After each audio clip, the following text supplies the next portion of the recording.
ಭಕ್ತಿಯೊಳಂಬಿಗಾ ಸುತ ವಿಘ್ನರಾಜನ ಬಿರಿದು ಸಂಸುದಿಸಿ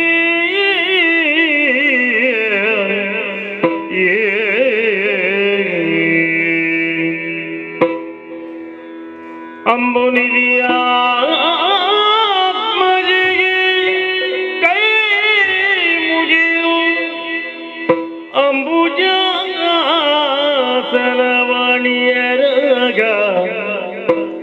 ಪಾದಾಮುಜಗೆ ಒಡಮಡುತ್ತ ಮಡಿಬೆನಿ ಕಥಾಮೃತವು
ಇರುವಂತಹ ದೇವಲೋಕಕ್ಕೆ ಅಂದುಕೊಂಡಿದ್ದೀವಿ ದೇವೇಂದ್ರ ಎಂಬುದಾಗಿ ಕೇಳಬಹುದು. ಓಲಗವಿದ್ದಂತಹ ವಿಚಾರ ಕೇಳಬೇಕು. ಉತ್ತರಾಯಣದ ಭ್ರಮೆ ಮುಹೂರ್ತದಲ್ಲಿ ಮಿಂದೆದ್ದು ನಿತ್ಯ ವಿಧಿಗಳನ್ನ ಪೂರೈಸಿ ಆ, ತ್ರಿಮೂರ್ತಿಗಳಿಗೆ ವಂದಿಸಿ ಹ್ಮ್. ಹಾಗೂ ಈ ಸ್ವರ್ಗದ ಧರ್ಮಪೀಠೆಯನ್ನು ಧರ್ಮವನ್ನು ವೇದಿಕೆಯನ್ನ ಏರಿದವನಿದ್ದೇನೆ. ಹ್ಮ್. ಈ ಗುರು ಹಿರಿಯರಿಗೆ ವಂದಿಸುತ್ತಾ ನನ್ನದ್ದಾಗಿರುವಂತಹ ಗಜವೈರಿಗೆ ಸೋಲು ಯಾರಿಗೂ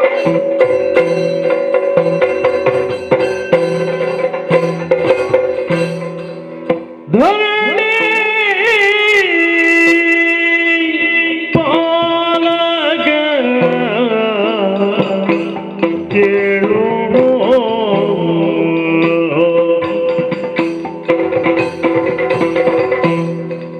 ಓ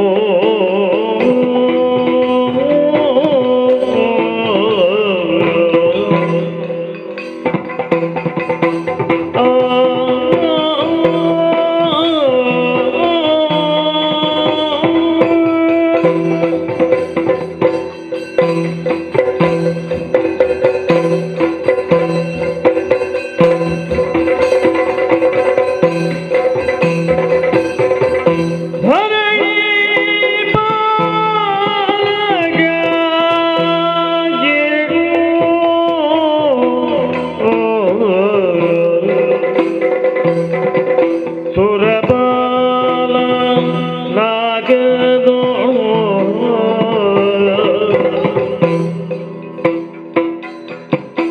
ನೆರಹಿತುದ ಸುಮನಗರ ಮೆರೆದ ಮೂವಗಲಿ ವರುಣ ವಾಯು ಕುಬೇರ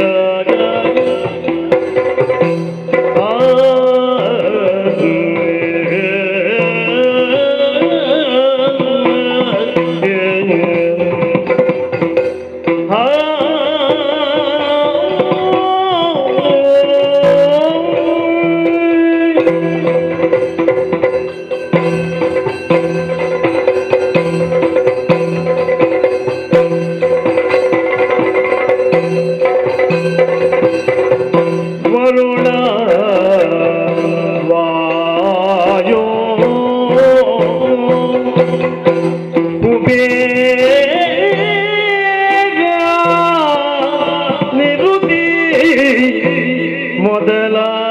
ಮೊದಲಾದವರ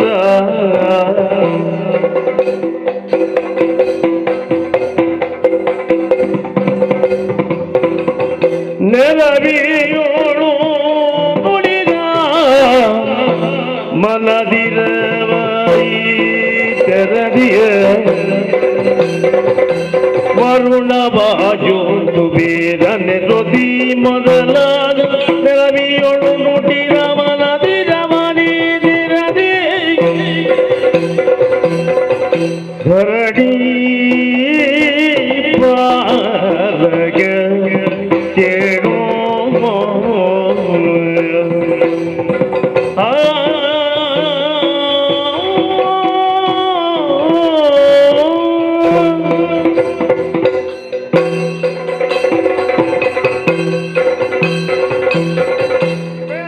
ಜಗದಾಧಿಪತ್ಯೆ ರಕ್ಷಿಸುತ್ತಾಯೇ ರಕ್ಷಿಸಿ ನಿತ್ಯ ವಿಧಿಗಳನ್ನು ಪೂರೈಸಿ ಸಿಂಹಾಸನವನ್ನ ಏರಿದಾಕ್ಷಣವೇ ಎಲ್ಲರೂ ಜಯಘೋಷವನ್ನ ಕೂಗುತ್ತಾ ಇದ್ದಾರೆ. ಇಂದು ನಾನು ಏದಂತ ಎತ್ತರ ಏನು ಎಷ್ಟು ಎಂಬುದನ್ನು ಈ ಮೂರು ಲೋಕಗಳು ಕೊಂಡಾಡುತ್ತಾ ಇದೆ. ಅದು ಹೇಗೆ ಬಲ್ಲಿದೆ? ಮೊದಲಾಗಿ ಆದಿಮಾಯೆಯಿಂದ ತ್ರಿಮೂರ್ತಿಗಳ ಜನನವಾಯಿತು, ತ್ರಿಮೂರ್ತಿಗಳ ಆವಿರ್ಭಾವವಾಯಿತು, ತ್ರಿಮೂರ್ತಿಗಳಿಂದ ಮೂರು ಲೋಕವು ಸೃಷ್ಟಿಸಲ್ಪಟ್ಟಿತ್ತು.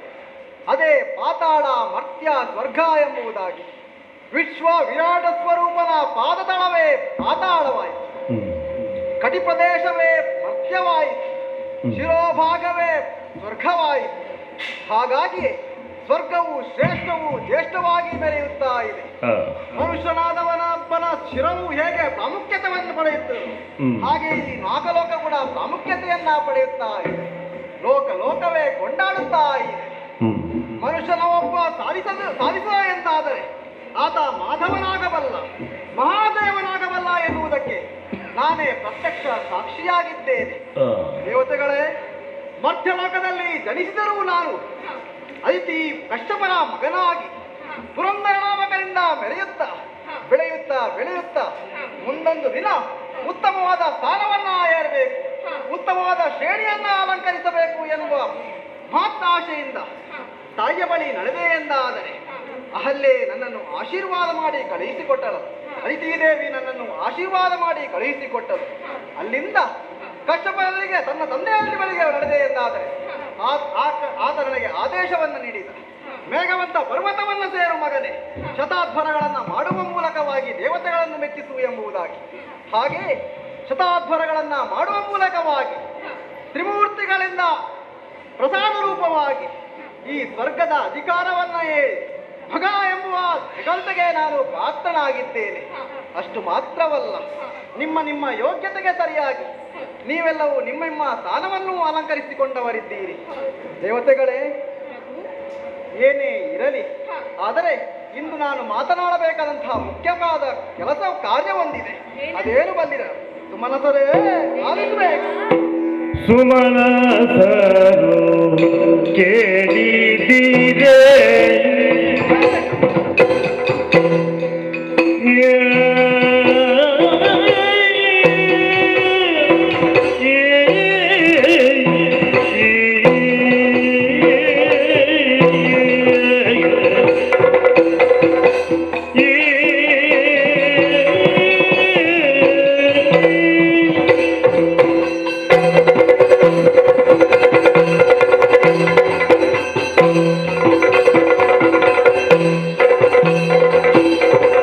ಸುಮನಸರು ಕೇಳಿದಿರೆ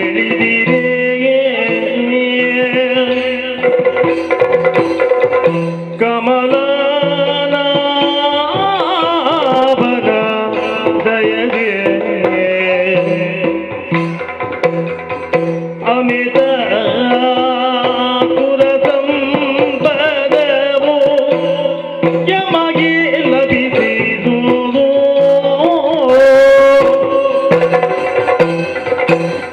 ಅದರ ಗಳದ ಯಾತ್ಯ ಮತ್ಸರದಿಂದ,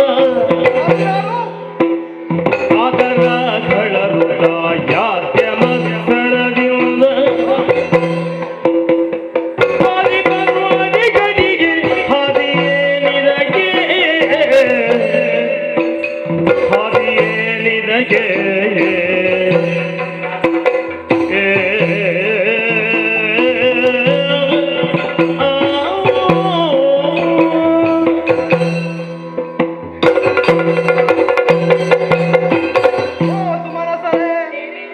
ಒಳ್ಳೆಯ ಮನಸ್ಸಿರುವ ಬರೆಯುವುದರಿಂದ ಮಾತ್ರವೇ ನಾವು ಸುಮನಸರಲ್ಲ. ಬೇರೆ ಲೋಕಗಳ ಎಲ್ಲರನ್ನೂ ಒಳ್ಳೆಯ ದೃಷ್ಟಿಯಿಂದ ನೋಡುವುದರಿಂದ, ಒಳ್ಳೆಯ ಕೆಲಸಗಳನ್ನ ಮಾಡುವುದರಿಂದ ನಾವು ಸುಮನಸರು ಎನಿಸಿಕೊಂಡಿದ್ದೇವೆ. ನೋಡಬಾರದೆ ನಮ್ಮ ಈ ಸಭೆಯನ್ನೊಮ್ಮೆ, ಈ ಸಭೆಯನ್ನೊಮ್ಮೆ ನಾವು ದಿಟ್ಟಿಸಿ ನೋಡಿದರೆ ದೇವತೆಗಳಾದಂತಹ ನಾವು ಮಾತ್ರವಲ್ಲ, ಕಿನ್ನರರು ಕಿಂಪುರುಷರು, ಗರುಡರು ಸಾಧ್ಯರು, ಸಿದ್ಧರು ಕಿಂಪುರುಷರಾದಿಯಾಗಿ ಋಷಿ ಮುನಿಗಳನವೇ ನೆರೆದು ಹೋಗಿದೆ. ಅಷ್ಟು ಮಾತ್ರವಲ್ಲ, ಸಾಂಸ್ಕೃತಿಕವಾಗಿ ನೋಡಬೇಕು ಅಂತಾದ್ರೆ ರಂಬೆ, ಊರ್ವಶಿ, ಮೇನಕೆ, ತಿಲೋತ್ತಮೆ, ಮಂಜುಘೋಷೆ ಮೊದಲಾದಂತಹ ನರ್ತಕಿಯರು, ದೇವತಾ ನರ್ತಕಿಯರು ನರ್ತಿಸುತ್ತಾ ಇದ್ದಾರೆ. ಕೇವಲ ನರ್ತನವಿದ್ದರೆ ಸಾಕಿ, ಹಿಮ್ಮೇಳವನ್ನೊಮ್ಮೆ ನೋಡಬಾರದೆ. ಚಿತ್ರಸೇನನ ಗಾಯನ, ನಾರದ ತಂಬುರ ಮೊದಲಾದಂತಹ ಹಿಮ್ಮೇಳ ಬಹಳ ಚಂದವಾಗಿ ಮೂಡಿಬರುತ್ತಾ ಇದೆ. ಇದೆಲ್ಲವೂ ಕಾಣುವುದಕ್ಕೆ ಸಿಗುವುದು ಎಲ್ಲಿ? ಈ ಸ್ವರ್ಗಲೋಕದಲ್ಲಿ ಮಾತ್ರವೇ ಸಾಧ್ಯ. ಅಷ್ಟು ಮಾತ್ರವಲ್ಲ, ಸಕಲ ಅಷ್ಟ ಐಶ್ವರ್ಯಗಳಿಂದ ಕಂಗೊಳಿಸುತ್ತಾ ಇದೆ ಸ್ವರ್ಗ. ಅಷ್ಟು ಮಾತ್ರವೇ ಅಲ್ಲ, ನೋಡಿದಿರಲ್ಲ ಈ ಸಭೆ, ಈ ಸಭೆಗೆ ಇನ್ನೊಂದು ಸಭೆ ಕಾಣುವುದಕ್ಕೆ ಸಾಧ್ಯವಿಲ್ಲ. ಈ ಸಭೆಯನ್ನ ವರ್ಣಿಸುವುದಕ್ಕೆ ಆ ಆದಿಶೇಷನಿಗೂ ಸಾಧ್ಯವಾಗಬಹುದು. ಅಂತಹ ಸುಧರ್ಮ ಸಭೆ ಇದು ಸ್ವರ್ಗಲೋಕ. ಹಾಗಾಗಿ ಈ ವಿಚಾರವನ್ನು ನಾನು ಮಾತನಾಡುವುದು ಯಾಕೆ? ಈ ವಿಚಾರವಾಗಿ ಸ್ವಲ್ಪ ಖೇದವೇ ನನ್ನ ಬಳಿ ಇದೆ. ನಾವು ಎಷ್ಟೇ ಸುಖ ಸಂಪತ್ತಿನಿಂದ ನಾವು ಕಂಗೊಳಿಸುತ್ತಾ ಇದ್ದರು, ನಾವು ಅದನ್ನು ಅನುಭವಿಸ್ತಾ ಇದ್ದರು, ಅದು ಕೆಲವೊಂದು ಕ್ಷಣ ಬೇರೆಯವರ ಪಾಲಾಗುವುದು ಉಂಟು. ಯಾರು? ನಮ್ಮ ದೊಡ್ಡಮ್ಮನ ಮಕ್ಕಳಾದಂತಹ ದಿತಿದೇವಿಯ ಮಕ್ಕಳು, ಒಂದನೇ ರಾಕ್ಷಸರು. ಅವರು ನಮ್ಮನ್ನೆಲ್ಲ ಸ್ವರ್ಗಲೋಕಕ್ಕೆ ದಾಳಿಯನ್ನಿಡುವುದು. ವರದ ಮೂಲಕವಾಗಿ ಬ್ರಹ್ಮನನ್ನು, ಈಶನನ್ನು ಭಜನೆಯ ಮೂಲಕ ಆತನ ಪ್ರತ್ಯಕ್ಷೀಕರಿಸಿಕೊಂಡು ಬೇಕು ಬೇಕಾದಂತಹ ವರಗಳನ್ನ ಪಡೆದುಕೊಂಡು ಈ ಸ್ವರ್ಗಕ್ಕೆ ದಾಳಿಯನ್ನ ಇಡುತ್ತಾ ಇದ್ದಾರೆ. ನಮ್ಮನ್ನೆಲ್ಲ ಗಡಿಗಡಿಗೆ ಕಂಗಡಿಸುತ್ತಾ ಇದ್ದಾರೆ. ಇದಕ್ಕೆಲ್ಲ ಇಷ್ಟ ತನಕ ಬಂದಂತಹ ರಾಕ್ಷಸರನ್ನು ಆ ವಾಣಿನಾಭನ ದಯೆಯಿಂದಲೋ ಅಥವಾ ವಿಷ್ಣುವಿನ ದಯದಿಂದಲೋ ನಾವೆಲ್ಲವೂ ಹಿಮ್ಮೆಟ್ಟಿಸಿದ್ದವಿದ್ದರೆ ಕೆಲವರನ್ನು ನಾವು ಕೊಂದವರಿದ್ದೇವೆ, ಕೆಲವರನ್ನು ಆ ದೇವರು ಕೊಂದವರಿದ್ದಾರೆ. ಹಾಗಾಗಿ ಈಗ ಇಲ್ಲಿಯ ತನಕ ಬಂದವರನ್ನು ಹಿಮ್ಮೆಟ್ಟಿಸಿದ್ದಾಗಿದೆ. ಮುಂದೆ ಒಂದು ವೇಳೆ ಬಂದರು ಎಂದಾದ್ರೆ ಏನು ಮಾಡೋಣ, ಏನು ಮಾಡೋಣ? ಸುರನದ ಅಲಿಯ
ಹಾಗಾಗಿ ನಮಗೆ ಮರಣದ ಭಯವಿಲ್ಲ.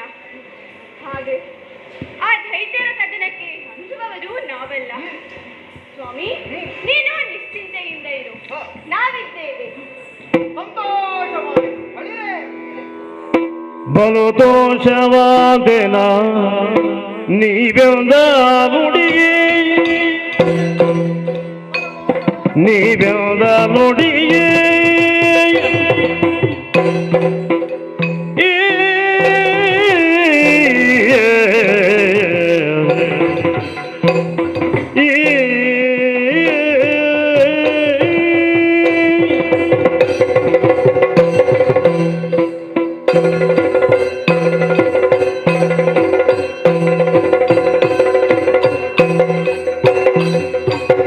ಬಲು ದೋಷವಾದೇನ ನೀವೆಂದ ನುಡಿಯೇ, ನೀವೆಂದ ನುಡಿಯೇ ಕಲಿಗಳು ನಿಜಯ ಸಂಗರದೊಳಗೆ, ನೀವು ಕಲಿಗಳು ನಿಜಯ ಸಂಗರದೊಳಗೆ, ಸಂಗರದೊಳಗೆ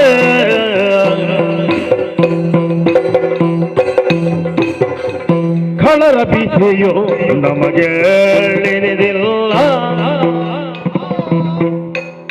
ಕಳರ ಭೀತಿಯು ನಮಗೆ ನೀರಿಲ್ಲ. ನಳಿನಾಭನ ದಯದಿಂದ ಸುಳ್ಳಲ್ಲ,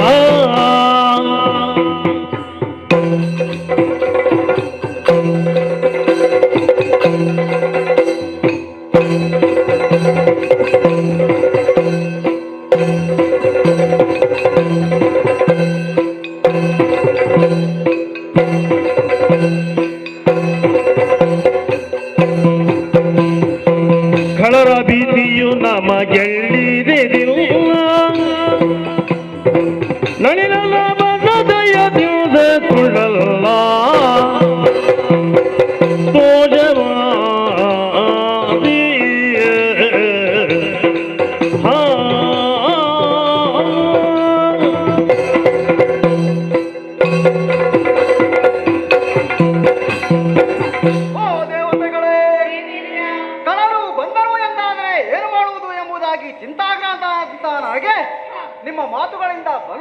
ಸಂತೋಷವಾಯಿತು. ಹ. ಬಲುತೋಷವಾತೆನು ನೀವು ನುಡಿದಂತಹ ಮಾತಿಗೆ. ಹ. ಬಳಿರೆ ಬಾಪುರೆ, ನನ್ನಿಂದ ಉದ್ಘಾನಗಳು ಹೊರಹೊಮ್ಮುತ್ತಾ ಇದೆ. ಹ. ದೇವತೆಗಳೇ, ದೇವೇಂದ್ರ. ನೀವಾಡಿದ ಮಾತು ನನ್ನಲ್ಲಿ ಮತ್ತಷ್ಟು ಶಕ್ತಿಯನ್ನ ತುಂಬಿದೆ. ಹ. ಮುಂದೆ ಕಳರು ಬಂದರು ಎಂದಾದರೆ ಹ. ಆ ನಾಭನ ದಯದಿಂದಾಗಿ ಆತನೇನು ನಮ್ಮ ಈ ಸ್ವರ್ಗವನ್ನು ನಮ್ಮಲ್ಲೇ ಇರಿಸಿಕೊಳ್ಳಬಹುದಾಗಿದೆ. ನಿಮ್ಮ ಮಾತಿಂದ ಸಂತೋಷವಾಯಿತು. ಇಂದಿನ ಈ ಸಭೆಯನ್ನು ಇಲ್ಲಿಗೆ ಮುಕ್ತಾಯಗೊಳಿಸಿ ನಮ್ಮ ನಮ್ಮ ಕಾರಣದಲ್ಲಿ ಪ್ರವರ್ತರಾಗೋಣ. ಆಗದೆ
ಬರಬನು ಕಾಣಲು ಹರುಷದಿಂದ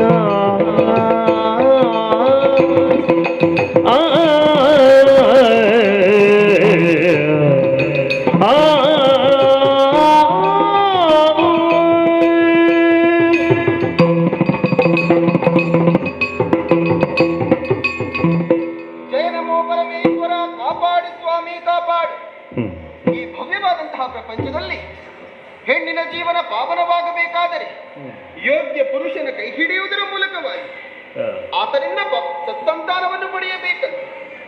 ಆ ಕುರಿತಾಗಿ ಆಲೋಚಿಸುವುದಾದರೆ ನಾ ಯೋಗವಂತಳೂ ಹೌದು, ಭಾಗ್ಯವಂತಳೂ ಹೌದು.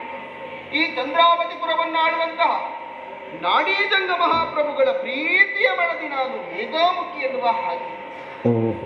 ಹೆಣ್ಣಿನ ಹೆಂಡತನ ಸಾರ್ಥಕವಾಗುವುದು ಯಾವಾಗ? ಅದು ತಾಯ್ತನದಿಂದ. ಆ ಯೋಗವು ಭಾಗ್ಯವು ನನಗೆ ಕೂಡಿ ಬಂದದ್ದೇನೋ. ನಮ್ಮಿರುವರ ದಾಂಪತ್ಯ ಜೀವನದ ಫಲವಾಗಿ ಹುಟ್ಟಿದಂತಹ ಮಗನಿಗೆ ಮುರಾಸುರ ಎನ್ನುವ ಹಾಗೆ ಹೆಸರನ್ನಿರಿಸಿ ಗುರುಗಳಾದಂತಹ ಶುಕ್ರಾಚಾರ್ಯರ ಬಳಿಗೆ ವಿದ್ಯಾಭ್ಯಾಸಕ್ಕಾಗಿ ಕಳುಹಿಸಿಕೊಟ್ಟವಳಿದ್ದೆ. ಆದರೆ ನಾನು ಆಲೋಚಿಸುತ್ತಿರುವುದನ್ನಲ್ಲ, ಮತ್ತೆ ನಮಗೆ ಸಿಗಬೇಕಾದಂತಹ ಸ್ವರ್ಗಲೋಕವನ್ನು ಪಡೆಯಬೇಕೆನ್ನುವಂತಹ ಉದ್ದೇಶದಿಂದ ನನ್ನವರು ರಾಕ್ಷಸ ವೀರರನ್ನೆಲ್ಲ ಒಟ್ಟು ಸೇರಿಸಿಕೊಂಡು ಸ್ವರ್ಗ ಸ್ವಾಧೀನ ಮಾಡುತ್ತೇನೆ ಎನ್ನುವ ಹಾಗೆ ನಾಗಲೋಕದವರೆಗೆ ಹೋದವರಿದ್ದಾರೆ. ಹೋಗಿ ಅದೆಷ್ಟೋ ಕಾಲಗಳೇ ಸಂದು ಹೋದವರೂ ಬರಲಿಲ್ಲ. ಅಲ್ಲಿ ಇನ್ನೇನಾಗಿದೆ, ಏನು ನಡೆದು ಹೋಗಿದೆ ಎನ್ನುವಂತಹ ವಿಚಾರವನ್ನು ತಿಳಿಸುವುದಕ್ಕೆ ಯಾರನ್ನೂ ಕಳುಹಿಸಿಕೊಟ್ಟವರಿಲ್ಲ. ಯಾವಾಗ ಬರುತ್ತಾರೋ ನಾನು ಅವರ ನಿರೀಕ್ಷೆಯಲ್ಲೇ ಇದ್ದೀನಿ. ಪರಿಗಿರುವುದ ಬಳಿಗೂ ವಜ್ರನು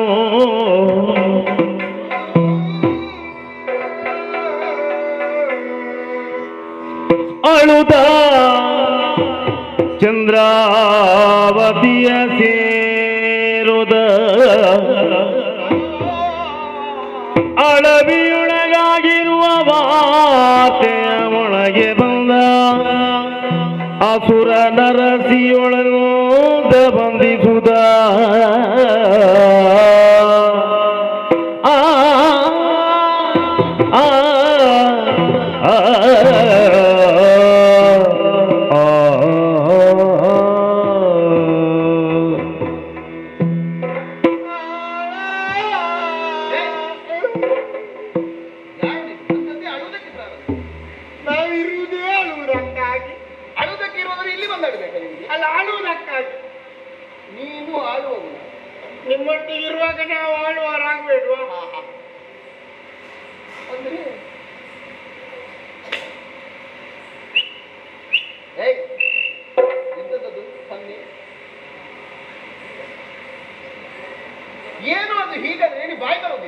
ನನ್ನ ಪರಿಚಯ ಆಗಲಿಲ್ವೋ? ಇಲ್ಲ. ಶಿವನೇ, ಈ ಶಿವನ ಅಯ್ಯೋ ದೇವ, ನಿನ್ನ ಪರಿಚಯಕ್ಕೆ ಅಂತ ನಿನಗೆ ವ್ಯತ್ಯಯ ಆಗುವುದಿಲ್ಲ. ನನ್ನ ಪರಿಚಯ ಇಲ್ಲ ಅಂದ್ರೆ ನಿಮ್ಮ ಗಂಡನ ಪರಿಚಯ ಇಲ್ಲ ಅಂತಲೇ. ಸಂಪಾದನೆ ಮಾಡಿ ಕೇಳು ಪಾಪಿ. ಏನು ನಿನ್ನ ಮಾತಿನ ಅರ್ಥ? ನಿಮಗೆ ಅದು ನೆನಪಿಲ್ಲವಾ? ಯಾವುದು? ನೀನೆಲ್ಲದೆ ಅಣ್ಣರಾಗಿ ಹಾರು. ಅದಕ್ಕೆ ಇದಕ್ಕೆ ಸಂಬಂಧ ಇದೆ. ನಿಮ್ಮ ಗಂಡ ಮೇಲೆ ಹೋಗುವಾಗ ಅವರ ಒಟ್ಟಿಗೆ ಹೋಗ್ಲಿಕ್ಕೆ ನೀನಲ್ಲದೆ ಬೇರೆ ಯಾರಿದ್ದಾರೆ ಅಂತ ನನ್ನನ್ನು ಒಟ್ಟಿಗೆ ಕಳಿಸಲಿಲ್ವಾ? ದೇವರು ನನಗದು ನೆನಪೇ ಇಲ್ಲ. ಈಗ ನೆನಪಾಯ್ತಾ? ನಾನು ನನ್ನವರು ಯಾವಾಗ ಬರ್ತಾರೆ ಎನ್ನುವ ಹಾಗೆ ಕಾದು ಕುಳಿತದ್ದು. ಇನ್ನ ಮುಖ ಪರಿಚಯ ನನಗೆ ಸಿಗಲೇ ಇಲ್ಲ. ಸಿಗಲಿಕ್ಕೆ ಹೋಗಿ ಸಮಯ ಆಗಲಿಲ್ಲ. ಅದು ಏನಿಷ್ಟು ದಿವಸಗಳು ಯಾಕೆ ಬೇಕು? ಹೊತ್ತು ಅಲ್ಲಿ ಸ್ವಲ್ಪ ಹೊತ್ತಾಯ್ತು. ಹೌದಾ? ಹಾಗೆ ಇಲ್ಲಿ ಬರುವಾಗ ಹೊತ್ತಾಯ್ತು.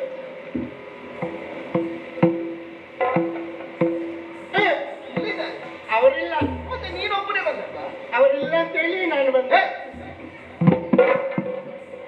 ಹಾಗಲ್ಲಮ್ಮ, ಹೋದ ವಿಚಾರವನ್ನು ತಿಳಿಸುವುದಕ್ಕೆ ಇಲ್ಲಿವರೆಗೆ ಬಂದದ್ದು. ಅದಕ್ಕಾಗಿ ಕಾಯುತ್ತಿದ್ದ ಬಿಡುದು. ಹೌದು. ಏನಾಯ್ತು? ಇನ್ನು ಕಾಯಲಿಕ್ಕಿಲ್ಲ. ವಾರ್ತೆಯ ಮುಖ್ಯಾಂಶಗಳು ಹೇಳು ಹೇಳು. ಕೇಳೆಮ್ಮಯಲೊಡದಿ ಎಮ್ಮೊಡದಿ ಎಮ್ಮೊಡದಿಯೇ ಆ ಆ ಆ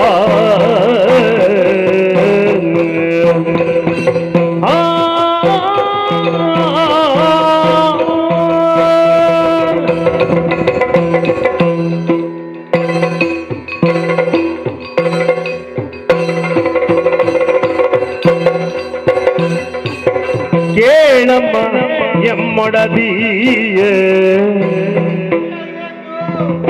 ನಿಮ್ಮೊಡೆಯನ ಕಾಳಗದ ಸಂಗತಿಯೇ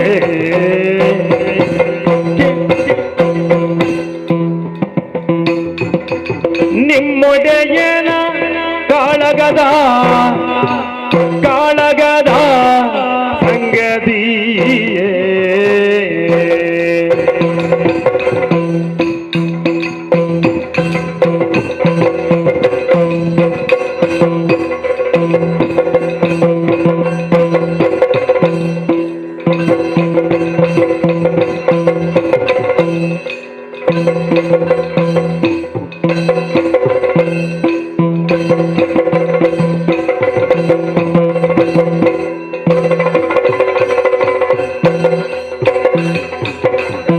ಬೇಳುವುದೇನು ಸುರಜಾಲವ ಸಮರದಿಯೇ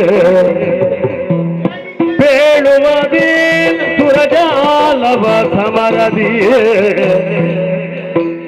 ಸೋಲಿಸಿದ ಕವನಾಳಿದರ್ ಬಿಬ್ಬದಿಯೇ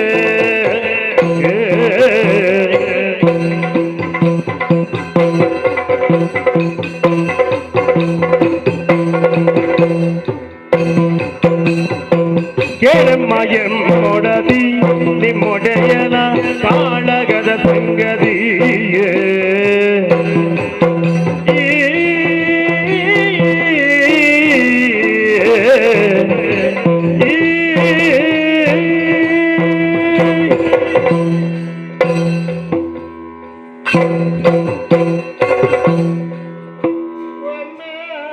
ಏನು? ಮುಖ್ಯಮ್ಮ ಇಷ್ಟೇ ಮಾತಾಡಿದ್ದು ಅಲ್ಲ. ಮೂಕಿಯಮ್ಮವ? ನಿಮ್ಮ ಇಡೀ ಹೆಸರು ಹೇಳ್ಬಾರ್ದಲ್ಲ.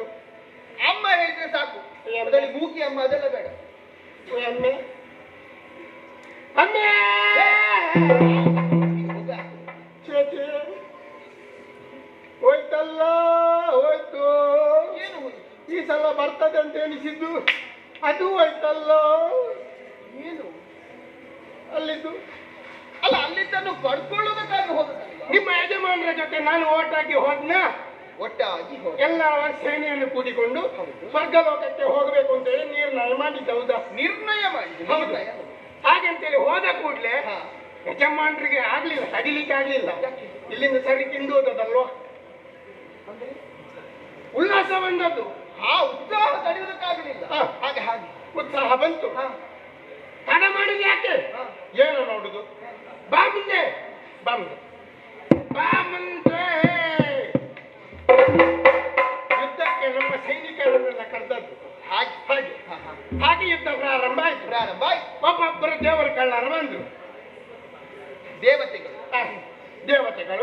ಮೊದಲ ಅವ ಸುಡುವ ಬಂದ. ಯಾರವ? ಅವ ಅಗ್ನಿ. ಅಗ್ನಿ. ಅಗ್ನಿ ಬಂದ್ರ ಅವನನ್ನು ಓಡಿಸಿದ್ರು. ಸ್ವಲ್ಪ ಹೊತ್ತಿಗೆ ವರುಣ ಈಗ ಬಂದಾಗ ಆಯ್ತು. ವರುಣ ಬಂದದ್ದು ಯಜಮಾನರಿಗೆ ಬಿಸಿ ಆಯ್ತು. ಇವನು ಬಿಸಿ ನೋಡಿ ವರುಣ ಕೆಳಗೆ ಬಂದವನೇ ಮೇಲೆ ಹೋದ. ಅವನು ಹೋದ. ಆಮೇಲೆ ಹೀಗೆ ನೋಡುವಾಗ ಎಲ್ಲವೂ ಒಂಥರ ಆಗ್ಲಿಕ್ಕೆ ಪ್ರಾರಂಭ ಆಯ್ತು. ಅದ್ಯಾಕು? ಏನು ಅಂತ ಆಲೋಚನೆ ಮಾಡುವಾಗ ನನಗೆ ಗೊತ್ತಾಯ್ತು, ವಾಯು ಬಂದದ್ದು. ವಾಯು ಅವ ಬರುವಾಗ ಒಂಥರ ಆಯ್ತು. ವಾತಾವರಣ ಉಂಟಲ್ವಾ? ವಾತಾವರಣ ಎಂಟದೊಂದು ಶೈಲಿ ಬರುವುದಿಲ್ಲ ಅಂತೆಲ್ಲ ಹೇಳ್ಬೇಕು. ಅಲ್ಲಿ ಉಶ್ವಾಸನೆ ಬರಲಿಕ್ಕೆ ಪ್ರಾರಂಭ ಆಯ್ತಾ. ಯಜಮಾನರಿಗೆ ಮತ್ತೊಮ್ಮೆ ತಡಿಲಿಕ್ಕೆ ಆಗ್ಲಿಲ್ಲ. ಅವ ಬಂದು ಬಿಡುವಾಗ ನಿಮ್ಮ ಯಜಮಾನರು ಕೂಡ ಬಿಟ್ರು ಬಾಣವನ್ನು. ಹಿಂದಿನಿಂದ ಬಂದಂತ ವಾಯು ಹಿಂದಿನ ಹೋದ. ಹೌದು. ಆಮೇಲೆ ಕುಬೇರ ಬಂದ, ಯಮ ಬಂದ, ಇವರೆಲ್ಲ ಸೋತು ಓಡಿ ಹೋದ ಮೇಲೆ ಅವ ಬಂದ. ಯಾರವ? ಬಿಳಿಯದ್ದನ್ನು ಏರಿಕೊಂಡು, ಅದು ದೊಡ್ಡದುಂಟಲ್ಲ, 1,000 ಅಂತ ಅದಕ್ಕೆ ಎಂತದ್ದು? 1,000ಕ್ಕೆಲ್ಲ ಸಿಗುವುದಲ್ಲಿ ಐರಾವತ. ಹೌದು. 1,000 ಸೊಂಡಿಲು. ಹಾಗೆ ಮತ್ತೆ 1,000 ಅಂತ ಹೇಳಿದ್ರು. ಅದನ್ನು ತಿರುಗಿಸ್ಲಿಕ್ಕೆ ತುಂಬಾ ದೂರ ಹೋಗ್ಬೇಕಂತ. ಹೌದಾ? ಐರಾವತದಲ್ಲಿ ಕೂತುಕೊಂಡು ವಜ್ರಾಯುಧವನ್ನು ಜಲಪಿಸಿಕೊಂಡು ಅವ ಬಂದ. ಅವ ದೇವೇಂದ್ರ ಸುರೇಶ ಬಂದವನೇ ನಿಮ್ಮ ಯಜಮಾನರನ್ನು ಹೀಗೆ ನೋಡಿದ. ಯಜಮಾನರು ಬಿಡ್ತಾರ? ಹೋದದ್ದು ಯಾಕೆ? ಯುದ್ಧಕ್ಕಲ್ವ? ಮತ್ತೆ ಸುಮ್ಮನೆ ಬಿಟ್ಟಾರ? ಅವರೆಲ್ಲ ಓಡಿ ಹೋಗಿದ್ದಾರೆ. ಇವ ಯಾವದು? ಒಮ್ಮೆ ಸುಮ್ಮನಿರು. ಕಾಪಿಟಿ ಮಗನಿ ಬಂದೆಯ ತೊರೆಪಾಲ, ನಿನ್ನೇನು ಈ ಸಲ ನಾನು ಹಾಗಲ್ವೋ? ಕಪಾಟಿ ಅಂತ ಹೇಳಿದರು. ಹೌದು. ಅದು ಚೊರೆಪಾಲ ಅಲ್ಲ, ಅದು ಸುರಪಾಲ. ಹೌದು. ಬಂದೆ ಆ ಯುದ್ಧಕ್ಕೆ. ನಿನ್ನನ್ನು ಈ ಸಲ ಈ ಪೀಠದಿಂದ ಏಳಿಸದಿದ್ದರೆ ನಾ ಎಂತ ಮಗ? ಹಾಗೆ ಅವರಿಗೆ ವಾದ ವಿವಾದ ಎಲ್ಲ ಆಯ್ತು. ಅದನ್ನ ಕುಲಾಲ ಹಾಕಿ ಯುದ್ಧ ಎಲ್ಲ ಮಾಡಿದ ಮೇಲೆ ಎಂತದ್ದು ಹೇಳುದಮ್ಮ,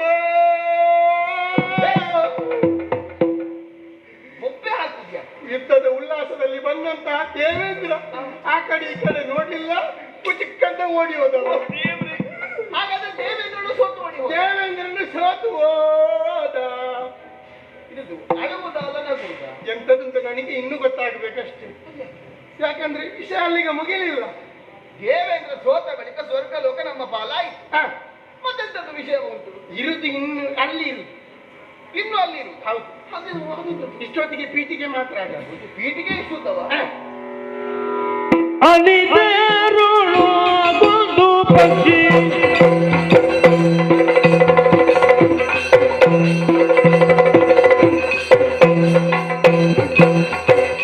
ಅನಿತರೋಳು ಗೋಲೋ ಪಕ್ಷಿ ಹಾರುತ್ತ ಬಂದು ಹಾರುತ್ತ ಬಂದು ಹಾರುತ್ತ ಬಂದು ಹಾರುತ್ತ ಬಂದು ತನು ಜನರೆಲ್ಲ ಗುಬ್ಬಿಯೇ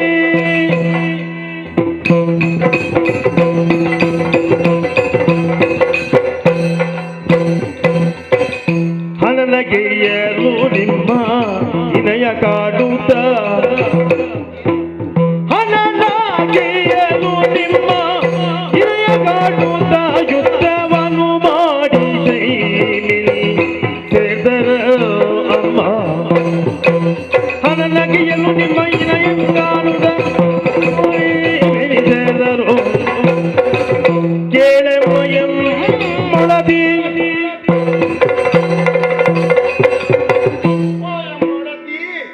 ಇರುವ ವಿಚಾರವನ್ನು ಇನ್ನೂ ಇರುವುದು ಕೇಳಲಿಕ್ಕೆ. ಹಾಗಾದ್ರೆ ಇಲ್ಲಿಯ ತನಕ ಆದದ್ದೆಲ್ಲ ವಿಷಯವೇ ಅಲ್ಲ. ಹೌದು. ದೇವೇಂದ್ರ ಓಡಿ ಹೋದ. ನಿಮ್ಮ ಯಜಮಾನರು ಆ ಕಡೆ ಈ ಕಡೆ ಹುಡುಕಿದ್ರು. ಯಾರನ್ನು ಹುಡುಕುವುದು? ಎಲ್ಲಿಂಟು ಎಂತದ್ದು? ಟಾಪಿ ಅಲ್ಲಿ ಬೇಕು. ನಾನು ಬೇಕಿತ್ತು, ಕೆಲಸ ಆಗ್ಬೇಕಲ್ವಾ? ಅಲ್ಲಿ ಕೆಲಸ ಮಾಡುದು. ಆ ಕೂಡಲೇ ಕೆಲಸ ಆಗ್ಬೇಕು. ಎಲ್ಲಿಂಟು ಟಾಪಿ? ಎಂತದ್ದು ಅದು? ಅದು ಕೂತ್ಕೊಳ್ಳುವಂತದ್ದು. ಅದು ಪೀಠ. ಪೀಠವ? ನಿನಗೆ ತಿರುಗುವುದು. ಆ ಪೀಠ ಆಯ್ತಾ? ಮತ್ತೆಂತದ್ದು ಆ ಪೀಠ? ಓ, ಈಗ ಗೊತ್ತಾಯ್ತು. ಈ ಮೊದಲು ಬರಬೇಕಿತ್ತು. ಆಮೇಲೆ ಟಾ ಬರಬೇಕು. ಮೊದಲು ಪಿ ಬಂದ ಮೇಲೆ ಠಾ ಬರೋದು. ಆ ಪೀಠ. ಪೀಠವನ್ನು ನೋಡಿದ ಕೂಡಲೇ ನಿಮ್ಮ ಯಜಮಾನರು ರಗ್ ರಗ್ ರಗ್ ರಗ್ ರಗ್ ರಗ್ ಗಡಂಗಿನಲ್ಲಿ ನಿಲ್ಲಿಸಿ ಪೀಠವನ್ನು ಏರಿತು. ಅಲ್ಲಿಗೆ ಹೋಗಲಿಕ್ಕೆ ಪ್ರಾರಂಭ ಆಯಿತು. ಇನ್ನು ಇಷ್ಟಕ್ಕೆ ಇರುವುದಲ್ಲ, ಸಾಂಕ್ರಾಮಿಕ ರೋಗ ಇದು ನೀ ಹೋದಲ್ಲ ಅದೇ ಆಗ್ಬೇಕಷ್ಟೇ. ಅದು ಕಾರ್ಯಕ್ರಮ ಸಾಂಸ್ಕೃತಿಕ ಕಾರ್ಯಕ್ರಮ. ಸಾಂಸ್ಕೃತಿಕ ಕಾರ್ಯಕ್ರಮ. ಹಾ. ಮೊದಲು ಇದು ಗಾನ ವೈಭವ ವೈಭವ ವೈಭವ, ಹೌದು. ಆಮೇಲೆ ಈ ಒಂದು ನಾಟ್ಯ ವೈಭವ. ಗಾನ ವೈಭವ ಆದ್ಮೇಲೆ ನಾಟ್ಯ ವೈಭವ. ಈ ಸಲ ಏನು ಕುಣಿಲಿಲ್ಲ ಅವ, ಅಲ್ಲಿ ಕುಣಿಲಿಕ್ಕೆ ಹೆಚ್ಚಿಲ್ಲ. ಹಾಗೆ ಹಾಗೆ. ಆಯ್ತಾ? ರೆಂಬೆ, ಊದುಬತ್ತಿ, ಮೇಣದ ಬತ್ತಿ, ತಿಳತಮೆ, ಮಂಜಲ್ ದೋಸೆ, ಮೂಚಿ ಕಾಸ್ದಾಲೆ. ಏಯ್, ಹಾಗಲ್ಬೋದು. ರಂಬೆ, ಊರ್ವಶಿ, ಮೇನಕಿ, ತಿಲೋತ್ತಮಿ, ಮಂಜು ಘೋಷಿ. ಮೂಚಿ ಕಾಸ್ದಾಲೆ ಅದು ಪುಂಜಿಗೆ ಆಗ್ತದೆ. ಪುಂಡಿ ಬೇಪಾಲೆ ಅಲ್ಲಿಗೆ ಅದಕ್ಕೋದು ನೀವು. ಹೌದು, ಹೆಸರು ಹೆಸರು ಪುಂಜಿಗೆ ಆಗ್ತದೆ. ಆಮೇಲೆ ಪಾಟ್ರುಚಿ ಘೃತಾಚಿ. ಹಾಕಿ ಬಂದವರು ನರ್ತನವನ್ನು ಪ್ರಾರಂಭ ಮಾಡಿದ್ರು. ನರ್ತನ ಪ್ರಾರಂಭ ಆಗುತ್ತಾ ಇರುವಾಗ ಎಲ್ಲಿಂದ ಬಂದಂತ ಗೊತ್ತಿಲ್ಲ. ಸ್ವೀ ರೆಕ್ಕೆಯನ್ನು ಅಗಲ ಮಾಡಿ ಹೀಗೆ ಹಾರಾಡಿಕೊಂಡು ಬಂದದ್ದು. ಹಾರಾಡಿಕೊಂಡು ಹೌದು. ಯಾರು ಅದು? ಯಾರಂತ ನೋಡ್ತೇನೆ, ಬೇರೆ ಯಾರಲ್ಲ, ಗೌಡ ಬಂದದ್ದಲ್ಲಿ. ದೇವಲ ತುತ್ತವ ಬಂದದ್ದು. ಗೌಡ ಬಂದ. ಅದು ಇದೊಂಚು ಗೊಪ್ಪು. ಏಯ್, ಗೊಪ್ಪು ಕೊಕ್ಕಿರುವುದು ಗರುಡ. ಅದು ಗಾರ್ಡ್ ಗಾರ್ಡ್ ಗಾರ್ಡ ಗರುಡ. ಅಷ್ಟೊತ್ತಿಗೆ ಗಾರ್ಡಿಗೆ ಕೆಲಸ ಇರಲಿಲ್ಲ, ಅಲ್ಲಿಗೆ ಬಂದ. ಅವೆಂತದಕ್ಕೆ ಬಂದದ್ದು? ಬಂದವನೇ ಯಜಮಾನರನ್ನು ಹೀಗೆ ನೋಡಿದ.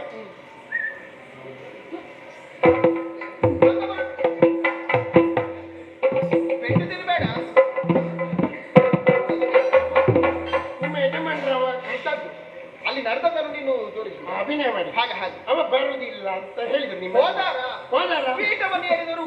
ಎಕ್ಕಸ್ತಿದ್ದು ಗರುಡ ಗರಿ. ಹೌದೊಂದು ಗಾರ್ಡ್ ಹೋಗಿ. ಹೌದಾ? ನಿಮ್ಮ ಯಜಮಾನರು ಏನು ಅವರ ಇದು ಎಂತದು, ಅವರು ಮಾಡಿದಂತ ಅದು ಏನು ಸಾಧನೆ ಏನು, ಯೋಗ್ಯತೆ ಏನು, ಹಾ. ಅವರ ಪೆಟ್ಟೇನು, ಹಾ. ಅದು ನಿಮಗೆಲ್ಲದೆ ಬೇರೆ ಯಾರಿಗೆ ಗೊತ್ತಮ್ಮ? ದೇವತೆಗಳಿಗೆ ಗೊತ್ತಾಗಿದೆ. ದೇವತೆಗಳಿಗೆ ಪೆಟ್ಟು ತಿಂದ ಮೇಲೆ ಗೊತ್ತಾಗ. ಅವರಿಗೆ ಗೊತ್ತಾಗಬೇಕು. ಇವರು ಹೇಳುದಕ್ಕೆ ಅದು ಮಾಡ್ಲಿಲ್ಲ, ಹೇಳು ಮಾಡ್ದ ಮನಸ್ಸು ಮಾಡ್ಲಿಲ್ಲ. ಹಾ. ಕೂಡಲೇ ಗೌಡ ಬೀಸಿದ,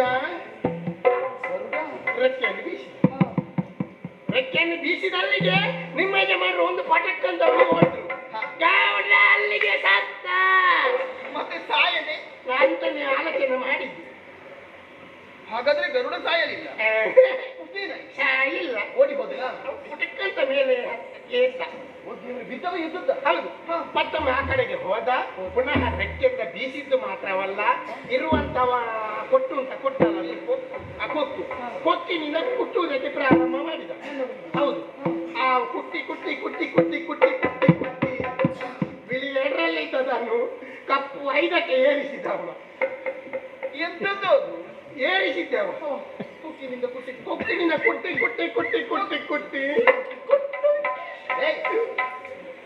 ಕೊಕ್ಕಿನ ಹೀಗೆ ಕುಟ್ಟುವುದಕ್ಕಾಗ್ತದ? ಕೊಕ್ಕು ಹೀಗೆ ಅಡ್ಡ ಹಾಕಿದ ಕೂಡಲೇ ನಿಮ್ಮ ಯಜಮಾನರು ಅಲ್ಲಿಗೆ ಕೂತ್ರು. ಹೌದು. ನಾವೆನಿಸಿದೆ ನಿಮ್ಮ ಯಜಮಾನರು ಕೂತ್ಕೊಂಡೇನಾದ್ರೂ ಮಾಡ್ಯಾರ, ಪೌರ ಮಾಡ್ಯಾರ. ಅದು ನಿಮಗೆ ಗೊತ್ತುಂಟಲ್ವಾ? ನನ್ನವರ ಬಗ್ಗೆ ನನಗೆ ಗೊತ್ತು. ಆದ್ರೂ ಕಾಣಲಿಲ್ಲ ಹೋಗುದು. ಮತ್ತೆ ಇವ ಹೋದ, ಕುಟ್ಟುವುದಕ್ಕೆ ಪ್ರಾರಂಭ ಮಾಡಿದ. ಕುಟು ಆಗ ಅಲ್ಲಿ ಕೂತಿದಂತ ನಿಮ್ಮ ಯಜಮಾನರು ಅಲ್ಲಿಗೆ ಮಲಗಿದ್ರು. ಹೌದು. ನಾನು ಎನಿಸಿದೆ ಈ ಸಲ ನಿಮ್ಮ ಯಜಮಾನರು ಏನಾದ್ರು ಮಲಗಿಕೊಂಡಾದ್ರೆ ಏನಾದ್ರು ಮಾಡ್ತಾರೆ ಅಂತ ಹೇಳಿ. ಮಾಡಿದ್ರ? ಅದು ಗೊತ್ತಿಲ್ಲ. ಮತ್ತೆ ನೀ ಅಲ್ಲಿ ಇರ್ಲಿಲ್ವಾ? ನೋಡಿದೆ. ಯಜಮಾನರು ಕರ್ತೆ, ಓಯ್ ಜಂಗಪಣ್ಣ, ಎಂತದ್ದು ಜಂಗಪ್ಪ? ನಾಡಿ ಜಂಗ. ಮ್ಯಾಟ್ ಜಂಗ, ಹೇಳಿ ಮೇಲೆ ಹೇಳಿ ಅಂತ ಹೇಳಿದ. ಎತ್ತರ ಹೇಳುದು ಕಾಣಲಿಲ್ಲ. ಹೋಗಿ ನೀರು ಕೊಟ್ರೆ ಹೀಗಾದ್ರೂ ಮಾಡಿ ಅಂತ. ಎಂತದ್ದು ಮಾಡುದು? ಬಂದ್ರೆ ಅಲ್ವಾ ಮಾಡುದು. ಯುದ್ಧ ಮಾಡ್ಲಿಕ್ಕೆ ಆಗ್ಲಿಲ್ಲ. ನೋಡ್ತೇನೆ ಇಷ್ಟುದ ನಾಳೆಗೆ ಹೊರಗೆ ಹಾಕಿ ರಕ್ತಕಾರಿ ನಿಮ್ಮ ಯಜಮಾನರು ಸತ್ತೇ.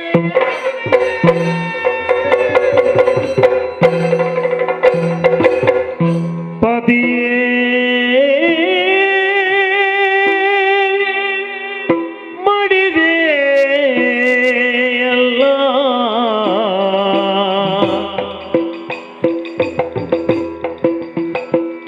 ಪದೆಯೇ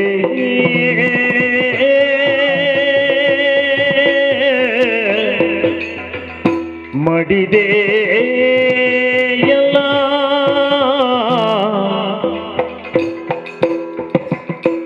ಎದಗಿ ಗತಿಯಿಲ್ಲ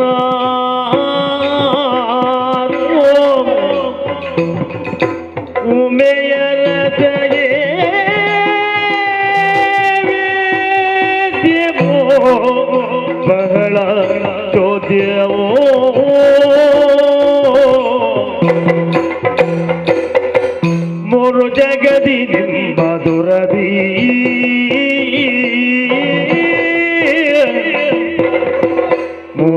ಜಗದೆ ನಿಮ್ಮ ದುರದಿ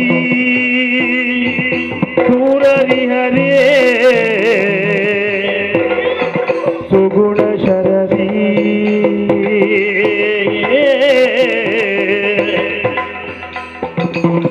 ಪತಿಯೇ ಮಡಿದೆಯಲ್ಲ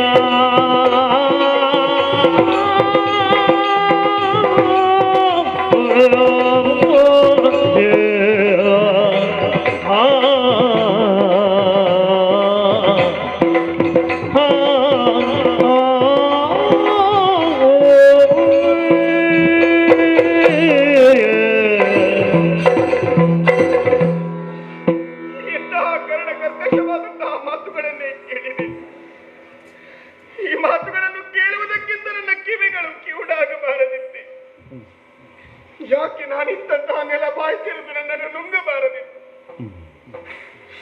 ಇದಕ್ಕಿಂತ ನನ್ನ ಪಾಲಿಗೆ ಮರಣ ಬರುತ್ತಿದ್ದರೆ ನಾನದನ್ನು ಸಂತೋಷದಿಂದಲೇ ಸ್ವೀಕರಿಸುತ್ತಿದ್ದೆ. ಸ್ವರ್ಗಲೋಕವನ್ನು ಪಡೆದುಕೊಂಡು ಬರುತ್ತೇನೆ ಎನ್ನುವ ಹಾಗೆ ನನ್ನಲ್ಲಿ ಆಡಿ ಹೋದಂತಹ ನನ್ನ ಪ್ರಭುಗಳು ಮಡಿದಿರಾ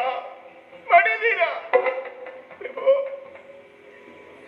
ನನ್ನ ಜೀವನವನ್ನು ನಿಮ್ಮೊಂದಿಗೆ ಸಂತೋಷದಿಂದ ನಾ ಸಾಯುವ ತನಕ ಕಳೆಯಬೇಕೆನ್ನುವಂತಹ ಆಶಾ ಗೋಪುರಗಳನ್ನೇ ಕಟ್ಟಿಕೊಂಡವಳು ನಾನು. ಆದರೆ ಆಶಾ ಗೋಪುರ ಕುಸಿದು ನುಚ್ಚು ನೂರಾಗಿ ಹೋಯಿತು. ನನ್ನ ಜೀವನವೇ ಶೂನ್ಯವಾಗಿ ಹೋಯಿತು. ಸ್ವರ್ಗವನ್ನು ಪಡೆಯಬೇಕೆನ್ನುವಂತಹ ಆಸೆ ಒಂದೊಮ್ಮೆಗೆ ಈಡೇರಿದರೂ ಕೂಡ ಶಾಶ್ವತವಾಗಿ ಅದನ್ನು ಉಳಿಸಿಕೊಳ್ಳುವುದಕ್ಕೆ ನಿಮ್ಮಿಂದ ಸಾಧ್ಯವಾಗಿ ಹೋಯಿತು ಪ್ರಭು. ಮೂರು ಲೋಕದಲ್ಲಿಯೂ ನೀವೇನು ನಿಮ್ಮ ಯೋಗ್ಯತೆ ಏನು ಎನ್ನುವುದನ್ನು ತೋರಿಸುವುದಕ್ಕೆ ಹೋದಂತಹ ನೀವು ಈ ಲೋಕವನ್ನೇ ತೊರೆದು ಹೋದಿರಾ. ಇನ್ನು ನನಗಾರು ಗತಿ ಯಾರಿದ್ದಾರೆ? ಎದು ಶುಕ್ರನುರೇ ವಿದ್ಯೆ ಪಡಿಸುವುದಲ್ಲಿರುವ ಸುಧನ ಕರೆದಳ ದುಃಖ ದೊರೆದ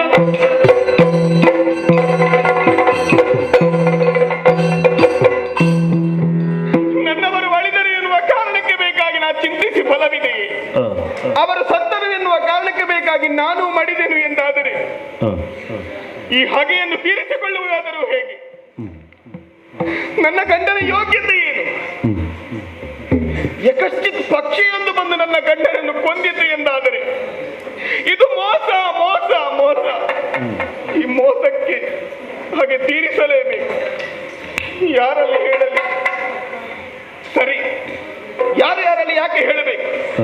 ನನ್ನ ಹೆಗಲೆತ್ತರಕ್ಕೆ ಬೆಳೆದು ನಿಂತಹ ನನ್ನ ಮಗ ಮುರಾಸುರನಿದ್ದಾನಲ್ವೇ, ಗುರುಗಳ ಬಳಿ ವಿದ್ಯಾಭ್ಯಾಸಕ್ಕಾಗಿ ಕಳುಹಿಸಿಕೊಟ್ಟವಳಿದ್ದೇನೆ.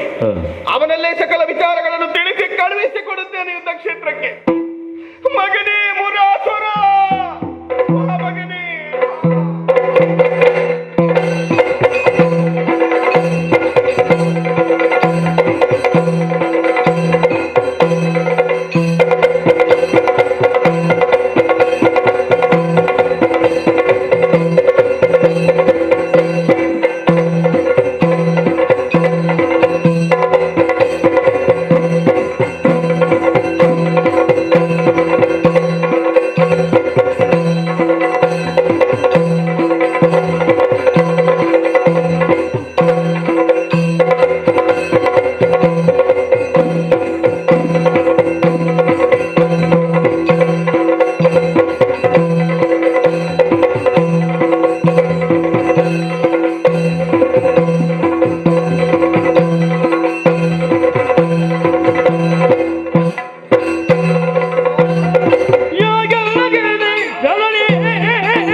ಈ ಗದೆಯ ಬೇಳು ಬೇಗ 14 ಲೋಕವನ್ನು ಸುಡುವೆನೀಗ.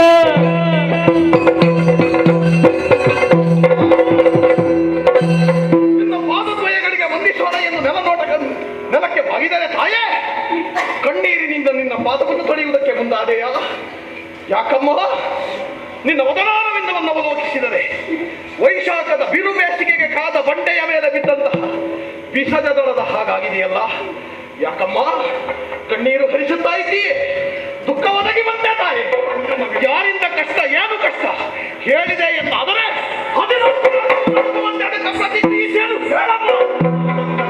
ಕಳ್ಳನಿಲ್ಲ ತಂದೆ ಮೊನ್ನೆ ಕಂದ ನಿನ್ನ ತಂದೆ ಮೊನ್ನೆ ಇಂದ್ರಲೋಕ ಗೆಲ್ದು ಮೊನ್ನೆ ಇಂದ್ರಲೋಕ ಗೆಲ್ದು ನಿನ್ನೆ ಮಡಿದರು ಸ್ವರ್ಗ ಪಡೆವರು ಕಂದ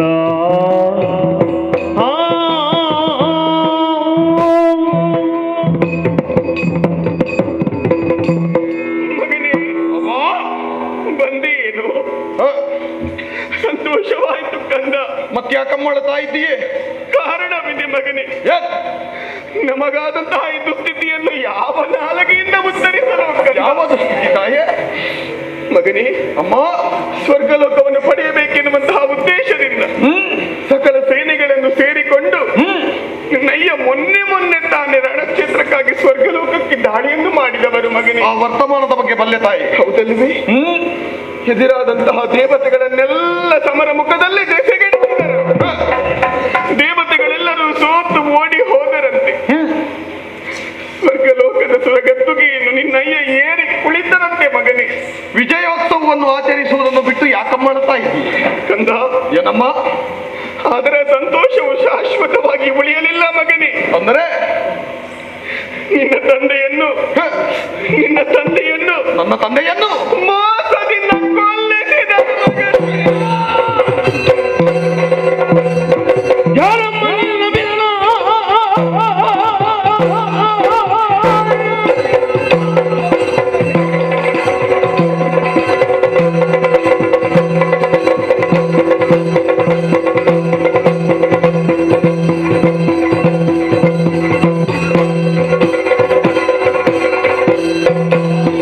ಯಾರಮ್ಮ ನಿನ್ನ ಬಿಡಲ? ಬಲ್ಲವನ ಊರಲ್ಲಿ ನಾಮ ಊರಿಗೆ ನಮ್ಮ ನೀವು ಆರಂಭಿಸುವೆ ನೀನು.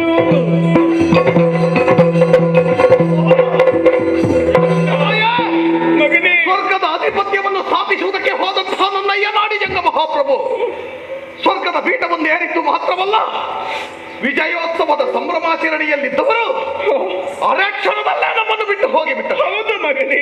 ಕಾರಣ ಸುರಲೋಕವನ್ನು ಗೆದ್ದದ್ದಲ್ಲವೇ ಮೋಸದಿಂದ ಇಂತಹ ಕೃತ್ಯವನ್ನು ಗೈದರೆ? ಹೌದು ಕಂದ. ಸುರಪಾಲ ಇಂತಹ ಕೃತ್ಯವನ್ನು ಮಾಡುವುದಕ್ಕೆ ಮುಂದಾದರೆ ಯಾರಿಂದ ತಾಯೇ? ಏನಾಯಿತು ನಮ್ಮಲ್ಲಿ ಕಣನೆ? ಸುರಬಾಲಿಗೆ ದೂರೇ ಪಕ್ಷಿ ಗರುಡ ಬಂದು ಸುರಪ ಹರಿಗೆ ದೂರೇ ಪಕ್ಷಿ ಗರುಡ ಬಂದು ನಿನ್ನ ಪಿತನ ಕುಕ್ಕಿ ತರಿದನೋ ಗರುಡ ಬಂದು ನಿನ್ನ ಪಿತನ ಕುಕ್ಕಿ ತರಿದನೋ ರಣದಿ ಮೆರೆದನೋ ಕಂದ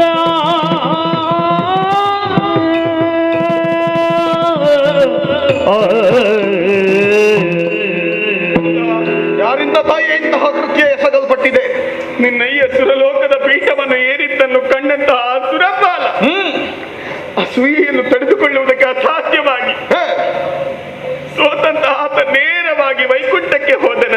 ಇದು ಹೊಸತಲ್ಲ, ಈ ಹಿಂದಿನ ಕಥೆಗಳಲ್ಲಿಯೂ ಆತ ಮಾಡಿದ್ದದನ್ನೇ. ಮಗನೇ, ಏನಾಯ್ತಮ್ಮ? ಶ್ರೀಹರಿಯಲ್ಲಿ ನಡೆದ ವಿಷಯಗಳನ್ನೆಲ್ಲ ಬಿತ್ತರಿಸದೆ ಅಂತೆ. ಆ ಕಾಲಕ್ಕೆ ಅಭಯ ನೀಡಿದಂತಹ ಶ್ರೀಹರಿ ಯುದ್ಧಕ್ಕೆ ಅವ ಬರಲಿಲ್ಲವಂತೆ ಮಗನೇ. ಹಾಗಾದರೆ ಯುದ್ಧಕ್ಕೆ ಇದಿರಾದವರು ಯಾರು ತಾಯಿ? ಬದಲಾಗಿ ತನ್ನ ವಾಹನವಾದಂತಹ ಗರುಡನನ್ನು ಕಳುಹಿಸಿಕೊಟ್ಟನಂತೆ. ಬರಿಯ ಪಕ್ಷಿಯನ್ನು ಕಳುಹಿಸಿಕೊಟ್ಟ ಮಾತ್ರಕ್ಕೆ ಪರಿಣಾಮ ಏನಾಯ್ತಮ್ಮ? ಕಂದ, ಏನು? ಬರಿಯ ಪಕ್ಷಿ ಎನ್ನುವ ಹಾಗೆ ತಿಳಿದುಕೊಂಡಂತಹ ಗರುಡ ನಿನ್ನ ತಂದೆಯನ್ನು ಕುಕ್ಕಿ ಕುಕ್ಕಿ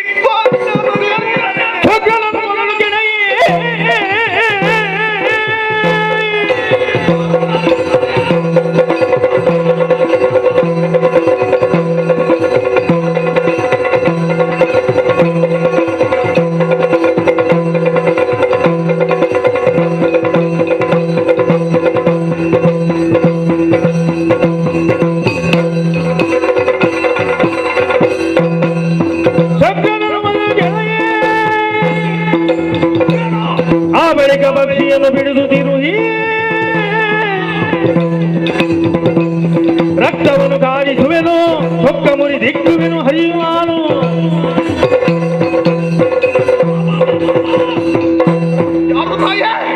ಗರುಡ. ಗರುಡ? ಹೌದು ಮಗನೇ. ಬರಿಯ ಪಕ್ಷಿಯನ್ನು ನನ್ನ ಅಯ್ಯನಿಗಿದಿರಾಗಿ ಬಂದು ತನ್ನ ರೆಕ್ಕೆಗಳಿಂದ ಪಡೆದು ಕೊಕ್ಕಿನಿಂದ ಕುಕ್ಕಿ ತನ್ನ ಕಾಲ ಉಗುರುಗಳಿಂದ ಪರಚಿ ಪರಚಿ ತಂದೆಗೆ ಹೀನಾಯವಾದಂತಹ ನೋವನ್ನುಂಟು ಮಾಡಿದ್ದೆ. ಬಿಡುತ್ತಾಯೆ, ಪಕ್ಷಿಯ ಮುಂದೆ ಒಂದು ಕ್ಷಣಕ್ಕೆ ನನ್ನ ಅಯ್ಯನ ಜಂಘಾಬಲ ಕುಸಿದು ಹೋಗಿರಬಹುದು. ಹಾಗಂದ ಮಾತ್ರಕ್ಕೆ ಶಾಶ್ವತವಾಗಿ ವಿಜಯವನ್ನು ಸಂಪಾದಿಸಿ ಉಳಿಯುತ್ತೇನೆ ಅಂತ ಭಾವಿಸಿದ್ದಾನೆ ಸುರಪ್ಪ. ನಾಡಿಜಂಗನ ಸುಪುತ್ರ ಮುರಾಸುರ ನಾನಿದ್ದೇನೆ. ಸುರಲೋಕದರಿಗೆ ನಾನು ಹೋಗುತ್ತೇನೆ ತಾಯಿ. ಯಾವ ಸುರಪನಿಂದಲಾಗಿ ನಮ್ಮ ವಂಶ ಮತ್ತೆ ಮತ್ತೆ ಮತ್ತೆ ಮತ್ತೆ ಅನ್ಯಾಯಕ್ಕೆ ಒಳಗಾಗುತ್ತಾ ಇದೆಯೇ, ಆ ಸುರಪನನ್ನು ಬಡಿದೋಡಿಸುತ್ತೇನೆ. ಇದಿರಾಗಿ ಬಂದಂತಹ ಆ ಹರಿ, ಆತನ ಪಕ್ಷಿ ಗರುಡ ಎಲ್ಲರನ್ನೂ ಶಿರಛೇದನ ಮಾಡುವ ತೆರದಿ ಸೋಲಿಸಿ ಯುದ್ಧದಲ್ಲಿ ಜಯಲಲನೆಯನ್ನು ಒಲಿಸಿಕೊಂಡು ತ್ರಿಲೋಕದಲ್ಲನಾಗಿ ನಾನು ಮೆರೀತೇನೆ ತಾಯಿ. ಆಶೀರ್ವಾದಿಸಿ ಕಳುಹಿಸಿಕೊಡ ಕಂದ. ಅದರೊಂದಿಗೆ ದುಡುಕುತನ ಬೀಗ ಬೇಡ, ದುಡುಕುತನ ಬೀಗ ಬೇಡ, ಮಾಧವನು ಕಡು ಕಪಟಿ ಎಲ್ಲ ಮೂಢ, ಮಾಧವನು ಕಡು ಕಪಟಿ ಎಲ್ಲ ಮೂಢ. ನಡೆಶಂಕರನ ಒಲಿದುದ, ನಡೆಶಂಕರನ ಒಲಿದುದ, ಬೇಗ ಬರ ಪಡೆದು ಬಾ ಜಯವರಿಸುದ. ದುಡುಕುತನ ಬೀಗ ಬೇಡ.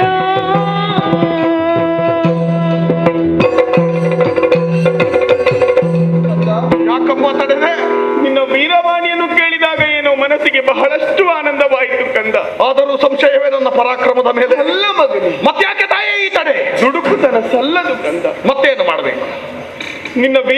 ನಿನ್ನ ಬಲದ ಮೇಲೆ ನನಗೆ ಸಂಶಯವಿದೆ ಎನ್ನುವ ಹಾಗೆ ಭಾವಿಸಿಕೊಳ್ಳಬೇಡ ಕಂದ. ಹಾಗಾದರೆ ತಡೆ ಯಾಕೆ ತಾಯಿಯ ಕೈಯನ್ನು ಹಿಡಿದು ಹಿಂದೆ ಹೊಳೆದದ್ದು ಯಾಕೆ? ಕಾರಣವಿದೆ. ಏನು ಮಗನೇ, ಏನಮ್ಮ?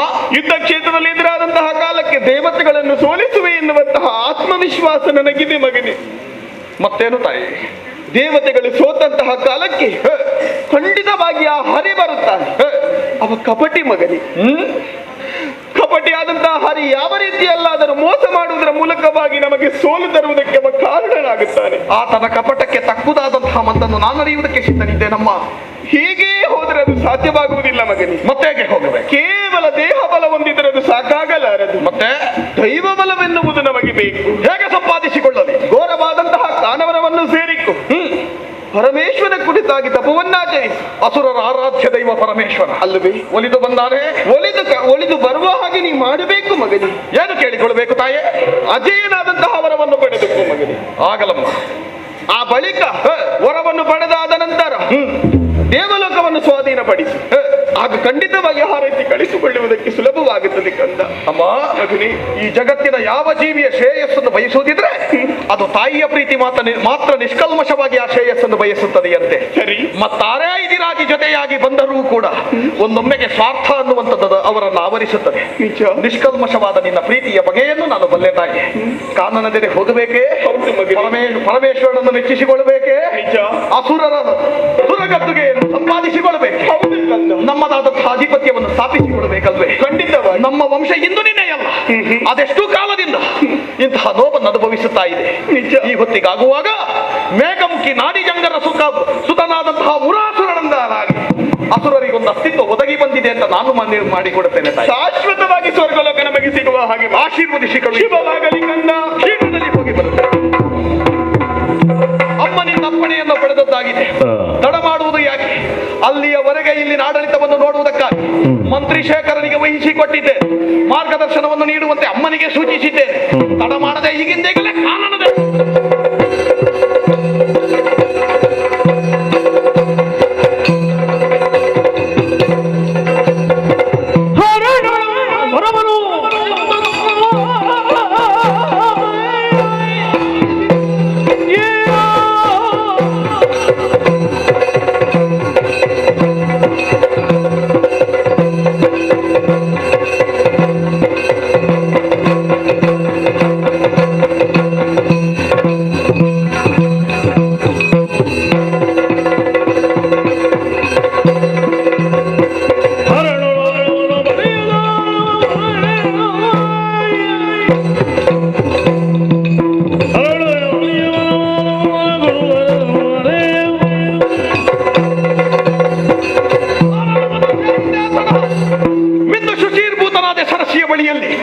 ಪರಮೇಶ್ವರನನ್ನು ಭಜಿಸಿದೆ.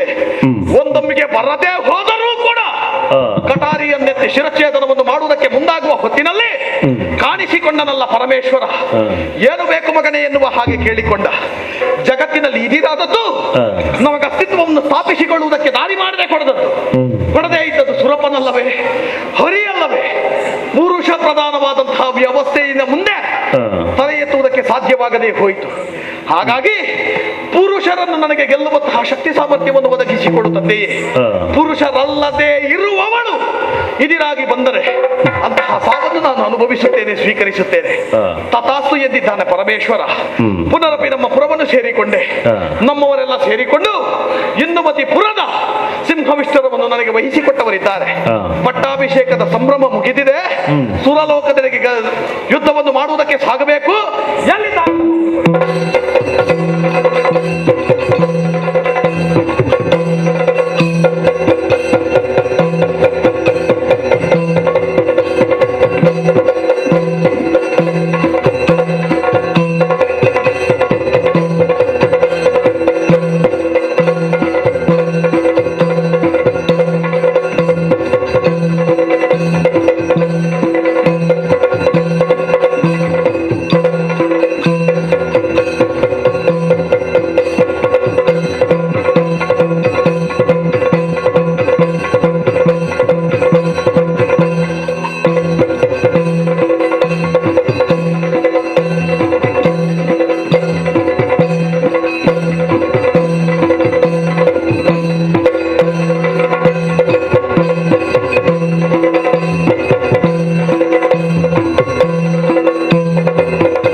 ಸೇನಾಧಿಪತಿಗಳೇ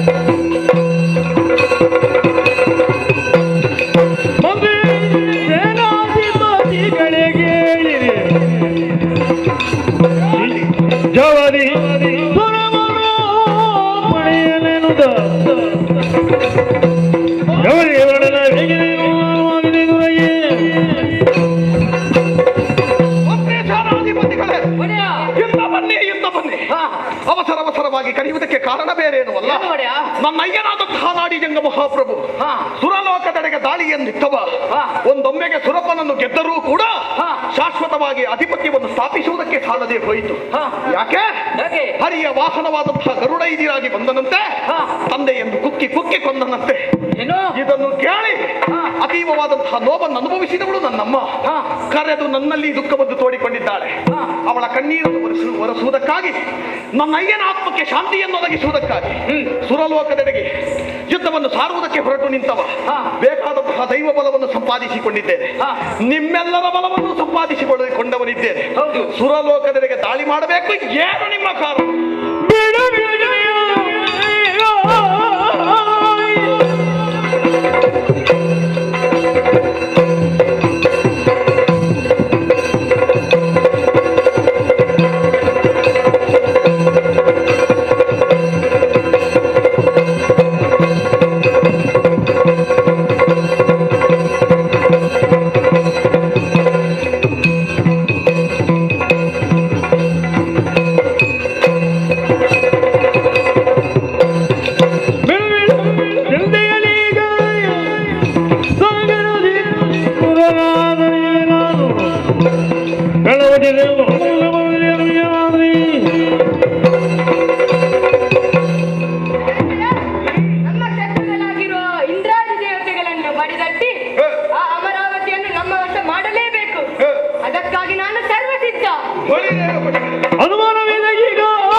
ರೋಷಾವೇಶದ ಮಾತುಗಳನ್ನು ಕೇಳಿ ತಡ ಮಾಡುವುದಲ್ಲ, ನಿಮ್ಮದಾದಂತಹ ಆಯುಧಗಳನ್ನು ಧರಿಸಿಕೊಳ್ಳಿ. ಬೆಂಗರೆಯಲ್ಲಿ ನಾನು ಇದ್ದೇನೆ. ಈಗಿಂದೀಗಲೇ ನಮ್ಮ ಸೇನೆ ಹೊರಡ.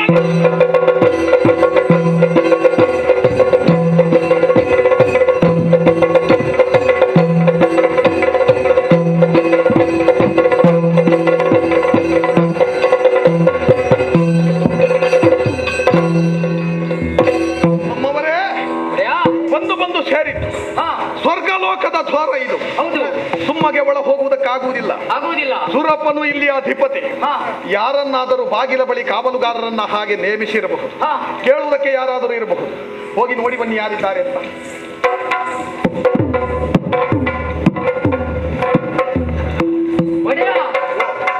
ದ್ವಾರದ ಬಳಿಯಲ್ಲಿ ಒಂದು ಗೊಂಬೆ ಇರಿಸಿದ್ದಾರೆ. ಗೊಂಬೆ ಇರಿಸಿದ್ದಾರೆ ಅಂತ ಆದ್ರೆ ಅದನ್ನು ಸುಮ್ಮಗೆ ಯಾಕೆ ಅಲ್ಲಿ ಉಳಿಸಿಕೊಳ್ಳುವುದು? ನಮಗದು ದಾರಿಗಡ್ಡಾಗುತ್ತದೆ ಅಂತಾದ್ರೆ ಕತ್ತರಿಸಿ ಆಚೆ ಬಿಸಾಡಿ.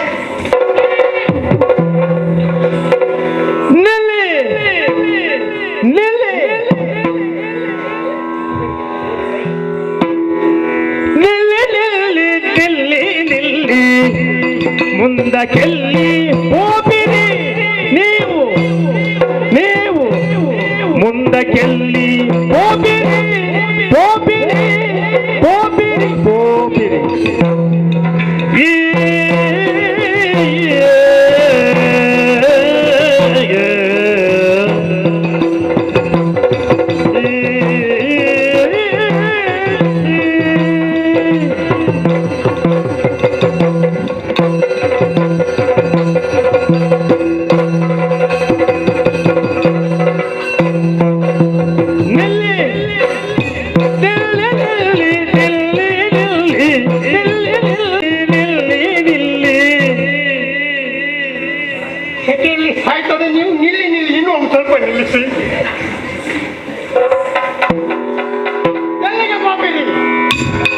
ಮುಂದಕ್ಕೆಲ್ಲಿ ಹೋಪಿನಿಂದು ನೀವು ಮುಂದಕ್ಕೆಲ್ಲಿ ಹೋಪಿನಿಂದು ಮುಂದಕ್ಕೆ ಎಲ್ಲಿ ಹೋಪಿನಿಂದು ನಿಲ್ಲಿ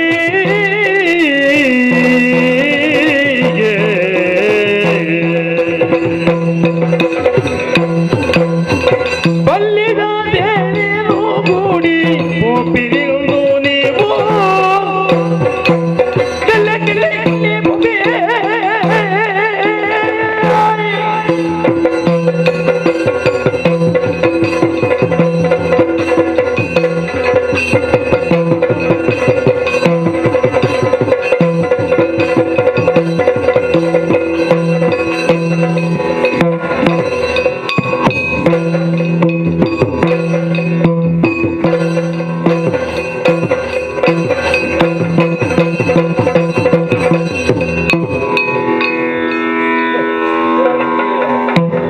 ಅವತ್ತು ಆಗ್ತಾ ಇತ್ತು, ಈಗೆಲ್ಲ ಆಗುದಿಲ್ಲ. ನಮ್ಮವರೇ, ಒಡೆಯಾ,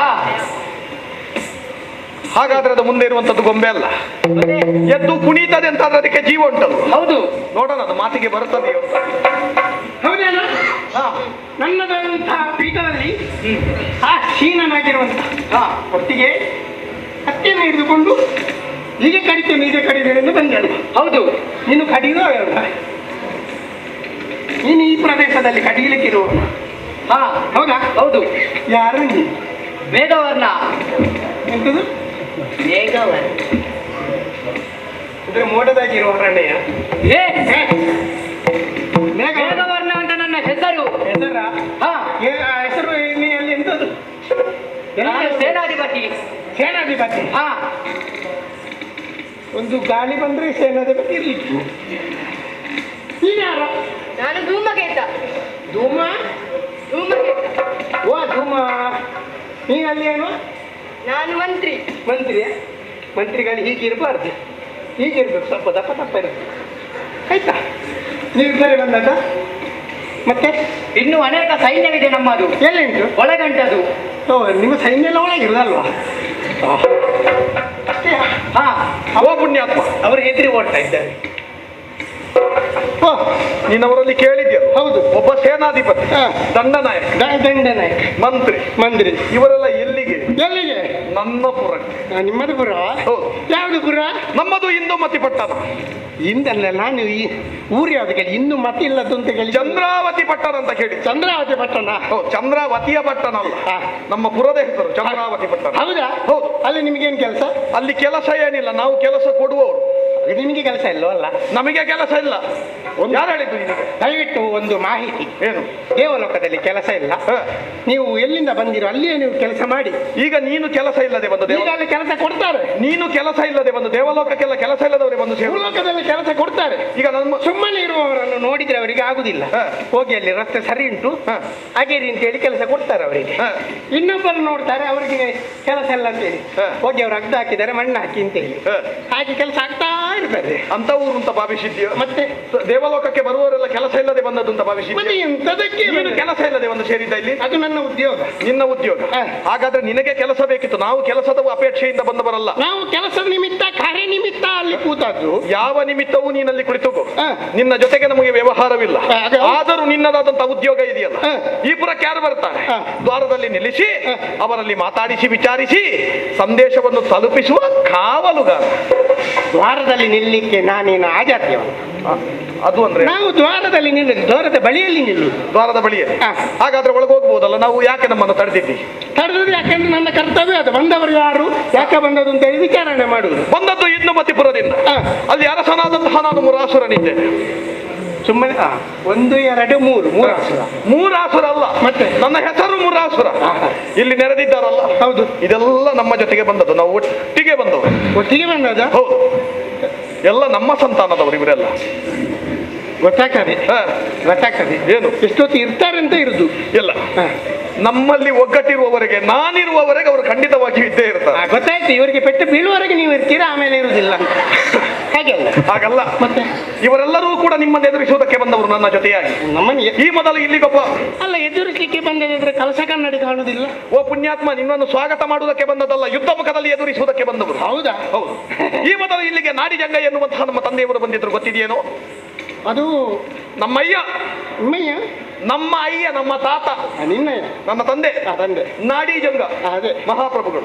ಮಹಾಪ್ರಭು. ಸುರಪನನ್ನು ಗೆಲ್ಲುವುದಕ್ಕೆ ಬಂದವರು. ಪ್ರಭುಗಳನವೇ? ಹ? ಪ್ರಭುನವೇ? ಏನು? ನಾಡಿಜಂಗ ಮಹಾಪ್ರಭುನವೇ? ನೀನು ಅಲ್ಲಿಂದ ಬಂದಿಲ್ಲಿ ಕೆಲಸಕ್ಕೆ ಪಡೆದು ಬಂದ ಪ್ರಭುಗಳು ಅಂತ ಹೇಳಿದ್ರು. ಪ್ರಭುಗಳು, ಒಡೆಯ ವಿಭು, ಒಡೆ ನಿಮ್ಮದು? ಹೌದು, ಒಡೆ ನಮ್ಮ ಪ್ರಭು, ಪ್ರಭು ನನ್ನ ತಂದೆ. ನಿಮ್ಮ ಇಲ್ಲಿ ಶಾಶ್ವತವಾಗಿ ಅವರಿಗೆ ಅಧಿಪತ್ಯವನ್ನು ಸ್ಥಾಪಿಸುವುದಕ್ಕೆ ಸಾಧ್ಯವಾಗಲಿಲ್ಲ. ಹೌದು, ಅವರು ಶಾಶ್ವತ ಆಗಿ ಅಲ್ಲಿಗೆ ಕಳಿಸಿ ಹಾಕಿದೆ. ಇದರ ಹಿಂದೆ ಕಪಟದ ನಾಟಕವನ್ನಾಡಿದವ ನಿನ್ನಪ್ಪ ಸುರಪ. ಸುಮ್ಮನೆ ನನ್ನಪ್ಪನ ವಿಷಯಕ್ಕೆ ಬರಬೇಡಿ. ನಿನಗೆ ಅನ್ನ ಕೊಟ್ಟು ಸಾಕುತ್ತಾ ಇದ್ದಾನೆ. ಅನ್ನ ಕೊಟ್ಟ ಸುರಪ, ಅನ್ನ ಕೊಟ್ಟವ ಸುರಪ. ಹೋಗಿ ಅವನಲ್ಲಿ ಹೇಳು, ಏನಂತ? ಇಂದುಮತಿ ಪಟ್ಟಣದಿಂದ ಮುರಾಸುರ ತಂದ ಸೈನ್ಯದವರ ಜೊತೆಗೂಡಿ ಬಂದಿದ್ದಾನೆ. ಈಗಿಂದೀಗಲೇ ಯುದ್ಧಕ್ಕೆ ಸನ್ನದ್ಧರಾಗಬೇಕು. ಸನ್ನದ್ಧರಾಗದೆ ಹೋದಲ್ಲಿ ಒಳಗೊಂದು ಆತನನ್ನು ಎಳೆದು ಹಾಕಿ ಗಿಟ್ಟಿಸಿದ್ದೇವೆ ಸುರಪತಿಗೆ, ಸುರಲೋಕದ ಗದ್ದುಗೆ. ಏನು ಅಂತ ಭಾವಿಸಿ? ಏನು ಅಂತ ಭಾವಿಸಬೇಕಿತ್ತು. ಇಲ್ಲಿ ನಿಂತಿರುವವ ಏನು ಅಂತ ಭಾವಿಸಿದೆ? ನೀನು ಯಾರೇ ಆಗಿರ್ಲಿ ನಮಗೆ ಲೆಕ್ಕವೇ ಅಲ್ಲ. ಅನುಚಿಂತಿತ ನಿಖಿಲ ಜನಹಿತ ಕೃತ್ಯ, ಸೌಜನ್ಯ ಸೀಮಾವಧಿ, ದಾಕ್ಷಿಣ್ಯಾದಿ ಗುಣಾದಿ ಶರಣ್ಯ, ಪುಣ್ಯತರ ಶರಣ್ಯ, ದೀನಮತಿ ವಿನ್ಯಾಸ, ನಿಯತ ಶಭಾಚರಣ, ಸಕಲ ಕಲ ಆರಾಪ, ಕಲಾರ ಸೌದಾರ್ಯ, ಇದು ಹಾರಾಟವೇ ಆಗದಿಂದ ಮಹನೀಯ ಮಹನೀಯ ರಾಜ ರಾಜಾದಿರಾಜ ಒಳಗೆ ನಾನು ವೀರಾದಿ ವೀರ, ನನ್ನಲ್ಲಿ ಹೋರಾಡಬೇಕು. ಆಮೇಲೆ ಇಷ್ಟೆಲ್ಲ ಹೊಗಳಿಕೆಯನ್ನು ಪಡೆದುಕೊಂಡವ ನೀನ. ಆಮೇಲೆ ಪಡಿಲಿಕ್ಕೆ ಮುಂದೆ ಅದು ಪಡಿಲಿಕ್ಕೆ ಉಂಟು, ಪಡೆಯುವುದಕ್ಕೆ ಇರುವ. ಹೌದು. ಇದು ನಿನ್ನ ಉದ್ಯೋಗ ಏನಿದೆಯೋ ಅಷ್ಟನ್ನು ಮಾಡಿದ್ರೆ ಸಾಕು. ನಮ್ಮನ್ನು ಪ್ರಶ್ನಿಸುವುದಕ್ಕೆ, ನಮ್ಮನ್ನು ಎದುರಿಸುವುದಕ್ಕೆ ನಿನ್ನ ಸಾಮರ್ಥ್ಯ ಸಾಲುವುದಿಲ್ಲ. ಇವರು ನಿಮ್ಮ ಜನವಾ? ಅವರು ನಮ್ಮವರೇ. ಬದಿಯಲ್ಲಿ ಹೋಗ್ತಾ ಇದ್ದಾರೆ. ಹೌದು, ಅವರು ನೋಡ್ತಾ ಇದ್ದಾರೆ ಯಾರೆಲ್ಲ ಇದ್ದಾರೆ ಅಂತ. ಹಾಗಾಗಿ ಹೋಗಿ ನಿನ್ನ ಸುರಪನಲ್ಲಿ ಹೇಳು, ಸುರಲೋಕದ ಗದ್ದುಗೆಯನ್ನು ಬಿಟ್ಟು ಕೊಡಬೇಕು. ಬಿಟ್ಟು ಕೊಡದಿದ್ರೆ, ಕೊಡದೇ ಇದ್ದರೆ ಕೈಯಲ್ಲಿರುವಂತಹ ಕಟಾರಿಯನ್ನು ಛಳಪಿಸುತ್ತಾ ಯುದ್ಧ ಒಳ್ಳೆ ಮಾತಿನಲ್ಲಿ ಹೇಳ್ತೇನೆ. ಏನು? ಹೋಗ್ತೀರಾ ಇಲ್ವಾ? ಹೋಗುವುದಿಲ್ಲ. ಹೋಗ್ತೀರಲ್ವಾ? ಹೋಗುವುದೇ ಇಲ್ಲ. ನನಗೆ ಕೋಪ ಬಂದ್ರೆ ಮತ್ತೆ ಕಣ್ಣು ಕಾಣುವುದಿಲ್ಲ. ಎಷ್ಟು ಕೋಪ ಬರಲಿ, ಎಷ್ಟು ಕಣ್ಣು ಕಾಣದೆ ಹೋಗು. ಹೋಗ್ತೇನೆ. ಒಮ್ಮೆ ಹೋಗಬೇಡ್ರಿ. ಹೋಗುವುದಿಲ್ಲ. ನಾನು ಹೋಗ್ತೇನೆ. ನಮ್ಮವರೇ, ಆತ ಸಂದೇಶಚರ. ಆತನಿಂದ ಅದಕ್ಕಿಂತ ಹೆಚ್ಚು ಏನು ಮಾಡುವುದಕ್ಕೆ ಸಾಧ್ಯವಿಲ್ಲ. ಹಾಗಂತೂ ಸುದ್ದಿ ಸುರಪನಿಗೆ ತಲುಪಿಯೇ ತಲುಪುತ್ತದೆ. ಆತ ಯುದ್ಧಕ್ಕೆ ಬರುವವನೇ. ನಾವು ಯಾವುದಕ್ಕೂ ಎಚ್ಚರವಾಗಿರ್ಬೇಕು. ಹೋಗೋಣ ಬಿಡ.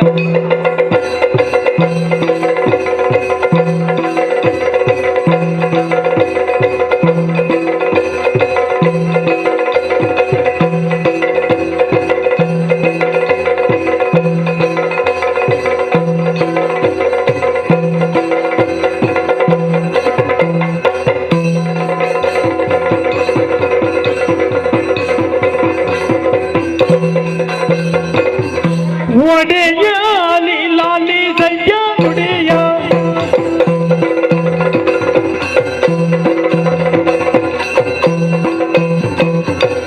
ಒಡೆಯ ನೀಲಾಲಿ ದಯ್ಯ ನುಡಿಯ ವೈಮಾನಿಕರಾಯ ವೈಮಾನಿಕರಾಯ ಒಡೆಯ ನೀಲಾಲಿ ದಯ್ಯ ನುಡಿಯ ಒಡೆಯಲಿ ನಿಲ್ಲಯ ನುಡಿಯಂದನಿ ಹೊರಗಡೆಯೊಳಗೆ ಬಂದಿದೆ. ಒಡೆಯ ನೀಲಾಲಿ ದಯ್ಯ ನುಡಿಯ ಲಾಲಿಸಬೇಕು. ಗಡಿಬಿಡಿ ಗಡಿಬಿಡಿ. ನಾನು ದ್ವಾರದಲ್ಲಿ ಇದ್ದವ. ನಾನು ದ್ವಾರದ ಬಳಿಯಲ್ಲಿ ದ್ವಾರಪಾಲಕ. ಹೌದು, ಕರ್ತವ್ಯ ಮಾಡುತ್ತಿರುವಂತಹ ಸಂದರ್ಭದಲ್ಲಿ ಸೇನೆ ಬಂತು. ಯಾವ ಸೇನೆ? ಚಂದ್ರಾವತಿಯ ಪಟ್ಟಣ ಅಂತೆ. ಈ ಹಿಂದೆ ಬಂದಿದ್ದಲ್ಲ. ಯಾರಂತೆ? ಹೆಸರೇನಂತೆ? ನಾಡಿಜಂಗ. ನಾಡಿಜಂಗ. ನಾಡಿಜಂಗ. ಅದನ್ನು ಕೊಂದು ಕಳೆದಾಗಿದೆ. ಕೊಂದಾಗಿದೆ. ನೀವು ಕೊಲ್ತೀರಿ, ಒಳಗೆ ಕಿಪ್ಪಿಟ್ಟಿದ್ದು ನಾನು. ಬಂದವನು ಅವನ ಮಗ ಅಂತೆ. ಯಾರಂತೆ? 1 2 3 ಮೂರಾಸುರ. ಮುರಾಸುರ ಅವನ ಸೇನೆಯನ್ನು ಕೂಡಿಕೊಂಡು ಬಂದಿದ್ದಾನೆ. ಏನಾಗ್ಬೇಕಂತೆ? ಬಂದದ್ದು ಬೇರೇನಲ್ಲ. ಯಾಕೆ? ನಾನು ಹೇಳಿದೆ ಮಾಲ ಎಲ್ಲ ಮೊನ್ನೆ ಮುಗ್ದಿದೆ. ಇನ್ನು ಯಾಕೆ ಬಂದದ್ದು? ಮಾಲಕ್ಕೆ ಪಿಂಡ ಬಿಡ್ಲಿಕ್ಕೆ ಬಂದದಲ್ಲ ಮತ್ತೇನಂತೆ? ಅವನ ಅಪ್ಪನನ್ನು ಕೊಂದಂತಹ ಸೇನೆಯನ್ನು ತೀರಿಸಲಿಕ್ಕೆ ಸೇನೆಯನ್ನು ಕೂಡಿಕೊಂಡು ಬಂದಿದ್ದಾನೆ. ಒಳ್ಳೆ ಮಾತಿನಲ್ಲಿ ಯಾರನ್ನು? ಯುದ್ಧಕ್ಕೆ ಸನ್ನದ್ಧರಾಗಬೇಕು. ಸನ್ನದ್ಧರಾಗಬೇಕಂತೆ.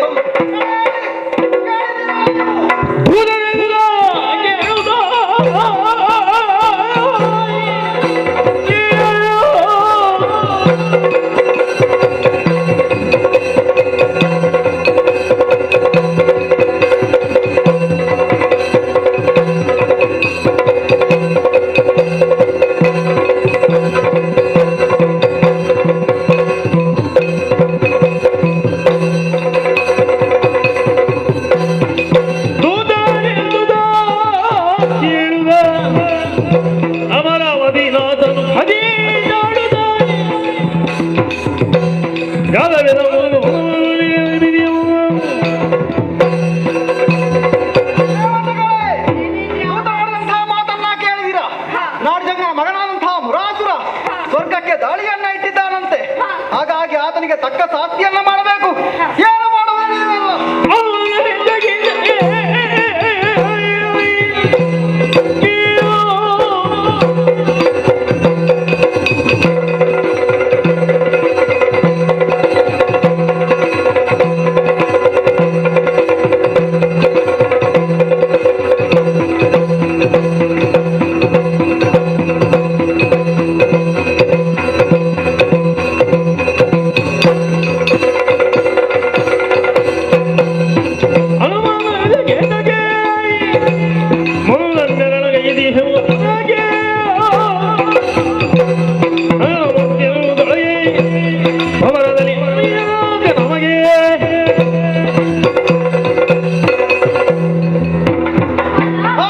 ನಾಗಲೋಕದ ಸಂಪತ್ತಿಗೆ ಆಸೆ ಮಾಡಿ ಅವರು ನಮ್ಮ ನಾಗಲೋಕವನ್ನು ದಾಳಿ ಮಾಡಿದರೆ ಅವರನ್ನು ನಾಶ ಮಾಡುತ್ತೇವೆ.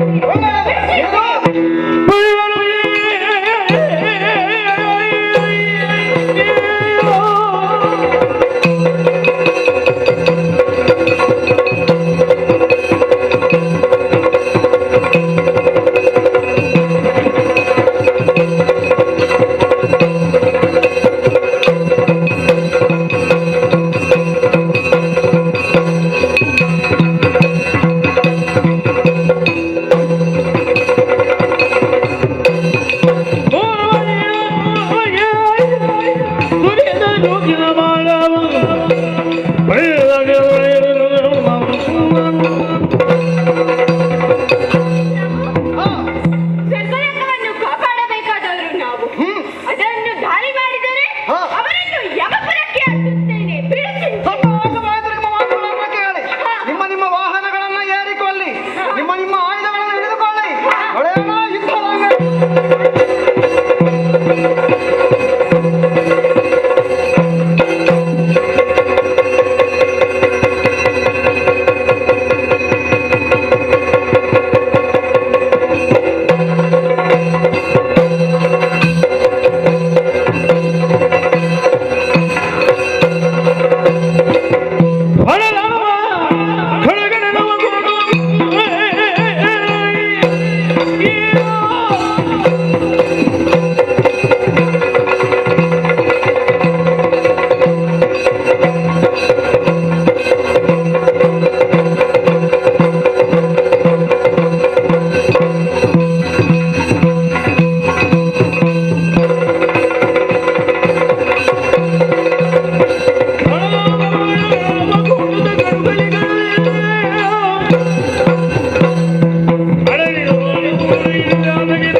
ಬಂದಿದ್ದೀರಾ? ಹೌದು.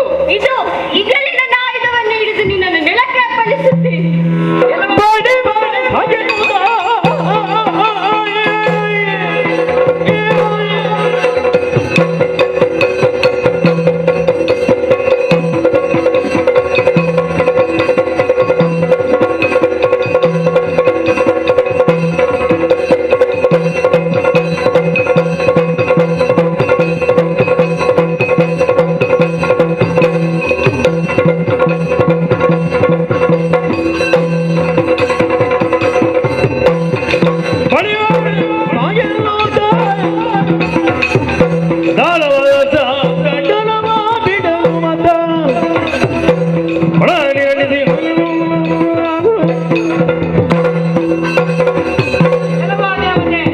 ನನ್ನ ಪ್ರಭುವಿನ ಆಜ್ಞೆಯಲ್ಲಿ ಬಂದವ ನಾನು.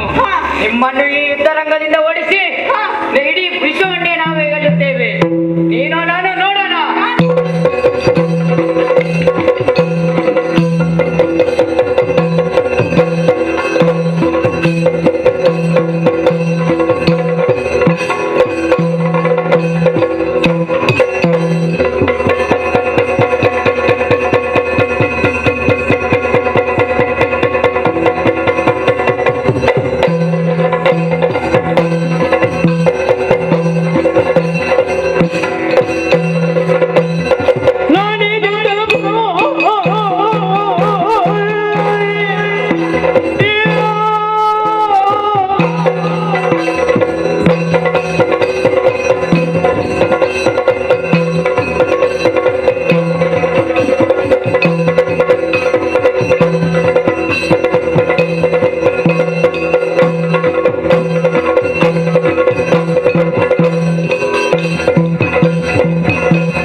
ಬೆಂಕಿಯನ್ನು ಕಂಡ ಪತಂಗಗಳಂತೆ ಮತ್ತೆ ಮತ್ತೆ ಇಲ್ಲಿಯ ಸಂಪತ್ತನ್ನ ಅನುಭವಿಸಬೇಕು ಎಂಬ ಆಸೆಯಿಂದ ಮತ್ತೆ ಮತ್ತೆ ಬರುತ್ತಾ ಇದ್ದೀರಲ್ಲ, ನಿಮ್ಮ ಕುತ್ತಿಗೆ ಕೈಯಾಗಿ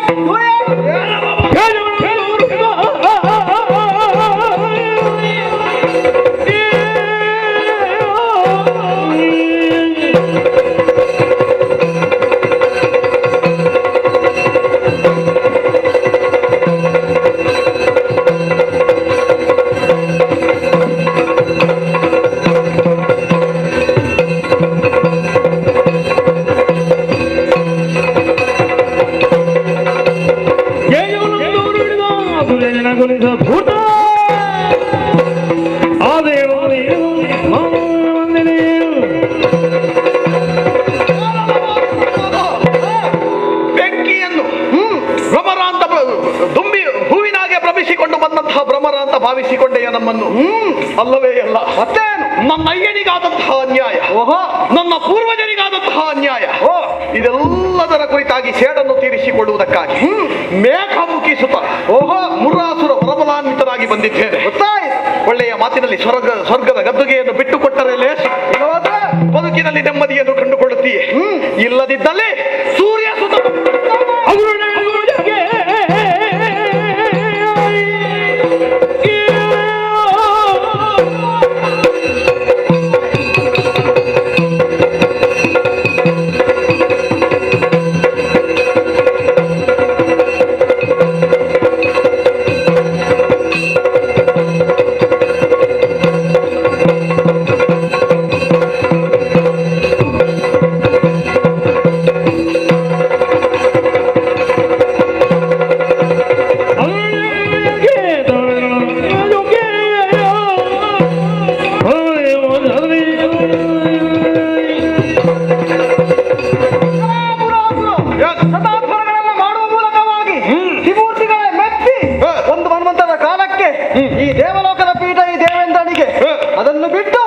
ನಿನ್ನ ಹಿರಿಯರಿಗಾದ ಅನ್ಯಾಯವನ್ನು ಪ್ರಚುರಕ್ಕೆ ಬಂದೆ ಅಂತಾದ್ರೆ ನನ್ನ ಈ ಅಧ್ಯಾಯದಲ್ಲಿ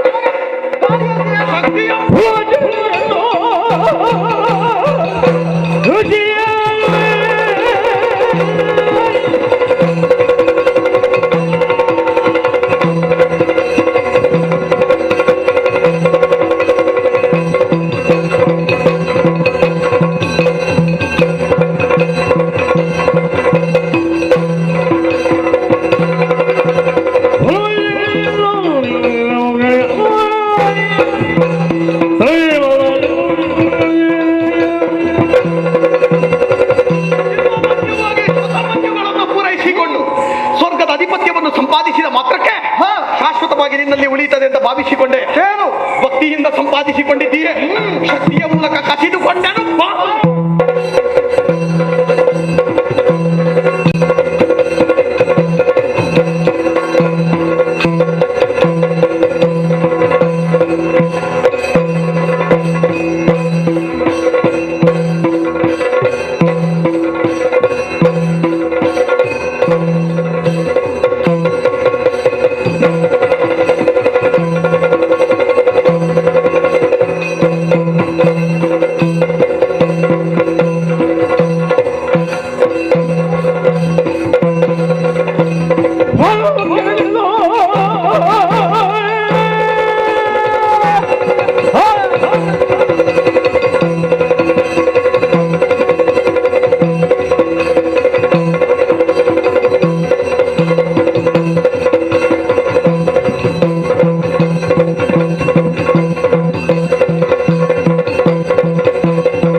ನಮ್ಮವರೇ, ಸ್ವರ್ಗದ ಆಧಿಪತ್ಯ ನಮ್ಮ ಕೈ ಸೇರಿಯಾಗಿದೆ. ಇನ್ನು ಶಾಶ್ವತವಾಗಿ ಇಲ್ಲಿ ನೆಲೆಯುವುದು ಹೇಗೆ ಅನ್ನುವುದರ ಕುರಿತಾಗಿ ಯೋಚನೆ ಮಾಡಬೇಕು. ಓಡಿ ಹೋದಂತಹ ಸುರಪ ಸುಮ್ಮಗೆ ಉಳಿಯುವುದಕ್ಕಿಲ್ಲ. ಖಂಡಿತವಾಗಿ ಹೊರಗೆ ದೂರ ನೀಡುವವನೇ, ಆತನು ಯುದ್ಧದಲ್ಲಿ ಎದುರಾಗುವವನೇ. ಆತನನ್ನು ಎದುರಿಸುವುದಕ್ಕೆ ಬೇಕಾದಂತಹ ಸಿದ್ಧತೆ ನಮ್ಮಲ್ಲಿರಬೇಕು. ಸೂರ್ಯ ಚಂದ್ರರ ಸಂಚಾರಕ್ಕೆ, ಭೂಲೋಕದ ಋಷಿಮುನಿಗಳ ಹವಿಸಿಗೆ ಎಲ್ಲದಕ್ಕೂ ನಮ್ಮ ಅಪ್ಪಣೆಯಾಗಬೇಕು. ಆಡಳಿತದ ಜಯವಶವನ್ನು ಎಲ್ಲರೂ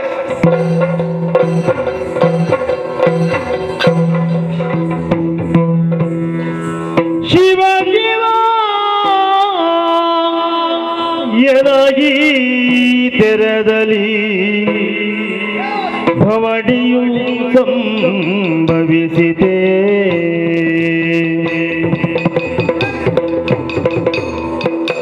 ಶಿವ ಶಿವ ಎನಾಗಿ ತೆರದಲ್ಲಿ ಭವಡೆಯು ಸಂಭವಿಸಿದೆ.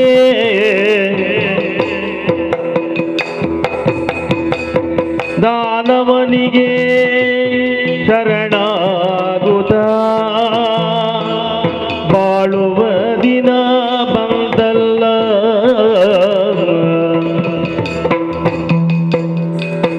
ದಾನವನಿಗೆ ಶರಣಾಗುತ್ತ ಬಾಳುವ ದಿನ ಬಂದಲ್ಲ. ಶಿವ ಶಿವ ಹರೇ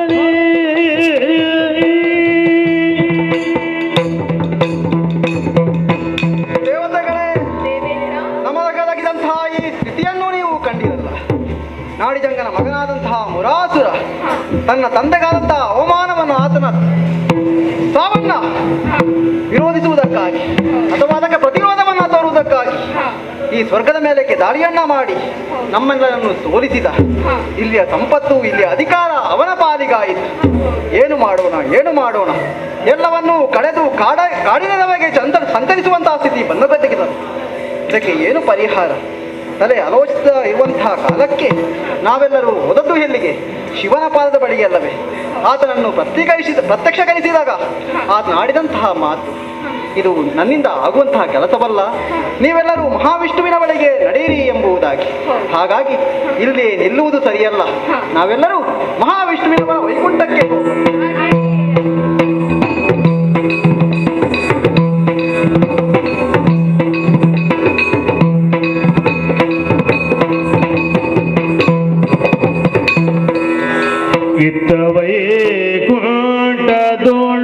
ಇರುತ್ತಲೇ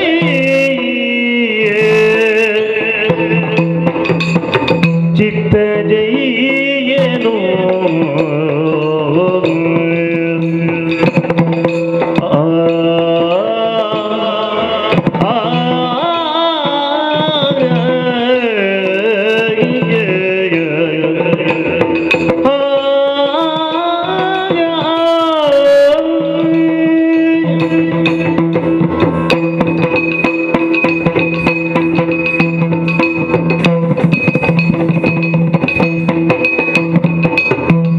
ಚಿತ್ತವೈ ಕೊಂಡದೋಳು ಇರುದನಿಗೆ ಚಿತ್ತಜೆಯನು ಶರದಿ ಸುತಿಯಳ ಚಿತ್ತಜೆಯನು ಶರದಿ ಸುತಿಯಳ ಶರದಿ ಸುತಿಯಳ ಒತ್ತಿನೊಳು ಮೆರೆಯುತ್ತ ದರುಶನ ನಿಂತರ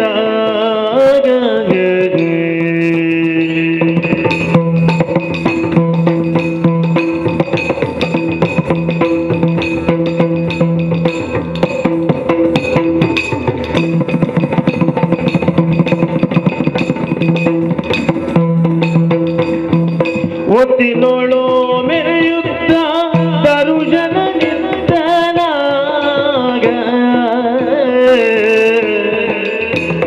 ವೈಗೋಡದೊಳಗಿರುತ್ತದೀ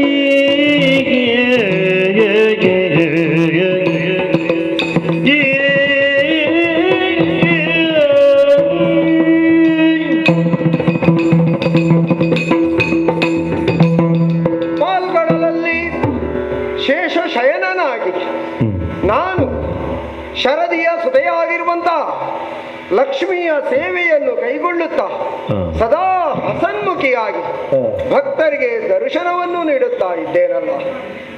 ಲೋಕಗಳು 14. ಈ 14 ಲೋಕಗಳಲ್ಲಿ ಇರುವಂತಹ ವಿಶೇಷತೆ ಏನು? ಸೃಷ್ಟಿ ಸ್ಥಿತಿ ಲಯ. ಜೀವಿ ಹುಟ್ಟುತ್ತದೆ, ಬೆಳೆಯುತ್ತದೆ, ಸಾಯುತ್ತದೆ. ಈ ನೆಲೆಯಲ್ಲಿ ಲೋಕದ ವಿಶೇಷತೆ ಇದೆ. ಸರ್ವ ಜೀವಿಗಳು ಚೈತನ್ಯಪೂರ್ಣವಾಗಿದ್ದರೂ ಕೂಡ ಬುದ್ಧಿಜೀವಿಗಳಾಗಿರುವಂತಹ ಮಾನವರೋ ದಾನವರೋ ಈ ಲೋಕವನ್ನು ನಿಯಂತ್ರಿಸುವಲ್ಲಿ ಸಫಲರಾಗಿರ್ತಾರೆ. ಹಾಗೆಯೇ ದೇವವರ್ಗಗಳೂ ಇರುತ್ತವೆ. ಸೃಷ್ಟಿಗೆ ಒಡೆಯನಾಗಿ ಯಾರು? ಸತ್ಯಲೋಕದಲ್ಲಿ ಬ್ರಹ್ಮನಿದ್ರೆ. ಲಯ ಕರ್ತೃವಾಗಿ ಯಾರು? ಉಮಾಮಹೇಶ್ವರ ಸದಾ ಮೆರೆಯುತ್ತಾ ಇದ್ದರೆ. ಪಾಲನಾ ಅಧಿಕಾರಿಯಾಗಿ ವೈಕುಂಠದಲ್ಲಿ ಮೆರೆಯುತ್ತಾ ಇರುವಂತಹ ಶ್ರೀಹರಿ ಹೀಗೆಂದು ನನ್ನನ್ನು ಕೊಂಡಾಡುತ್ತಾ ಇದ್ದಾರೆ ಭಕ್ತವರ್ಗ. ಸಾಮೀಪ್ಯ, ಸಾರೂಪ್ಯ, ಸಾಲೋಕ್ಯ, ಸಾಯುಜ್ಯ ಇವು ನನ್ನ ಮೋಕ್ಷದ 4 ಅಂಗಗಳು. ಭಕ್ತರು ನನ್ನನ್ನು ಭಜಿಸುತ್ತಾರೆ ಯಾಕೆ? ಈ ಲೋಕದಲ್ಲಿ ಭೌತಿಕವಾದಂತಹ ಸಂಸಾರದ ಜಂಜಾಟದಿಂದ ಮುಕ್ತರಾಗಿ ಸಾಯುಜ್ಯ ಪದವಿಯನ್ನು ಪಡೆಯುವುದರ ಮೂಲಕ ಶಾಶ್ವತವಾದಂತಹ ದಿವ್ಯ ಪದವಿಯನ್ನು ಪಡೆಯಬೇಕು ಎನ್ನುವಂತಹ ಉದ್ದೇಶದಿಂದಲೇ ನನ್ನನ್ನು ಪೂಜಿಸುತ್ತಾ ಇರ್ತಾರೆ.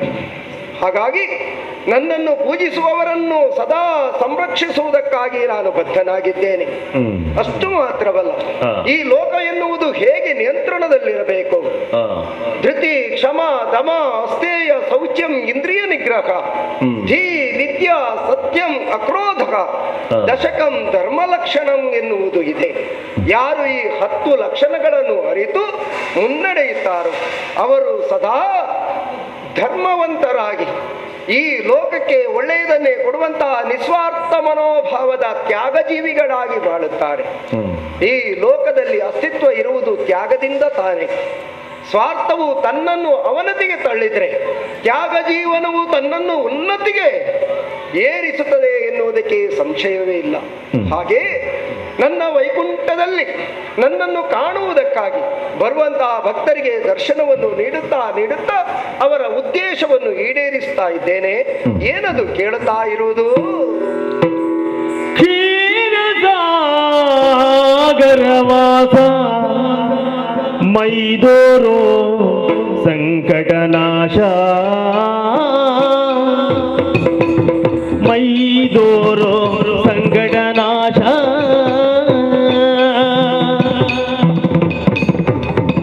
ನಾರದ ವಂದಿತ ಸಾರಥಲೋಚನ,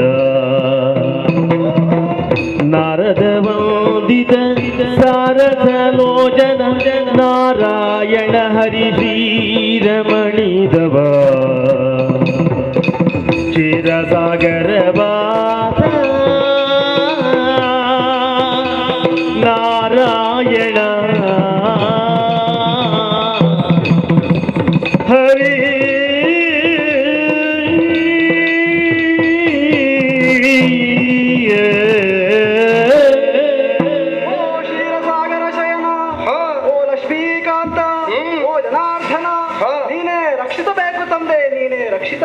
ಜಂಬಾರಿ ಎದ್ದೇಳು.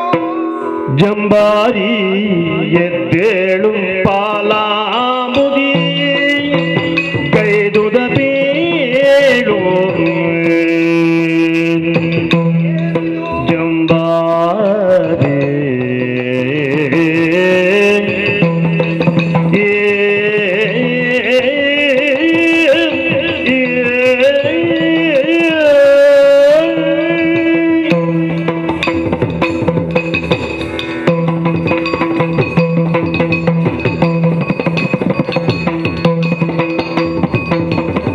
ಜಂಬಾರಿ ಎದ್ದೇಳೋ ಪಾಲಾಮುದಿಗೈದುದ ಬೇಳು ಪಾಲಾಮುದಿಗೈದುದ ಬೇಳು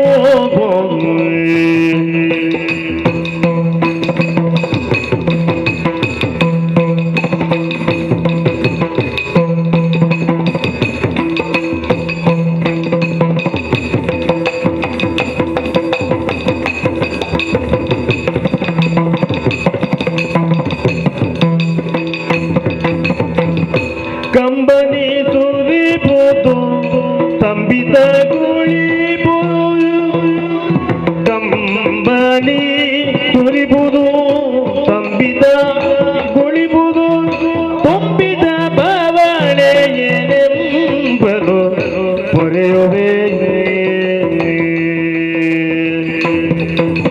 ಕಂಬನಿ ಸುರಿಬೋದು ತಂಬಿದ ಗುಳಿಬೋದು ತುಂಬಿದ ಬವಣೆಯೆಂಬಲು ಪೊರೆಯುವೆ ಜಂಬಾರಿ ಎದ್ದೇಳು ಪಾಲಾಮುದಿಗೈದುದ ಬೇಳು ಎದ್ದೇಳು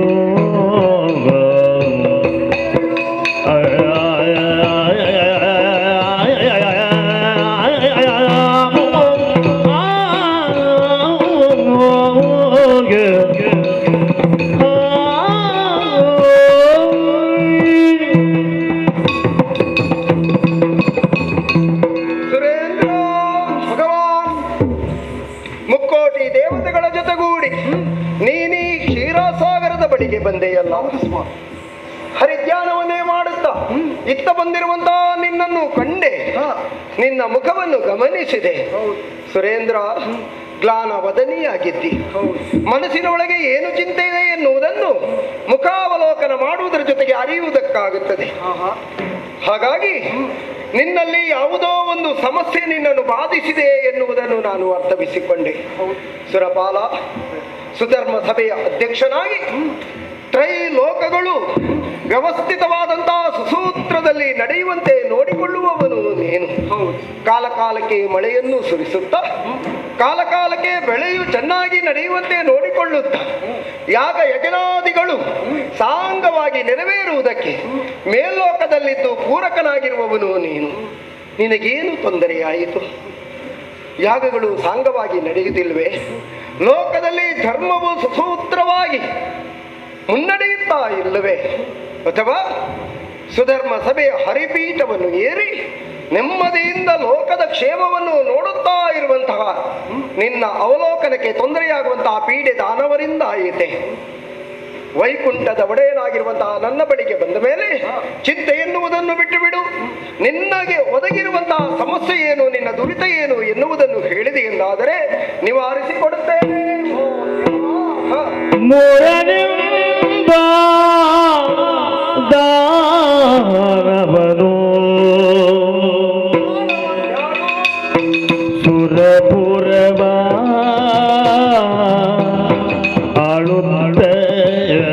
ಆಳುತ್ತಲಿಹನೋ ಸುರಪುರವ ಆಳುತ್ತ ಇಹನೋ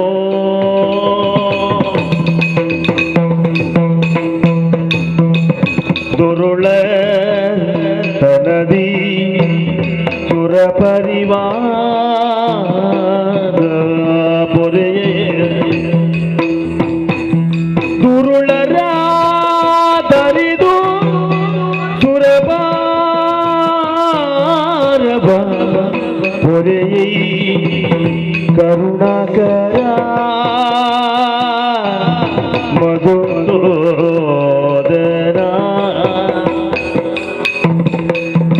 ಹರೇ ಓ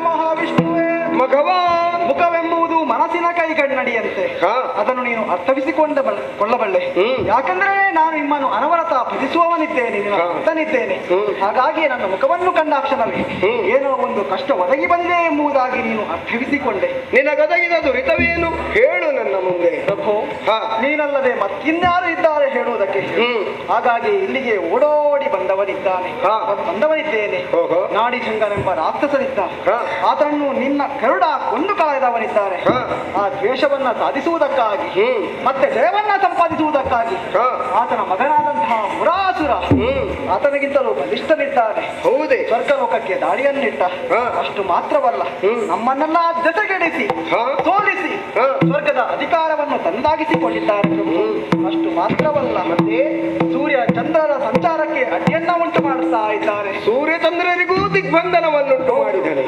ಬ್ರಾಹ್ಮಣರನ್ನು ಬಿಡಿಸುತ್ತಾ ಇದ್ದಾನೆ. ಓಹೋ. ಹಾಗಾಗಿ ಹಾ. ಇಡೀ ಲೋಕವೇ ಆತನಿಂದ ತಲ್ಲಣಿಸಿ ಹೋಗಿದೆ. ಹ್ಮ್. ಆತನನ್ನ ಕೊಂದು ಹ್ಮ್. ಲೋಕಕ್ಕೆ ಮಂಗಳವನ್ನುಂಟು ಮಾಡಬೇಕು ಪ್ರಭು. ಅಳಲದಿರು ಸುರಪಾಲ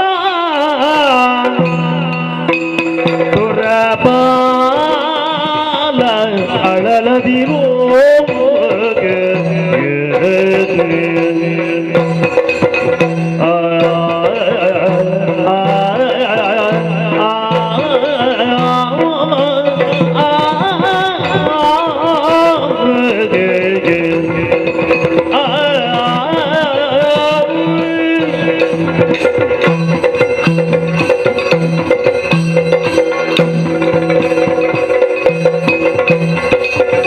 ಅಳಲದಿರು ದುರಬಲ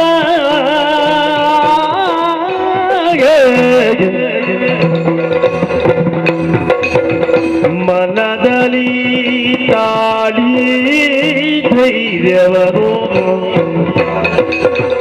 ಮನದಲ್ಲಿ ತಾಳಿ ಧೈರ್ಯವನ್ನು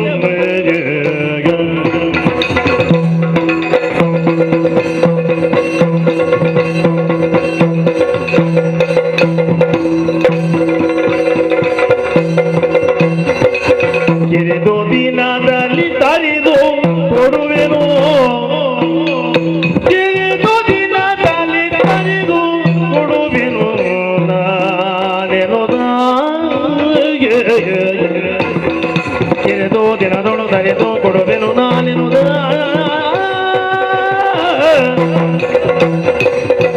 ಅಳಲದಿರೋ ಸುರಬಾಲಾಗ ಮನದಲ್ಲಿ ತಾಡಿ ಧೈರ್ಯಗಳ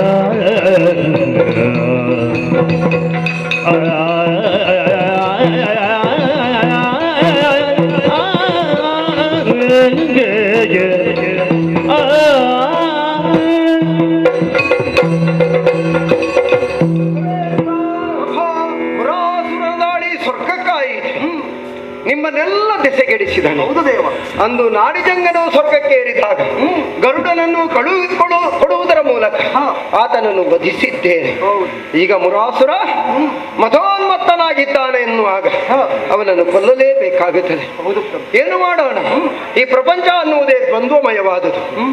ಎಲ್ಲಿ ಕತ್ತಲೆ ಇರ್ತದೆ ಆ ಕತ್ತಲೆ ಹಗಲನ್ನು ನುಂಗುವುದಕ್ಕಾಗಿ ತೊಳೆಯುತ್ತದೆ. ಹಾಗೆಯೇ ಎಲ್ಲಿ ಅನ್ಯಾಯವಿರುತ್ತದೋ ಅದು ನ್ಯಾಯವನ್ನು ಮೆಟ್ಟಿ ನಿಲ್ಲುವುದಕ್ಕೆ ಮುಂದುವರಿಯುತ್ತದೆ. ಹಾಗೆಯೇ ಅಧರ್ಮವು ಧರ್ಮವನ್ನು ತುಳಿಯುತ್ತದೆ. ಇದೆಲ್ಲವನ್ನು ನಾವು ಪ್ರಪಂಚದಲ್ಲಿ ಕಾಣುವುದಕ್ಕಾಗುತ್ತದೆ. ಆದರೆ ಉಳಿಯುವಂಥದ್ದು ಏನು? ಸ್ಥಿರವಾಗಿ ಉಳಿಯುವಂಥದ್ದು ಧರ್ಮ, ಸತ್ಯ ಅಲ್ಲವೇ? ಹಾಗಿರುವಾಗ ದೌಷ್ಟ್ಯ ಅದು ಅಳಿದು ಹೋಗಲೇಬೇಕು. ಹೌದು ಪ್ರಭು. ಪ್ರತ್ಯಹಂ ಪ್ರತಿವೇಕ್ಷೇತ ನಾಶ್ಚರಿತಂ ಆತ್ಮನ ಕಿನ್ನು ಮೇ ಪಶುಭಿ ತುಲ್ಯಂ ಕಿನ್ನು ಸತ್ಪುರುಷ ಈ ರೀತಿ ಲೋಕದಲ್ಲಿರುವಂತಹ ಮಾನವರು ಯೋಚನೆ ಮಾಡಬೇಕಾದಂತಹ ಶುಭಾಷಿತವಿದು. ನಾವಿಂದು ಒಳ್ಳೆಯ ಮನುಷ್ಯರಾಗಿ ವರ್ತಿಸಿದ್ದೇವೋ ಅಲ್ಲ ಪಶುವಿನಂತೆ ವರ್ತಿಸಿದ್ದೇವೋ? ಇದು ಒಳ್ಳೆಯ ಚಿಂತನೆಯನ್ನು ಮಾಡುತ್ತಾ ಯಾರ ಮನಸ್ಸು ಒಳ್ಳೆಯ ರೀತಿಯಲ್ಲಿ ಮುನ್ನೋಟವನ್ನು ಗ್ರಹಿಸ್ತದೋ ಅವರಿಗೆ ಒಳ್ಳೆಯದೇ ಆಗುತ್ತದೆ. ಅವರ ಬದುಕು ಆದರ್ಶದತ್ತ ಸಾಗುತ್ತದೆ. ಯಾರು ಕೆಟ್ಟದನ್ನು ಮಾಡುತ್ತಾರೋ, ಯಾರು ಕೆಟ್ಟದನ್ನೇ ಚಿಂತಿಸ್ತಾರೋ, ಅವರು ಕೆಟ್ಟ ದಾರಿಯಲ್ಲಿ ಸಾಗುತ್ತಾ ಸಾಗುತ್ತಾ ಅವನತಿಗೆ ಹೋಗುತ್ತಾರೆ. ಕೆಟ್ಟ ಬೀಜ ಅದು ಸುಟ್ಟರೂ ಸುಟ್ಟರೂ ಮತ್ತೆ ಮತ್ತೆ ಮೊಳಕೆ ಬರುವ ಹಾಗೆ ಆ ರಾಕ್ಷಸರು ಏರಿ ಬರುವುದು ಸ್ವರ್ಗದೆಡೆಗೆ. ಸ್ವರ್ಗ ಎನ್ನುವುದು ಆ ರಾಕ್ಷಸರಿಗೆ ಮೃತ್ಯುದ್ವಾರ, ಅದು ಯಮಲೋಕದ ದರ್ಶನವನ್ನು ಮಾಡಿಸ್ತದೆ ಎನ್ನುವುದನ್ನು ನೀನು ಪದೇ ಪದೇ ಅರ್ಥವಿಸಿಕೊಂಡಿದ್ದರೂ ಕೂಡ ಮತ್ತೆ ಮತ್ತೆ ಬರುತ್ತಾ ಇದ್ದಾರಲ್ಲ ಮದೋನ್ಮತ್ತರು, ಅಂಥ ಬುದ್ಧಿಯುಳ್ಳವರು. ಅವರನ್ನು ನಿಗ್ರಹಿಸದೆ ಬೇರೆ ದಾರಿಯೇ ಇಲ್ಲ. ಹಾಗಾಗಿ ಮುರಾಸುರನನ್ನು ಕಿರಿದು ಸಮಯದಲ್ಲಿ ನಿಶ್ಚಿಂತನಾಗಿರು, ನಿಶ್ಚಿಂತನಾಗಿ. ಸರಿ, ಧನ್ಯನಾಗಿ ಪ್ರಭು, ಧನ್ಯನಾಗಿ. ಹೋಗಿ ಬರುತ್ತೇನೆ ಮುರಾಸುರನವರಿಗೆ.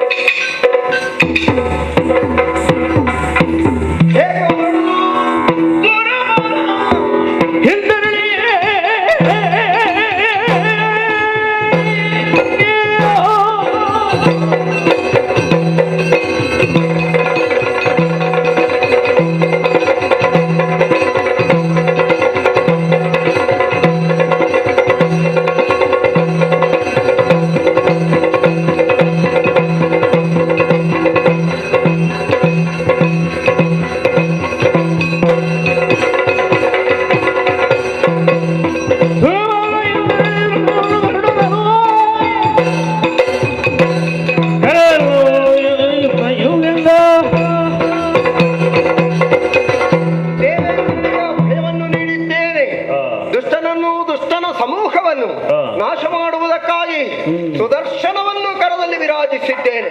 ತಡ ಮಾಡುವುದಲ್ಲ, ಗರುಡನೇ ಬಂದು ಸಿದ್ಧನಾಗಿದ್ದಾನೆ. ನಾನು ಕೂಡ ನಿಮ್ಮ ಜೊತೆಗೆ ಬರುತ್ತೇನೆ ಎಂದು ಹೇಳುತ್ತಾ ಇದ್ದಾನೆ. ಹೊತ್ತು ಕಳೆಯುವುದಲ್ಲ, ಪುರಾಸುರನತ್ತ ಸಾಗುತ್ತೇನೆ.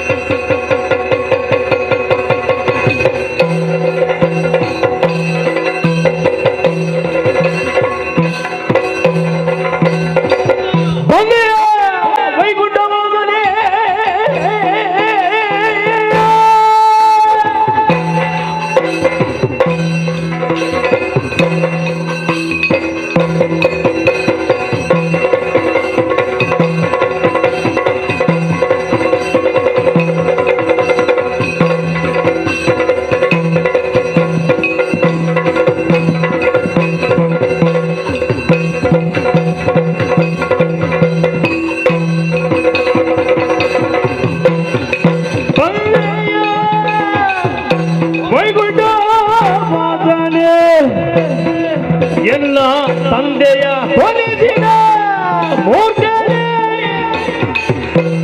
ಹಿಂದಿನ ಮತ್ತೆ ರೂಪದಿ ಮಂದಿ ಗುಂದಿದವರಿಗೆ ಬೇಡೇಲು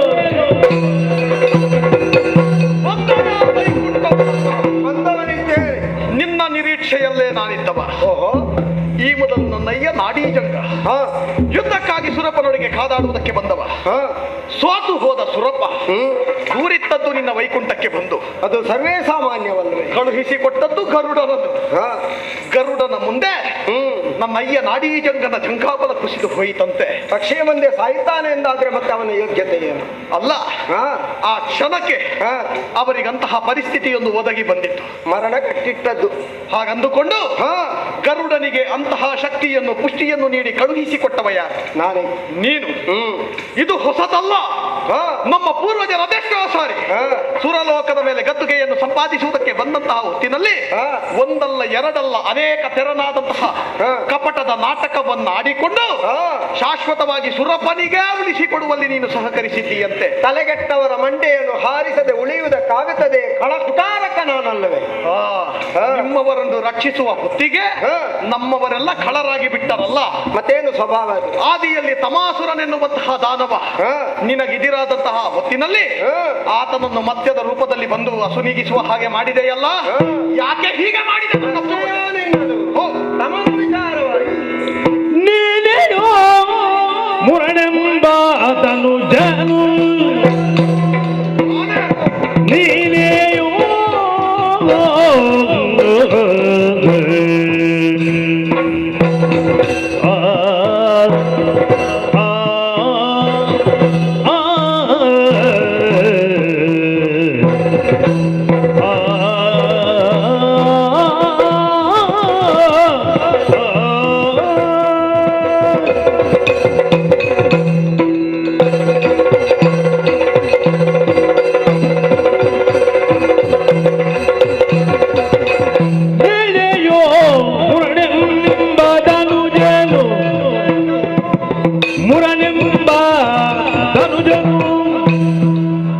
ವೈಮಾನಿಕರನ್ನು ಸೋಲಿಸಿದವನು ವೈಮಾನಿಕರನ್ನು ಸೋಲಿಸಿದವನು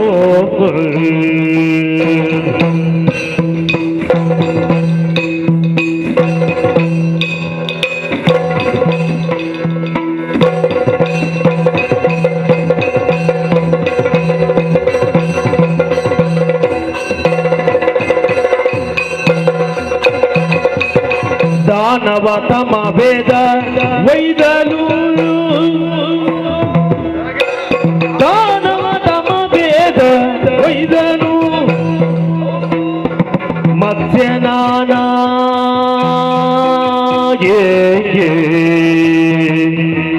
ಶ್ರುತಿಯ ರಕ್ಷಿಸಿದೆ ಮತ್ಸ್ಯ ಮತ್ಸ್ಯ ಮತ್ಸ್ಯ ನಾನಾಗಿ ಮತ್ಸ್ಯ ನಾನಾಗಿ ಮತ್ಸ್ಯ ನಾನಾಗಿ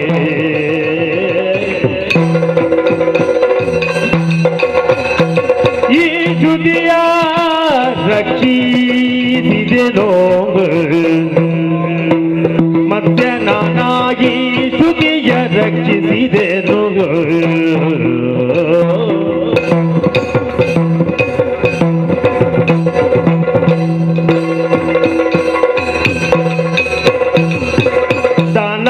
ತಮ ವೇದ ವೈದನು ಮತ್ಸ್ಯ ನಾನಾಗಿ ಶ್ರುತಿಯ ರಕ್ಷಿಸಿದೆ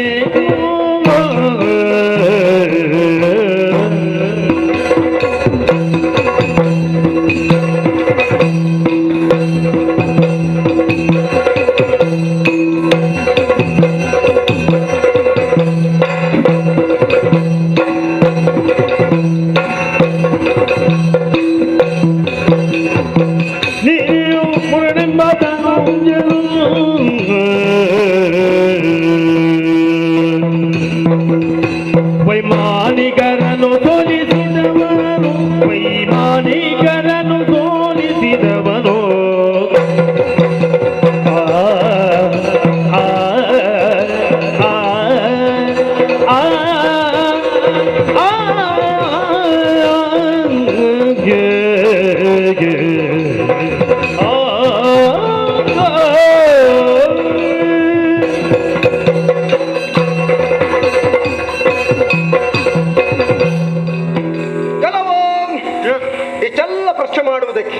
ಬಂದವನು ನೀನು ಮುರಾಸುರ ಅಲ್ಲವೇ? ಮೂರು ಲೋಕಗಳನ್ನು ಸ್ವಾಧೀನಪಡಿಸಿದ್ದೇನೆ ಎನ್ನುವ ಉದ್ದೇಶದಿಂದ ನೀನು ಪ್ರಶ್ನೆ ಮಾಡುತ್ತಾ ಇರುವೆಯಲ್ಲ. ಏನು ತಮಾಸುರ ನಮ್ಮ ಪೂರ್ವಜ? ಹೌದು. ಅವನನ್ನು ಕೊಂದದ್ದು ಯಾಕೆ? ನಿಮ್ಮವರೆಲ್ಲ ಮಾಡುವುದೇ ಅರ್ಥಹೀನವಾದಂತಹ ಕಾರ್ಯ. ಸ್ವರ್ಗ ಯಾಕೆ ದೇವೇಂದ್ರನಿಗೆ ಸ್ಥಿರವಾಗಿ ಉಳಿಯುವಂತೆ ನೋಡತಕ್ಕದ್ದು ನಮಗೆ ಯೋಗ್ಯತೆ ಯಾಕೆ? 100 ಯಾಗಗಳನ್ನು ಮಾಡಿದವನಿದ್ದಾನೆ. ಜಿತಮನ್ಯವಾಗಿ ಶತಮನ್ಯವನ್ನು ಮಾಡುವುದಕ್ಕಾಗಿ ಮೇಘವಂತ ಪರ್ವತವನ್ನು ಏರಿ ಈ ಲೋಕವನ್ನೇ ಮರೆತು ನಿಶ್ಚಲ ಭಕ್ತಿಯಿಂದ ಅಂತಹ ಸಿದ್ಧಿಯನ್ನು ದೇವೇಂದ್ರನು ದೇವತೆಗಳು ಮಾಡಿದ ಕಾರಣದಿಂದಾಗಿ ವೈವಸ್ವತ ಮನ್ವಂತರ ಪೂರ್ತಿ ಸ್ವರ್ಗಲೋಕ ನಿನ್ನ ಅಧೀನವಾಗಿರುತ್ತದೆ. ಯಾವುದು ಎಷ್ಟು ಮಾಡಿದರೇನು ನಮ್ಮ ಮುಂದೆ ಸ್ವರ್ಗವನ್ನು ಉಳಿಸಿಕೊಳ್ಳುವುದಕ್ಕೆ ಅವನಾಗ ಆಗಲಿಲ್ಲ. ನಿನ್ನ ಸಹಾಯದಿಂದ ಆತ ಉಳಿಸಿಕೊಳ್ತಾ ಇರುವಂತ. ಅದೇ ಕರುಣಿಸಿದವರು ನಾವು ತಾನೆ. ನಾನೊಬ್ಬನೇ ಅಲ್ಲ, ಮತ್ತೆ ಲೋಕಕ್ಕೆ ಸುಖವನ್ನುಂಟು ಮಾಡುವಂತಹ ಶಂಕರನು ಇದ್ದಾನೆ, ಬ್ರಹ್ಮನು ಇದ್ದಾನೆ. ನಾವು ಮೂವರು ಸೇರಿ ಅನುಗ್ರಹಿಸಿದ್ದು. ಹಾಗಾಗಿ ದುಷ್ಟರ ಅಹಂಕಾರ ಹೆಚ್ಚಾದಾಗ ನಿಗ್ರಹಿಸುವುದಕ್ಕೆ ಆ ಉಮಾಮಹೇಶ್ವರನು ಇದ್ದಾನೆ, ರಮಾವರನಾಗಿರುವಂತಹ ನಾನು ಇದ್ದೇನೆ, ವಾಣಿಲೋಲನು ಕೂಡ ಆಟ ಆಡ್ತಾನೆ. ಇದು ತಮ್ಮನ ವಿಚಾರವನ್ನು ಹೇಳ್ತೀಯಲ್ಲ. ತಮಾಸುರ ಏನು ಮಾಡಿದ್ದಾನೆ? ಏನು ಮಾಡಿದ್ದಾನೆ? ನೀನು ವಿವೇಚನೆ ಮಾಡಿದ್ಯಾ? ಹೇಗೆ? ಅವನ ಚರಿತ್ರೆಯನ್ನು ನೀನು ಓದಿದ್ಯಾ? ಏನು ಚರಿತ್ರೆ? ವೇದಗಳಿರುವುದು ಯಾತಕ್ಕೆ? ಯಾಕಾಗಿ? ಚತುರ್ವೇದಗಳು ಈ ಲೋಕವನ್ನು ಮುನ್ನಡೆಸುವುದಕ್ಕಾಗಿ ಆದರ್ಶವಾದಂತಹ ತತ್ವವನ್ನು ಹೊರಹೊಮ್ಮಿಸುವುದಕ್ಕೆ ಇರುವಂತಹದ್ದು.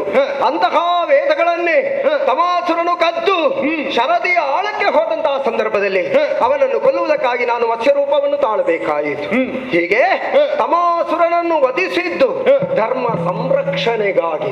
ಇದೋ ನಿಮಗೇನು ಸ್ವರ್ಗವನ್ನು ಪಡೆದು ಏನಾಗ್ಲಿಕ್ಕೆ? ಮಣ್ಣು ಹೋಗುವುದಕ್ಕಿದೆಯೋ? ಸ್ವರ್ಗದಲ್ಲಿ ಮಣ್ಣಿದೆಯೋ? ಇಲ್ಲವಲ್ಲ.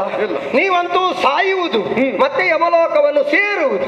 ನಿಮ್ಮದೇ ಆಗಿರುವಂತಹ ಪುರದಲ್ಲಿ ನಿಮ್ಮಷ್ಟಕ್ಕೆ ಇದ್ದುಕೊಂಡು ದಾನ ಧರ್ಮವೋ ಅಥವಾ ಅಸಹಾಯಕರಿಗೆ ಸಹಾಯವೋ ಒಟ್ಟು ನಿಮ್ಮವರನ್ನು ಏಳಿಗೆಯ ಪಥಕ್ಕೆ ಕೊಂಡೊಯ್ಯುವ ಬಗ್ಗೆ ಏನು ಚಿಂತನೆ ಮಾಡಬೇಕು. ಆ ಚಿಂತನೆಯನ್ನು ಬಿಟ್ಟು ತಾನು ತನ್ನದು ಎನ್ನುವಂತ ಅಹಂಕಾರದಲ್ಲಿ ಮುಂದುವರಿದರೆ ಹಣ ಅಂತಾದ್ರೆ ಹೆಣ ಬಿದ್ದೀತು. ಈಗ ವೇದದಿಂದ ಪ್ರಯೋಜನ ಇದ್ದದ್ದು ಯಾರಿಗೆ? ಬ್ರಾಹ್ಮಣೋತ್ತಮರಿಗೆ, ನಿಮಗೆ, ವೇದವನ್ನು ನಿನ್ನ ಪರವಾಗಿರುವವರಿಗೆ ಮಾತ್ರ. ಹಾ, ಅಂತಹ ಸಂಸ್ಕಾರವನ್ನು ರೂಢಿಸಿಕೊಂಡು ಬದುಕುವವರು ನೀವು. ವೇದವನ್ನು ಯಾರು ಅಧ್ಯಯನ ಮಾಡ್ತಾರೋ ಹಾ. ಅವರಿಗೆ ಸಂಸ್ಕಾರ ಏನೆಂಬುದು ತಿಳಿಯುತ್ತೆ. ನಮ್ಮವರಿಗೆ ಅದಿಲ್ಲ ನೋಡು. ಹಾ, ನಮ್ಮವರಿಗೆ ಒಂದಷ್ಟು ಹೆಂಡ, ಹಾ. ಮಾಂಸ, ಹಾ. ರಕ್ತ ಹಾ. ಇದು ಸಿಕ್ಕಿದ್ರೆ ನಿಮ್ಮ ಯಾವ ಸಂಸ್ಕಾರವೂ ಬೇಕಾಗಿಲ್ಲ ನಿಮ್ಮಂತವರು ಕುಡಿದೇ ಹಾಳ ಅಲ್ವಾ? ಹಾಗಂದುಕೊಂಡು ಹಾ. ನಮ್ಮ ಪ್ರಯೋಜನಕ್ಕೆ ಬರದೇ ಇರುವಂತಹ ವೇದ ಇತ್ತು. ಹಾ. ನಮ್ಮ ಇದಿರಾಗಿ ನೀವು ಸಂಪಾದಿಸಿಕೊಳ್ಳುವುದು ಏನು? ಹಾ. ಬ್ರಾಹ್ಮಣೋತ್ತಮರು ಅರ್ಪಿಸಿದಂತಹ ಅವಿಷನ್ನು ಉಂಡು ಪಡೆದುಕೊಂಡು ತೆಗೆಯುತ್ತೇವೆ. ನಿಮ್ಮದಾದಂತಹ ಬಲವನ್ನು ಹೆಚ್ಚಿಸಿಕೊಳ್ಳುತ್ತೀರಿ ಎನ್ನುವಂತಹ ನೆಲೆಯಲ್ಲಿ ತಮಾಸುರ ಹೌದೇನೋ? ಏನು? ಯಾಗವನ್ನು ಮಾಡ್ತಾರೆ, ಹವಿಸನ್ನು ಅರ್ಪಿಸ್ತಾರೆ, ಹಾ. ಅಲ್ಲೇನು ಹೆಂಡದ ಹಾಗೆ ವಾಸನೆ ಬರುವುದಿಲ್ಲವಲ್ಲ. ಹಾ. ನೀವು ಹೆಂಡ ಕುಡಿದು ಅಲ್ಲಿ ಹಾದಿಯಲ್ಲಿ ಬಿದ್ದರೆ ಹಾ. ಆ ಶ್ವಾನಗಳು ಹತ್ತಿರ ಬಂದು ನಿಮ್ಮ ಮುಖವನ್ನು ತೊಳೆದ್ರು ನಿಮ್ಗೆ ಗೊತ್ತಾಗಲ್ಲ. ಬದುಕಿಗಿಂತ ಸಂಸ್ಕಾರ ಬೇಕು ಅಂತ ನೀವು ಬೋಧನೆ ಮಾಡಿ ಮಾಡಿ ನಮ್ಮವರು ಇಲ್ಲಿ ಅಸ್ತಿತ್ವ ಇಲ್ಲದ ಹಾಗಾಗಿ ಹಾಗಾಗಿ ಆಚಾರ ಶುದ್ಧಿ ಎಲ್ಲರಿಗೂ ಬೇಕು. ಹಾ. ದೇಶ ಸ್ವಚ್ಛ ಅಥವಾ ನಾಡಿನ ಸ್ವಚ್ಛ ಅಂದ್ರೆ ಏನು? ಹಾ. ಕೇವಲ ಹಾದಿ ಬೀದಿ ಗುಡಿಸುವುದಲ್ಲ, ಹಾ. ಅಂತರಂಗದ ಸ್ವಚ್ಛವು, ಹಾ. ಬಾಹ್ಯ ಸ್ವಚ್ಛವು. ಸ್ವಚ್ಛ ಇದು ಎರಡು ಸ್ವಚ್ಛ ನಮ್ಮವರು ಬದುಕ್ತಾ ಇಲ್ವಾ? ಕೇವಲ ತಮಾಸುರನ ಒಬ್ಬನ ಕಥೆಯೇ ಇದು. ಮತ್ತೇನಿದೆ? ಈ ಕೃತ್ಯವನ್ನು ಮಾಡಿದ್ದಕ್ಕಾಗಿ ನಿನ್ನನ್ನು ಹೊಗಳಿದ್ದೇನು? ಕುಂದರತನ ಮಧುಸೂದನ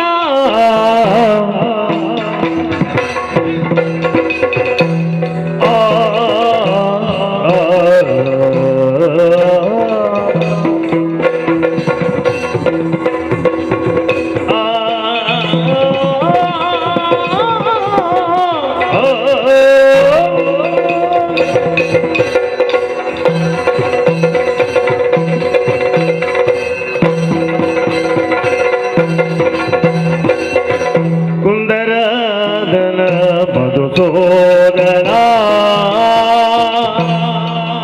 ದಿದಿಗಂಧನಾಗಿಯ ಹಿರಣಾಕ್ಷರ ದಿದಿಗಂಧನಾಗಿಯ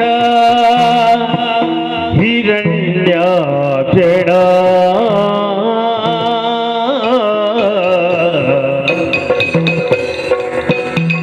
ಕುಂದರದನ ಮಧುಸೂದನ ದಿದಿಗಂಧನಾಗಿಯ ಹಿರಣ್ಯಾಕ್ಷರ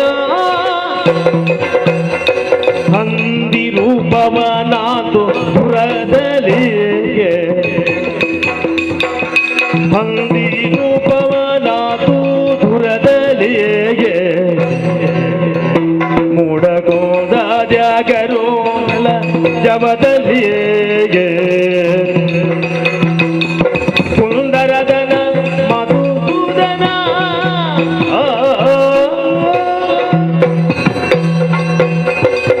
ಯಾರಲ್ಲವೋ ಹರಿಯೇ, ಏನು?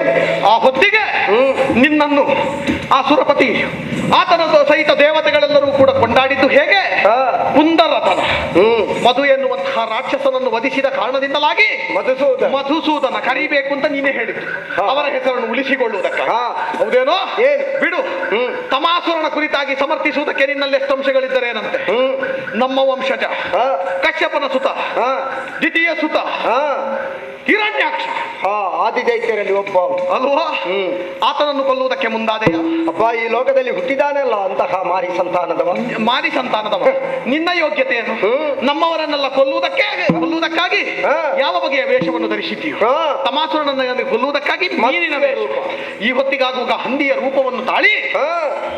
ನಮ್ಮ ಪೂರ್ವಜನಾದಂತಹ ಹಿರಣ್ಯಾಕ್ಷರನ್ನು ಕೊಲ್ಲುವುದಕ್ಕೆ ಮುಂದಾದೆಯಲ್ಲ? ಹಾ. ಏನು ಉದ್ದೇಶವಿತ್ತು ನಿನಗೆ? ಏನು ಉದ್ದೇಶವಿತ್ತು? ಅಲ್ಲ, ಈಗ ಹಿರಣ್ಯಾಕ್ಷನ ವಿಷಯ ಉಂಟು ಅಲ್ಲ, ಇನ್ನು ಮುಂದುವರಿತಾರೆ. ಇನ್ನೂ ಬಹಳಷ್ಟು ಜನ ಇದ್ದಾರೆ. ಯಾರೆಲ್ಲ? ಹಿರಣ್ಯ ಕಶ್ಯಪನಿದ್ದ. ಹಿರಣ್ಯ ಕಶ್ಯಪ. ನಿನಗೆ ಕೊಲ್ಲುವುದಿದ್ರೆ ನೇರವಾಗಿ ಯುದ್ಧಕ್ಕೆ ಬರ್ಬೋದಿತ್ತು. ಕಂಬದ ಒಳಗೆ ಅಡಗಿ ಕೂತ್ಕೊಂಡವನ ಮುಂದೆ ಕಾಣಿಸಿಕೊಳ್ಬೇಕಲ್ಲ. ಅಲ್ಲ, ಕಂಬದ ಒಳಗೆ ಅಡಗಿ ಕುಳಿತುಕೊಳ್ಳುವುದಕ್ಕೆ ನನಗೆ ಸಾಧ್ಯವಾಯಿತಲ್ಲ. ಅಷ್ಟು ಭಯ ನಿನ್ನಲ್ಲಿ- ಕಂಬವನ್ನು ಕಟ್ಟಿದಾನವನು. ಅಷ್ಟು ಭಯ ನಿನ್ನಲ್ಲಿತ್ತು. ಹಾ. ಅವ ಈ ಕಂಬದಲ್ಲಿದ್ದಾನ ಅಂತ ಕೇಳುವಾಗ ನಿನಗೆ ಗೊತ್ತಾಯ್ತು ಇವನನ್ನು ಈ ಹೊತ್ತಿಗೆ ನಾನು ಮುಗಿಸದಿದ್ರೆ ಕಷ್ಟ ಇದೆ ಅಂತ. ಅಲ್ಲ, ಅದಕ್ಕೆ ಮಗನ ಕಂಬದ ಒಳಗೆ ಬಂದು ಮನೋಮಯ ಮಾಡ್ತಾನೆ ಅಂತ ಆಗುವಾಗ ಮಗನನ್ನು ಸಂರಕ್ಷಿಸುವುದು ನನಗೆ ಹೊಣೆ. ಬಿಡು. ಹಾ. ಬಲಿ ಚಕ್ರವರ್ತಿಯನ್ನು ಕರೆದೇ ಅಲ್ಲ. ಹಾ. ಯಾವ ಆ ಸುರಪ ಸಂಪಾದಿಸಿಕೊಂಡಂತಹ ಸುವಸ್ತುಗಳಿತ್ತು, ಹಾ. ಸಮುದ್ರವನ್ನು ಸೇರಿದಂತಹ ಹೊತ್ತಿಗೆ ಹಾ. ಪುನರಪಿ ಪಡೆಯಬೇಕಿದ್ರೆ ನಾವು ಸಮುದ್ರ ಮಥನ ಮಾಡಬೇಕು ಅಂತ ಬಲಿಯನ್ನು ಕರೆದವ. ಹಾ. ಸಮುದ್ರ ಮಥನ ಮಾಡಿ ಕೊನೆಗೆ ಸುವಸ್ತುಗಳೆಲ್ಲ ಎಲ್ಲಿಗೆ ಸಂದದ್ದು? ಅದಕ್ಕೆ ಕಾರಣ ಇತ್ತು. ಏನು? ಸ್ವರ್ಗವನ್ನು ಸ್ವಾಧೀನ ಪಡಿಸಿಕೊಂಡು ಪೀಠದಲ್ಲಿ ಗಟ್ಟಿಯಾಗಿ ಕುಳಿತುಕೊಂಡು ಕೂತ್ಕೊಂಡಿದ್ದ ಅಲ್ಲ, ಈ ಪೀಠೆ ಏರುವವರೆಲ್ಲ ಗಟ್ಟಿಯಾಗಿ ವೈಭವ ಜೀವಿಗಳಾಗಿರುವುದಕ್ಕಲ್ಲ, ಅವರು ದುಡಿಯುವುದಕ್ಕಿರುವವರು ಇಳಿ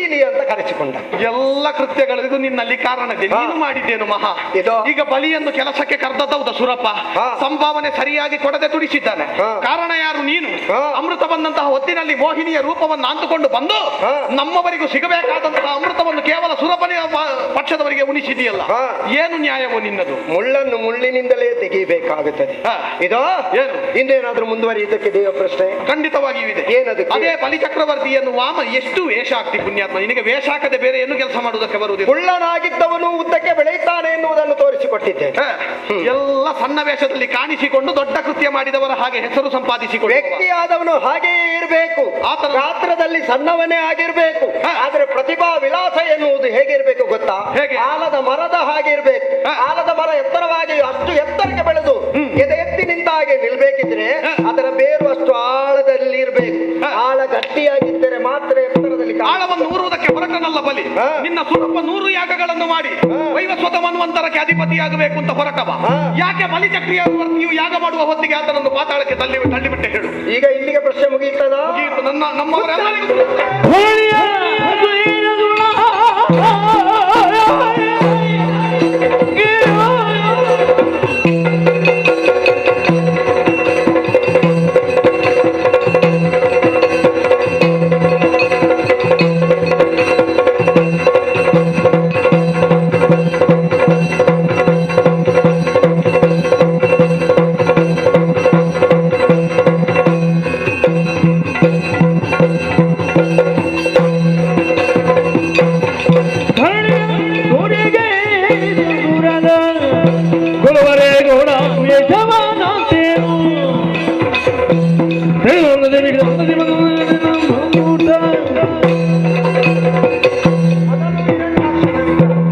ಅವನಿಗೆ ಬ್ರಹ್ಮ ಕೊಟ್ಟ ವರ ಏನು? ದಿನವೊಂದಕ್ಕೆ ನೀನು 100 ಹಂದಿಯನ್ನು ತಿನ್ನುತ್ತೀಯ. ನಿನಗಾದ ಅವಕಾಶ ಸಿಕ್ಕಿದ ಹಾಗಾಯ್ತು, ಅದಕ್ಕೆ ಹಂದಿಯ ವೇಷ ಹಾಕಿಕೊಂಡು ಬಂದವ ನೀನು. ಅದೆಲ್ಲ ವಿಚಾರ. ಮತ್ತೆ 100 ಹಂದಿಯನ್ನು ತಿನ್ನುವುದಕ್ಕೆ ನೀನು ಶಕ್ತನಾಗಿದ್ದಿ. ಆದ್ರೆ 101ನೇ ಹಂದಿಯನ್ನು ತಿಂದ್ರೆ ಅದು ಗಂಟಲಿಂದ ಇಳಿಯುವುದಿಲ್ಲ, ನಿನ್ನನ್ನು ಮೃತ್ಯುಕೋಪಕ್ಕೆ ತಳ್ಳುತ್ತದೆ. ನೀನು ಕಾಯ್ತಾ ಇದ್ದಿ ಹಿರಣ್ಯಾಕ್ಷರ ದೌರ್ಬಲ್ಯ ಏನು ಅಂತ, ಅದಕ್ಕೆ 101ನೇ ಹಂದಿಯಾಗಿ ನೀನು ಬಂದದ್ದು. ನೀನು ನಿಮ್ಮವರಿಗೆ ಭಾಷೆ ಉಂಟೆ ಏನು? ಸಿಕ್ಕ ಹೆಣ್ಮಕ್ಕಳು ನೋಡುವುದಕ್ಕೆ ಚಂದವಾಗಿದ್ದಾರೆ ಎಂದು ಎಳೆಯುವುದಕ್ಕೆ ಕೈ ಮಾಡುವುದಕ್ಕೆ ಮುಂದಾದಾಗ ಧರ್ಮವನ್ನು ಸಂರಕ್ಷಿಸುವವರು ಬಿಡ್ತಾರ, ಅದಕ್ಕೆ ಬಾಧಿಸ್ತಾರೆ. ಪುಣ್ಯಾತ್ಮ, ನಿನ್ನ ಹೆಸರು ಹೇಳಿಕೊಂಡು ಬದುಕುವರು ಎಷ್ಟು ಮದುವೆಯಾಗಿ ಭೂಲೋಕದಲ್ಲಿ ಬದುಕ್ತಾ ಇದ್ದಾರೆ ಗೊತ್ತಿದೆಯಾ ನಿನಗೆ? ಅವರನ್ನ ಯಾಕೆ ನೀನು ಪ್ರಶ್ನಿಸುವುದಕ್ಕೆ ಹೋಗ್ಲಿಲ್ಲ? ನ್ಯಾಯ ನೀತಿ ಸಮ್ಮತದಲ್ಲಿ ಯಾರು ಬದುಕುತ್ತಾರೋ ಅವರಿಗೆ ಬಾಳುವುದಕ್ಕೆ. ನಿಮಗಾಗುವಾಗ ನ್ಯಾಯ ನೀತಿ ಸಮ್ಮತಗಳಿರ್ತವೆ. ಹಾಗೆ ಏನೋ ಬಯಸಿ ಬಿಟ್ಟ ಅವನ ವಯೋಮಾನದ ಕಾರಣವೋ ಏನು, ಭೂದೇವಿಯನ್ನು ಬಯಸಿದೆ ಎಂದ ಮಾತ್ರಕ್ಕೆ ತಡೆಯುವುದಕ್ಕೆ ಬಂದೆ. ಬಿಡು ಹಿರಣ್ಯಾಕ್ಷ. ಬಿಡುವುದಕ್ಕಾಗುದಿಲ್ಲ, ಅದರ ಉತ್ತರ ಮುಗಿಬೇಕು. ಇದು ಹಿರಣ್ಯಾಕ್ಷನು ಏನು ಮಾಡಿದ್ದು? ಭೂದೇವಿಯನ್ನು ಪೀಡಿಸುವುದಕ್ಕೆ ಮುಂದಾದ. ಪೀಡಿಸುವುದಕ್ಕೆ ಕಾರಣ ಏನು? ಹರಿಗೆ 2 ಹೆಂಡತಿಯರಿದ್ದಾರೆ. ನೀವೀಗ ಅವರು ಅಷ್ಟು ಮದುವೆಯಾಗಿದ್ದಾರೆ, ಇವರು ಇಷ್ಟು ಮದುವೆಯಾಗಿದ್ದಾರೆ ಅಂತ ಹೇಳ್ತೀಯಲ್ಲ. ವಿಷ್ಣುವಿಗೆ ಜೊತೆಯಲ್ಲಿರುವವಳು ಲಕ್ಷ್ಮೀ ಆದರೆ ಈ ಲೋಕವನ್ನು ಸಂರಕ್ಷಿಸುವುದಕ್ಕಾಗಿ ಇರುವವಳು ಯಾರು? ಭೂಮಿದೇವಿ. ಅದಕ್ಕೆ ಆ ಭೂಮಿದೇವಿಯನ್ನೇ ಪಿಡಿದು ಅಪ್ಪಳಿಸಿದೆ ಎಂದಾದ್ರೆ, ಪೀಡಿಸಿದೆ ಎಂದಾದ್ರೆ ಹರಿಯೇ ಬರ್ತಾನೆ ಎನ್ನುವಂತಹ ವಿಚಾರವನ್ನು ತಿಳಿದಂತ ಹಿರಣ್ಯಾಕ್ಷ ನಾರದರಿಗೆ ಹೋಗಿ ತಾಗುವುದಕ್ಕೆ ಹೋದನಲ್ಲ. ಹೋಗಿ ಬಡಮುನಿಯಾಗಿರುವಂತಹ ನಾರದರಲ್ಲಿ ತೋರಿಸುವ ಅಂತ ಹೇಳಿದೆ. ನಾರದನನ್ನು ಬಡಮುನಿ ಅಂತ ಹೇಳಿದ್ಯಾರು? ಎಲ್ಲಾ ಯುದ್ಧಕ್ಕೆ ಕಾರಣವ. ಅವನನ್ನು ಬಡಮುನಿ ಅಂತ ಕರಿಬೇಕು. ನಿಮ್ಮಂತವರು ಸಾಯ್ಬೇಕಿದ್ರೆ ಅಂತವರು ಬೇಕೇ ಆಗುತ್ತದೆ ಈ ಲೋಕ ಉದ್ಧಾರ ಮಾಡುವುದಕ್ಕಾಗಲಿ. ಎಲ್ಲವನ್ನು ನೇರವಾಗಿ ಸಮಜಾಯಿಸುವುದಕ್ಕೆ ಬರುವುದಿಲ್ಲ. ಇದು ಅಂತೂ ನಾರದರು ಹೇಳಿದ ಮಾತಿನಿಂದ ಭೂಮಿ ದೇವಿಯನ್ನು ಪೀಡಿಸ್ತಾ ಹೋದಾಗ ಮಾಡಿದ್ದು ಏನು? ಬ್ರಾಹ್ಮಣ ಸ್ತ್ರೀಯರ ರೂಪವನ್ನು ತಾಳಿದಾಗ ಸ್ತ್ರೀಯರನ್ನು ಕತ್ತರಿಸುತ್ತಾ ಹೋದ. ಗೋವಿನ ರೂಪವನ್ನು ತಾಳಿದಾಗ ಗೋವುಗಳನ್ನು ಗೋಮಾತೆ ವಿಶ್ವಮಾತೆ ಆಕೆ ಎನ್ನುವುದನ್ನು ಅರಿಯದಂತಹ ಮೂಢ ಆತ. ಆಮೇಲೆ ಪಾತಾಳಕ್ಕಾದ್ರೂ ಇಳಿದು ಸಂರಕ್ಷಣೆಯಾಗಿ ಇರ್ತೇನೆ ಎಂದು ಭಾವಿಸಿದರೆ ಪಾತಾಳಕ್ಕೆ ಇಳಿದನಲ್ಲ. ಅಂತಹ ಸಂದರ್ಭದಲ್ಲಿ ಭೂಮಿಯನ್ನು ಉದ್ಧರಿಸುವುದಕ್ಕಾಗಿ ನಾನು ಪಾತಾಳಕ್ಕೆ ಶ್ವೇತ ವರಾಹನಾಗಿ ಧಾವಿಸಿದೆ. 100 ಹಂದಿಗಳನ್ನು ತಿಂದಿದ್ದಂತಹ ಮೂಢ 101ನೇ ಹಂದಿಯನ್ನು ತಿನ್ನುವುದಕ್ಕೆ ಮುಂದಾದನಲ್ಲ. ಅಂತ ಸಂದರ್ಭದಲ್ಲಿ ಇನ್ನೊಂದು ವಿಚಾರ ಉಂಟು. ಹಿರಣ್ಯಜ್ಞ ಕಶ್ಯಪನ ಬಗ್ಗೆ ಹೇಳಿದ್ದೆ. ಯಾವಾಗ ನೋಡಿದ್ರು ನಾರಾಯಣ ಹರಿ ಹರಿ ಹರಿ ಅಂತ ಹೇಳ್ತಾ ಇದ್ದ. ಅಂತೂ ಅವನಿಗೆ ನನ್ನ ದರ್ಶನವಾಗಬೇಕಿತ್ತು. ಅವನ ಮಗನಾಗಿರುವಂತ ನನ್ನ ಭಕ್ತನಾಗಿರುವಂತಹ ಪ್ರಹ್ಲಾದನನ್ನು ರಕ್ಷಿಸುವುದಕ್ಕಾಗಿ ಕಂಬದಲ್ಲಿ ನರಹರಿಯಾಗಿ ಬಂದೆ. ನೋಡು, ಅವನಿಗೆ ಬ್ರಹ್ಮನ ವರ ಇದ್ದದ್ದು ಹಾಗೆ. ಮನುಷ್ಯನೂ ಅಲ್ಲ, ಸಿಂಹವೂ ಅಲ್ಲ, ನರಹರಿ ಸೇರಲ್ಪಟ್ಟದ್ದು. ಆಮೇಲೆ ಒಳಗೂ ಅಲ್ಲ, ಹೊರಗೂ ಅಲ್ಲ, ಹೊಸ್ತಿಲಲ್ಲಿ, ಅರಮನೆಯ ಹೊಸ್ತಿಲಲ್ಲಿ ಅವನ ಹೃದಯವನ್ನು ಸೀಳಿದ್ದೇನೆ. ಅಷ್ಟೇ ಮಾತ್ರವಲ್ಲ, ಕತ್ತಲೂ ಅಲ್ಲ, ಹಗಲೂ ಅಲ್ಲ, ಸಂಜೆಯ ಹೊತ್ತಿನಲ್ಲಿ ಸೀಳಿದ್ದೇನೆ. ಅವರ ವರಕ್ಕೆ ತಕ್ಕಂತೆ ನಾನು ಲೀಲಾವಿಲಾಸವನ್ನು ಮೆರೆದಿದ್ದೆ. ಆಮೇಲೆ ಮತ್ತೆ ಬಲಿಯ ವಿಚಾರ, ಹೋಗಿ ಹೋಗಿ ಸ್ವರ್ಗವನ್ನು ಪಡೆಯಬೇಕೆನ್ನುವಂತಹ ದುರುದ್ದೇಶದಿಂದ ಬಂದಂತಹ ಆ ಬಲಿಗೆ ಅಮೃತ ಅಲ್ಲ, ಏನು ದುಡಿದವರಿಗೆ ಸರಿಯಾದ ಸ್ವರ್ಗ ಪಡಿಬೇಕು ಅಂತ ಬಂದವನಲ್ಲಿ ದುರುದ್ದೇಶ ಏನಿತ್ತು? ಅವನು ಕೂಡ ಯಾಗ ಮಾಡಿ ಅನ್ನು ಸ್ವರ್ಗ ಪಡೆಯುವುದಕ್ಕೆ ಹೊರಟವ. ಹೌದು, ಮತ್ತೇನು ದುರುದ್ದೇಶ? ಆದರೆ ಯುದ್ಧ ಮೂಲಕ ದೇವೇಂದ್ರನನ್ನು ಸೋಲಿಸಿ ಮೆರೆದಾಗ ಆತನನ್ನು ದೆಸೆಗೆಡಿಸಿದ್ದೇನೆ. ಆಮೇಲೆ 100 ಯಾಗಗಳನ್ನು ಮಾಡಿದನಲ್ಲ, ಅದಕ್ಕೆ ಅವನಿಗೆ ಏನು ಸಿಕ್ಕಿದೆ ಅಂತ ನೀನು ಕೇಳಿದ್ದೀರಾ? ಏನು ಸಿಕ್ಕಿದೆ? ಅವನ ದ್ವಾರಪಾಲಕನಾಗಿ ಪಾತಾಳದಲ್ಲಿ ನಾನಿದ್ದೇನೆ, ನನ್ನ ಅಸ್ತಿತ್ವ ಅಲ್ಲಿದೆ. ಅದವನ ಸಮಾಧಾನಕ್ಕೆ ಅಷ್ಟು ಮಾತ್ರವಲ್ಲ, ಒಂದು ನ್ಯಾಯ ಇದೆ ಅಲ್ಲ ಲೋಕದಲ್ಲಿ. 100 ಯಾಗಗಳನ್ನು ಮಾಡಿದವರಿಗೆ ಸ್ವರ್ಗ ಪದವಿ ಸ್ಥಿರವಾಗುತ್ತದೆ. ನಿಮ್ಮಂತ ಮೂಢರು ಯಾಗ ಮಾಡ್ಲಿಕ್ಕೆ ಸಿಗ್ತಾರಿಲ್ಲ. ಪೂಜೆ ಮಾಡುದು ಬೇಡ ನಿಮಗೆ, ಸರಿ ಮಾಂಸ ತಿನ್ನಿತ್ತೀರಾ, ಮತ್ತೆ ಸರಿ ಕುಡಿತೀರಾ, ಮಾಡುವುದನ್ನೆಲ್ಲ ಮಾಡ್ತೀರಾ. ಬಲಿ ಯಾಗ ಮಾಡುವುದಕ್ಕೆ ಹೊರಟಲ್ಲ, ಯಾಕೆ ತಡೆದೆ ನೀನು? ಯಾಗ ಮಾಡುವುದಕ್ಕೆ ತಡೆದದ್ದು ಯಾವಾಗ? 100ನೇ ಯಾಗ ಸಮಾಪ್ತಿಯಾಗುವಾಗಲೇ ನಾನು ಹೋದದ್ದು. ಎಲ್ಲರಿಗೆ ದಾನ ಕೊಡ್ತಾ ಇದ್ದಾನೆ, ಅದು ಅವನ ವಿಧಿಯಾಗಿರುವಾಗ ನನ್ನ ವಿಧಿ ಏನು? ಅವನಿಂದ ದಾನ ಪಡೆದೆ. ಪುಣ್ಯಾತ್ಮ, ನೀನು ಎಲ್ಲರ ದೌರ್ಬಲ್ಯವನ್ನು ನೋಡಿಕೊಂಡು ಅದೇ ದಾರಿಯಲ್ಲಿ ಬಂದದ್ದು ನೀನು. 3 ಪಾದದ ಅಳತೆಯಲ್ಲಿ ಭೂಮಿಯನ್ನು ಕೊಟ್ಟ ನಾನು ತ್ರಿವಿಕ್ರಮನಾಗಿ 1ನೇ ಪಾದದಲ್ಲಿ ಭೂಮಿಯನ್ನು ಅಳೆದೆ, 2ನೇ ಪಾದದಲ್ಲಿ ಆಕಾಶವನ್ನು ಅಳೆದೆ, 3ನೇ ಪಾದವನ್ನು ಅವನ ತಲೆಯ ಮೇಲೆ ಮೆಟ್ಟಿ ಅವನನ್ನು ಪಾತಾಳಕ್ಕೆ ತುಳಿಯುವಂತಹ ಸಂದರ್ಭದಲ್ಲಿ ಅವನು ಕೇಳಿದ, ದೇವರೇ ನನ್ನನ್ನು ಹೀಗೆ ಹಿಂಸಿಸಿದ್ದೀರಲ್ಲ ಅಂತ, ನನಗೆ ಈ ಲೋಕದ ದರ್ಶನ ಮಾಡುವುದಕ್ಕೆ ಅವಕಾಶ ಇಲ್ಲವೇ ಅಂತ ಕೇಳಿದ.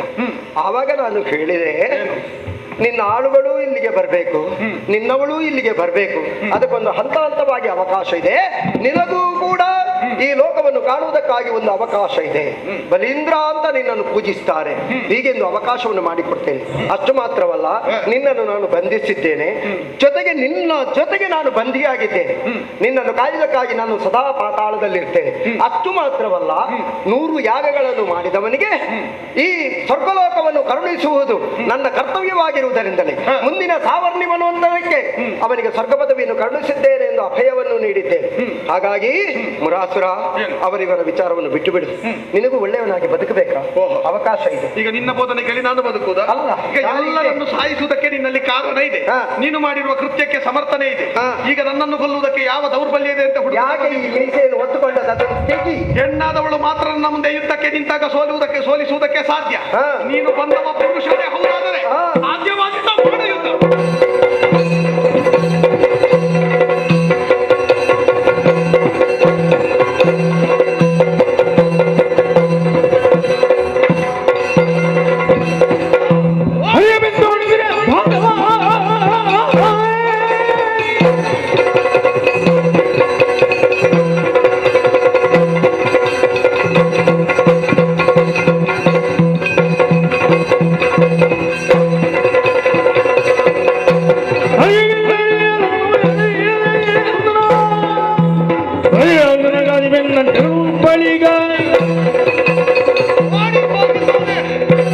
ಓಡಿ ಹೋಗಿದ್ದಾನಲ್ಲ ಕಪಟಿ ಹರಿ, ಸುಮ್ಮಗೆ ಉಳಿಯುವವನಲ್ಲ. ನನಗೆ ಮತ್ತೆ ಇದಿರಾಗುವುದಕ್ಕಾಗಿ ಯಾವ ರೂಪದಲ್ಲಾದರೂ ಬರುವವನೇ ಅಥವಾ ಯಾರನ್ನಾದರೂ ಕಳುಹಿಸುವವನೇ. ಸುಮ್ಮಗೆ ಬಿಡುವುದಲ್ಲ, ರಣಾಂಗಣದಲ್ಲಿ ಓಡಿ ಹೋದಂತ ಅವನನ್ನು ಬೆನ್ನಟ್ಟದ ಸಾಕು.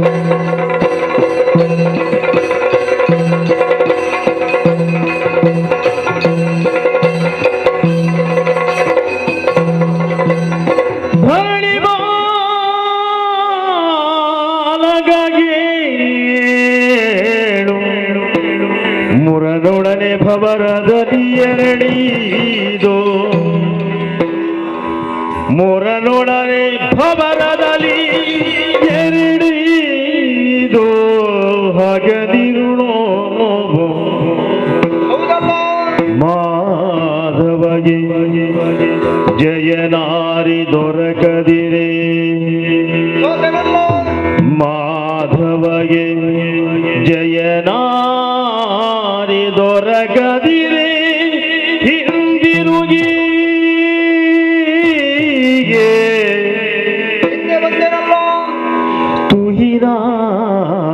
ಮಾದ್ರಿಯಲ್ಲಿರುವ ಬದರಿಕಾಶ್ರಮವ ಸೇರಿ ಪರಿಗಿಸುತ್ತ ಹೇಮಾವತಿ ಗುಹೆಯ ಪೊಕ್ಕು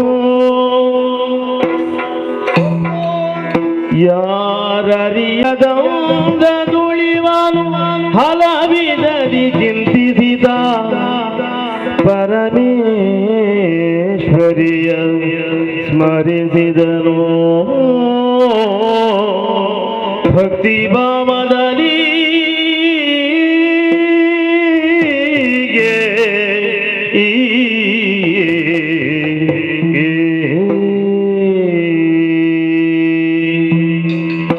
ಮುರಾಸುರಲ್ಲಿ ಹೋರಾಟ ಮಾಡುತ್ತಾ ಸೋತು ಹೋದೇನಲ್ಲ.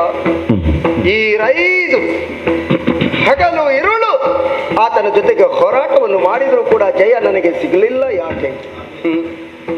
ಶಂಕರನೇ ಇತ್ತಂತ ವರವಿದೆಯಲ್ಲ, ನಿನಗೆ ಪುರುಷರಿಂದ ಮರಣವಿಲ್ಲ. ಹಾಗಾಗಿಯೇ ನಾನು ಅವನನ್ನು ವಧಿಸುವಲ್ಲಿ ವಿಫಲನಾಗಿದ್ದೇನೆ. ಆ ಕಾರಣದಿಂದಾಗಿಯೇ ನಾನು ಯುದ್ಧ ಕ್ಷೇತ್ರದಿಂದ ಹಿಂದಕ್ಕೆ ಸರಿದೇನಲ್ಲ. ಆದರೆ ದುಷ್ಟ ನನ್ನನ್ನೇ ಗೆದ್ದಿದ್ದೇನೆ ಎನ್ನುವಂತಹ ಮತದಿಂದ ಉನ್ಮತ್ತನಾಗಿ ನನ್ನನ್ನೇ ಅಟ್ಟಿಸುತ್ತಾ ಬರುತ್ತಾ ಇದ್ದಾನಲ್ಲ. ವಿಪರ್ಯಾಸವೇ ಸರಿ. ಅಂತೂ ಈತನನ್ನು ವಧಿಸುವುದಿದ್ರೆ ಯಾರು? ಅಯೋನಿಜೆ ಮಾತ್ರ ಶಕ್ತಳು. ದುರುಳನಾಗಿರುವಂತಹ ಮಹಿಷಾಕ್ಯನು ವಿಧಿಯ ವರಬಲದಿಂದಾಗಿ ಲೋಕ ಮೂರನ್ನು ಪೀಡಿಸಿದಂತಹ ಸಂದರ್ಭದಲ್ಲಿ ಪಂಚಮಹಾಪಾತಕಗಳನ್ನೇ ಮಾಡುತ್ತಾ ಅಟ್ಟಹಾಸದಿಂದ ಮೆರೆಯುತ್ತಾ ಇರುವಂತಹ ಸಂದರ್ಭದಲ್ಲಿ ಜಗನ್ಮಾತೆ ಅಷ್ಟಭುಜೆಯಾಗಿ ಶಕ್ತಿ ಸ್ವರೂಪಿಣಿಯಾಗಿ ಆ ಚಿಕ್ಷುರ ವಿಡಲ ಮೊದಲಾದಂತಹ ದೈತ್ಯರನ್ನೆಲ್ಲ ವಧಿಸುತ್ತಾ 9 ರಾತ್ರಿ ಹೋರಾಟ ಮಾಡಿದ್ದಾಳಂತೆ. 10ನೆಯ ದಿನ ದುರುಳನಾಗಿರುವಂತಹ ಮಹಿಷನನ್ನು ವಧಿಸುವುದರ ಮೂಲಕ ವಿಜಯದಶಮಿಯನ್ನು ಆಚರಿಸಿದ್ಲಂತೆ. ಇಂದಿಗೂ ಕೂಡ ಭಕ್ತರು ಆ ಶಕ್ತಿಮಾತೆಯನ್ನು ಕೊಂಡಾಡುತ್ತಾ ಇದ್ದಾರೆ. ಯಾಕೆ? ತಮ್ಮ ಕಷ್ಟ ಕಾರ್ಪಣ್ಯಗಳು ದೂರವಾಗಬೇಕು. ತಮಗೆ ಪ್ರಪಂಚದಲ್ಲಿ ತಮ್ಮ ಯಾವುದೇ ಸಂಸಾರದ ಜಂಜಾಟಗಳಿದ್ದರೂ ಅವುಗಳೆಲ್ಲ ದೂರವಾಗಿ ಮಾನಸಿಕ ನೆಮ್ಮದಿ ಸಿಗಬೇಕು, ಆರೋಗ್ಯ ಭಾಗ್ಯ ಸಿಗಬೇಕು ಎನ್ನುವಂತಹ ಉದ್ದೇಶದಿಂದಲೇ ಆ ನವರಾತ್ರಿಗಳಲ್ಲಿ ಶಕ್ತಿಮಾತೆಯನ್ನು ಪೂಜಿಸುತ್ತಾ ವಿಜಯದಶಮಿಯ ದಿನ ಸಂಭ್ರಮದಿಂದ ಹಬ್ಬವನ್ನು ಆಚರಿಸ್ತಾರಲ್ಲ ಭಕ್ತಿಪೂರ್ವಕವಾಗಿ. ಹಾಗಿದ್ರೆ ನಾನು ಕೂಡ ಭಕ್ತಿಯಿಂದ ಜಗನ್ಮಾತೆಯನ್ನು ಪೂಜಿಸಿದೆ ಎಂದಾದರೆ ಜಗನ್ಮಾತೆ ಅಯೋನಿಜೆಯಾಗಿರುವವಳು ಈ ಸಂದರ್ಭದಲ್ಲಿ ದರ್ಶನವನ್ನಿತ್ತು ಆ ದುರುಳನಾಗಿರುವಂತಹ ಮುರಾಸುರನನ್ನು ವಧಿಸಿಕೊಡುತ್ತಾಳೆ. ಆ ಕಾರಣದಿಂದಾಗಿ ಹೋರಾಟ ಕಣದಿಂದ ಓಡೋಡಿ ಬಂದವನು ನೇರವಾಗಿ ಶೀತಳವಾದಂತಹ ಈ ತುಷರಾದ್ರಿ ತುಹಿನಗಿರಿಯನ್ನು ಏರಿದೇನಲ್ಲ. ಬರಬರುತ್ತಾ ಬದರಿಕಾಶ್ರಮವನ್ನು ಪ್ರವೇಶಿಸಿದೆ.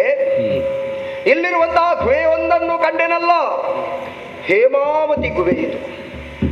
ಒಳಗೆ ಬಂದೆ ಯಾರು ಅರಿಯದಂದದಿ. ಹೌದು, ಶಕ್ತಿಮಾತೆಯನ್ನು ಆ ಜಗನ್ಮಾತೆಯನ್ನು ನಾವು ಪ್ರತ್ಯಕ್ಷಗೊಳಿಸಬೇಕಿದ್ದರೆ, ಆಕೆಯ ಅನುಗ್ರಹ ನಮಗಾಗಬೇಕಿದ್ದರೆ ಈ ಬಾಹ್ಯ ಪ್ರಪಂಚವನ್ನು ಮರೆಯಬೇಕು.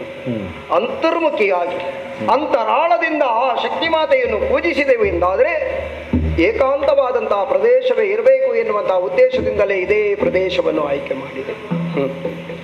ಪ್ರಸಕ್ತವಾದಂತಹ ಸ್ಥಳದಲ್ಲಿ ಶ್ರೀದೇವಿಯನ್ನು ಭಜಿಸುತ್ತಾ ಪ್ರತ್ಯಕ್ಷಗೊಳಿಸ್ತೇನೆ.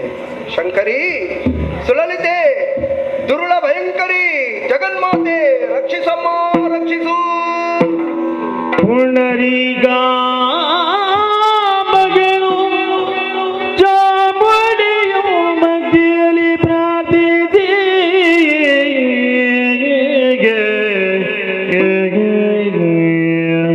ಪುಂಡರಿಕಾಂಬಕಿಯೇ ಜಡಗರಣ ಬಳಿವ ಅಷ್ಟಭುಜ ಸಹಿತ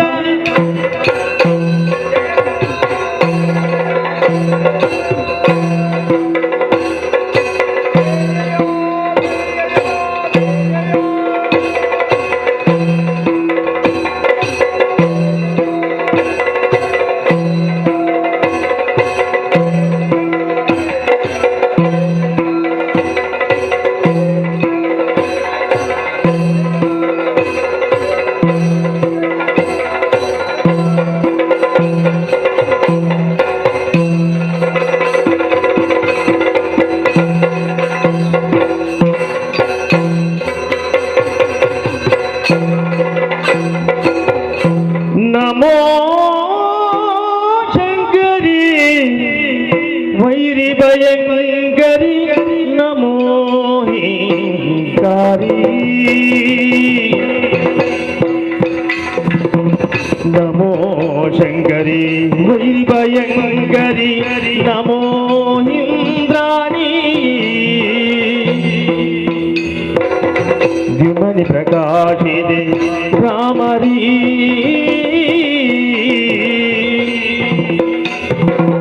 ದ್ಯುಮನಿ ಪ್ರಕಾಶಿದೆ ರಾಮರೀ ಭಗವತಿ ಕುಮುದನೇತ್ರೇ ಗೌರಿ ಮಹೇಶ್ವರಿ ನಮೋ ಶಂಕರಿ ವೈರಿ ಭಯಂಕರಿ ನಮೋ ಹಿಂಕಾರಿ ದ್ಯುಮನಿ ಪ್ರಕಾಶಿದೆ ರಾಮರೀ ಭಗವತಿ ಕುಮುದನೇ ಗೌರಿ ಮಹೇಶ್ವರಿ ಜಯ ಜಯ ಜಯ ಜಯ ಜಯ ಜಯ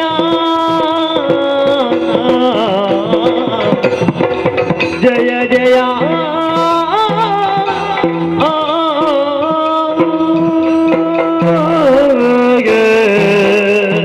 ಸರ್ವಮಂಗಳೇ ಮಾಂಗಲ್ಯೆ ಶಿವೆ ಸರ್ವಾರ್ಥ ಸಾಧಿಕೆ ಶರಣ್ಯೆ ತ್ರಯಂಬಕೆ ದೇವಿ ನಾರಾಯಣಿ ನಮೋಸ್ತುತೆ ಸೃಷ್ಟಿ ಸ್ಥಿತಿ ವಿನಾಶಾನಾಂ ಶಕ್ತಿಭೂತೆ ಸನಾತನಿ ಗುಣಾಶ್ರಯೇ ಗುಣಮಯೇ ನಾರಾಯಣಿ ನಮೋಸ್ತುತೆ ರಕ್ಷಿಸಮ್ಮ ರಕ್ಷಿಸು ಶ್ರೀರಮಣ ಎದ್ದೇಳು ಅರಣ್ಯದೆಡೆ ಬಂದು ಶ್ರೀರಮಣ ಎದ್ದೇಳು ಅರಣ್ಯದೆಡೆ ಬಂದು ಈ ರೀತಿ ಹಿಂದೆಲ್ಲ ನುಡಿಬ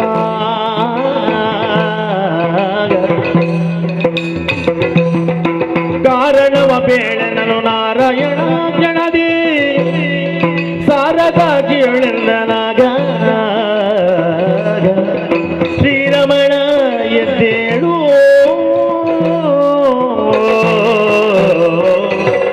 ನಾರಾಯಣ ಸರ್ವೇಶ್ವರಿ ಏಳು ಎದ್ದೇಳು ಧೈರ್ಯವನ್ನು ತಾಳು. ಆಗಲಿ ತಾಯೇ ವೈಕುಂಠ ಲೋಕದಲ್ಲಿರಬೇಕಾದಂತಹ ನೀನು ಈ ಬದರಿಕಾಶ್ರಮದ ಹೇಮಾವತಿ ಗುಹೆಯನ್ನು ಪ್ರವೇಶಿಸಿ ಹಾ. ನನ್ನನ್ನೇ ಅನನ್ಯ ಭಕ್ತಿಯಿಂದ ಪ್ರಾರ್ಥಿಸಿಕೊಳ್ಳುತ್ತಾ ಇದ್ದೀಯ. ಹಾ. ಗಂಧ ನಿನ್ನ ಭಕ್ತಿ ಭಾವಕ್ಕೆ ಮೆಚ್ಚಿ ಇದೆಯೋ ಪ್ರತ್ಯಕ್ಷಳಾಗಿದ್ದೇನೆ. ಧನ್ಯನಾದೆ ತಾಯೇ ನಿನ್ನ ಮುಖಾವಲೋಕನವನ್ನು ಮಾಡಿದಾಗ ನಿಶಾ ಕಮಲದಂತಾಗಿದೆ ವದನ. ಹೌದಮ್ಮ ಯಾರಿಂದ ಬಂದ ಬವಣೆ, ಯಾಕೆ ನನ್ನನ್ನು ಸ್ಮರಿಸಿದೆ? ಹಾ. ನಿರ್ಭೀತಿಯಿಂದ ತಿಳಿಸು. ಜನನಿ ಜನನಿಗೆ ಮುರಳೆಂಬದನು ಜನಿದ ಬಗೆಯವ ಜನಗೆ ಜನನಿಗೆ ಮುರಳೆಂಬದನು ಜನಿಂದ ಬಗೆಯವ ಜನಗೆ ಮುಂದಿನ್ನು ಖಳನ ಹನನಗೈಯುವ ಯತ್ನ ಮುಂದಿನ್ನು ಖಳನ ಹನನಗೈಯುವ ಯತ್ನ ಮಲಗೆ ತೋಚದೆ ನಿನ್ನ ನೆನೆದನೈ ಉಳಿದೆನ್ನ ಬೆಸರ ಜನನೇ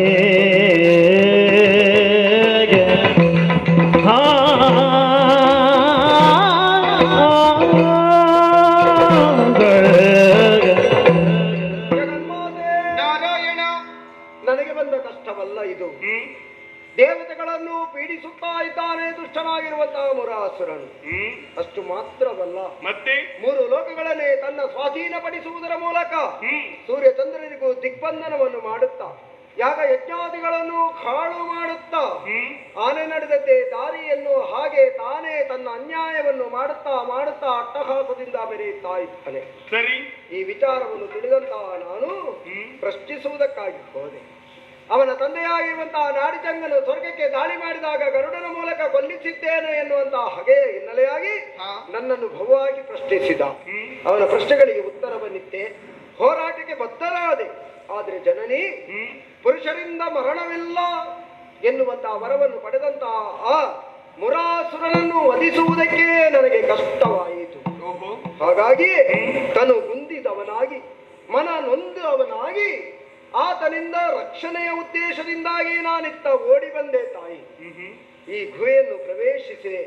ನಿನ್ನನ್ನು ಭಜಿಸಿದೆ ಭಜಿಸಿದೆ ಪ್ರತ್ಯಕ್ಷಗೊಳಿಸಿದೆ. ಸರಿ ಜಗನ್ಮಾತೆ, ಕಂದ. ದುಷ್ಟನಾಗಿರುವಂತಹ ಮುರಾಸುರನನ್ನು ಅವನ ಸಮೂಹವನ್ನು ವಧಿಸುವುದರ ಮೂಲಕ ಸರ್ವರಿಗೆ ಕ್ಷೇಮವನ್ನುಂಟು ಮಾಡಮ್ಮ, ಕ್ಷೇಮವನ್ನುಂಟು ಮಾಡು. ದುರುಳ ಮುರಾಸುರನ ಭೀತಿ. ಹೌದಮ್ಮ. ಅಳುಕದಿರುವುದಿಲ್ಲೇ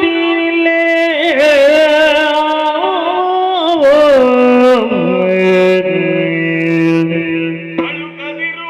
ಸರಿ ತಾಯೇ. ಅಳುಕದಿರು ನೀ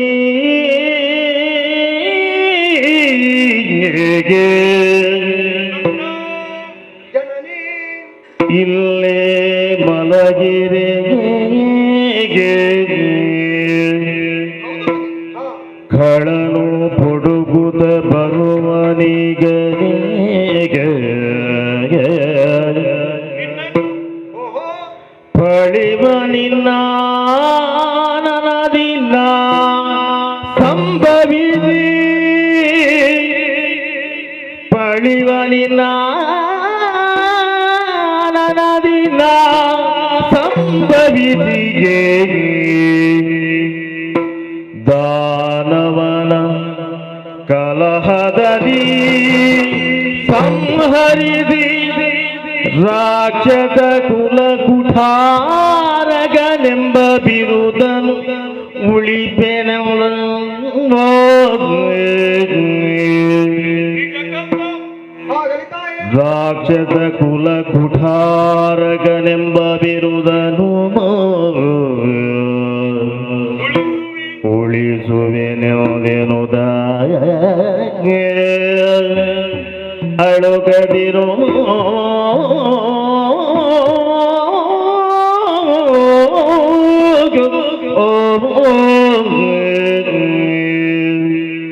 ಕಂದ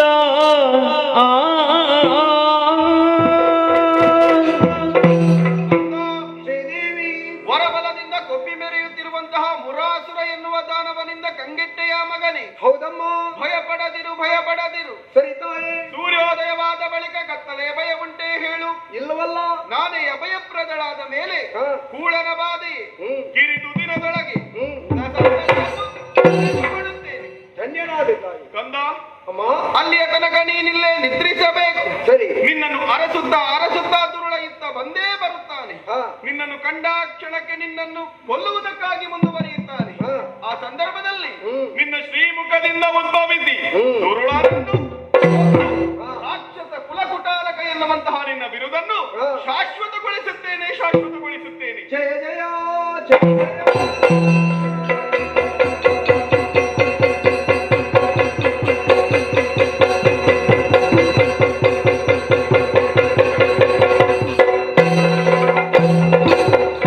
ಜಗನ್ಮಾತೆಯಿಂದ ಭಯವನ್ನು ಪಡೆದನಲ್ಲ, ಇನ್ನೇಕೆ ತಡ, ಇಲ್ಲಿಯೇ ಪವಡಿಸುತ್ತೇನೆ.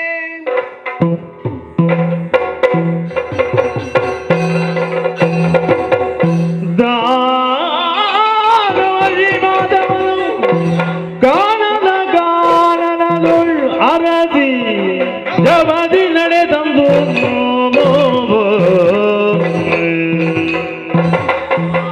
ಕಾಣುವ ಹಿಮಿಗರಿಯೋ ಇಲ್ಲ ಮಾಲೆಯ ಗದಿದ್ದವನ ಗಂಡೆಲ್ಲ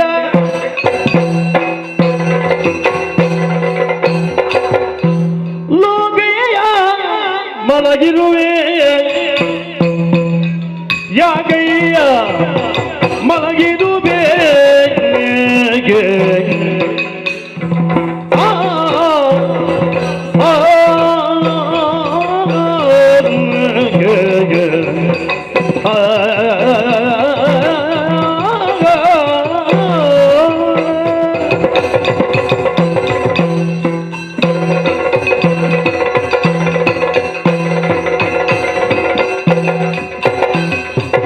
ಯಾಕಯ್ಯ ಮಲಗಿರುವೆ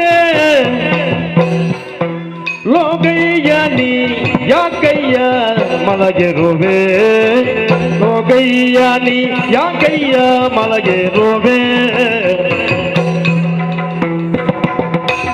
ಲೋಕ ಮೂರರೊಳು ನೀನೇಕ ಸಾಹಸಿಯಂದೆ ಲೋಕ ಮೂರರೊಳು ನೀನೇಕ ಸಾಹಸಿಯಂದೆ ಯಾಕಯ್ಯ ಮಲಗಿರುವೆ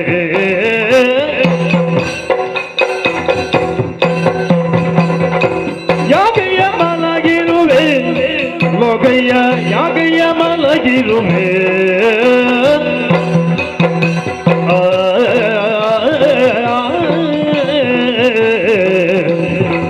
ಮಲಗಿರುವೆ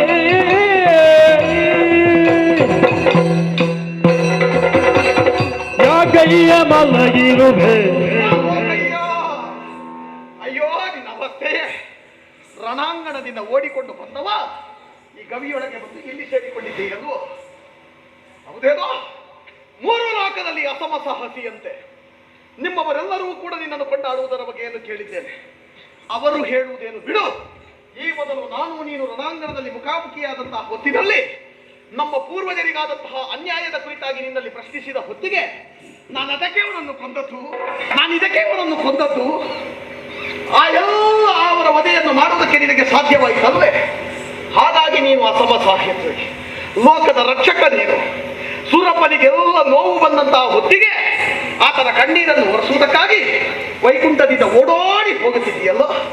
ಈಗ ಎಲ್ಲಿ ಹೋಯಿತು ನಿನ್ನ ಪರಾಕ್ರಮ? ಯಾಕೆ ಮಲಗಿದೆ? ನೀನು ಮಲಗಿದೆ ಅಂತಾದ್ರೆ ಲೋಕದಲ್ಲಿ ಉಳಿದವರು ಸುಮ್ಮನೆ ಉಳಿತಾರೆಯೋ? ಇಷ್ಟು ಹೊತ್ತು ನೀನಿದ್ದಕ್ಕೆ ಉಳಿತಾರೆ. ನೀನು ಮಲಗಿದೆ ಅಂತಾದಾಗ ಅವರೂ ಕೂಡ ಇನ್ನು ಮಲಗುವುದಕ್ಕೆ ಸಾಧ್ಯ ಇದೆ? ಇಲ್ಲ ಇಲ್ಲ. ಯಾವ ಪರಾಕ್ರಮಿಯಿಂದ ಹೇಳಿಕೊಂಡು ಹೆಗ್ಗಳಿಕೆಯಿಂದ ನೀನು ತಿರುಗಾಡ್ತಾ ಇದ್ದೀಯ. ನಿನ್ನನ್ನು ಹೀಗೆ ಬಿಡುವುದಲ್ಲ. ಈ ಕ್ಷಣಕ್ಕೆ ನಿನ್ನನ್ನು ಬಿಟ್ಟರೆ ನಾಳೆ ನಮಗೆ ಅಪಾಯ ಒದಗಿ ಬರ್ತದಲ್ಲ. ಹಾಗಾಗಿ ಮಲಗಿರುವಲ್ಲಿಗೆ ಕೈಯಲ್ಲಿರುವ ಕಟಾರಿಯನ್ನು ಎತ್ತಿದ್ದೇನೆ. ಬೆಳಕು ಕಾಣದ ಹಾಗೆ ಇದೋ ನಿನ್ನ ಶಿರವನ್ನು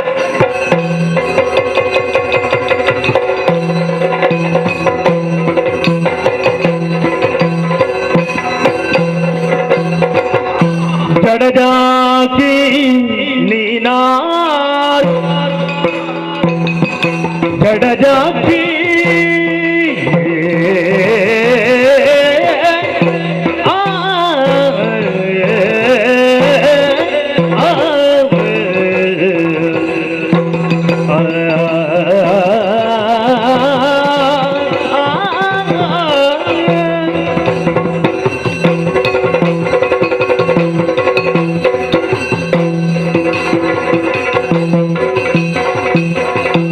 ಜಡಜಾಕಿ ನೀನಾರು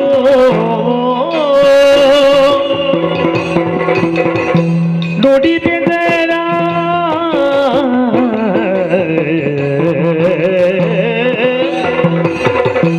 ಮಾಧವನ ಕಡಿವಾಗ ಬಂದಲ್ಲ ತಡೆದಾಗಿ ಬೇಳೋ ಜಡಜಾಕಿ ನಾನು ನುಡಿದೆದರ ಮಾಧವನ ಕಡಿವಾಗ ಬಂದಲ್ಲ ತಡೆದ್ಯಾಕೆ ಬೇಡೋ.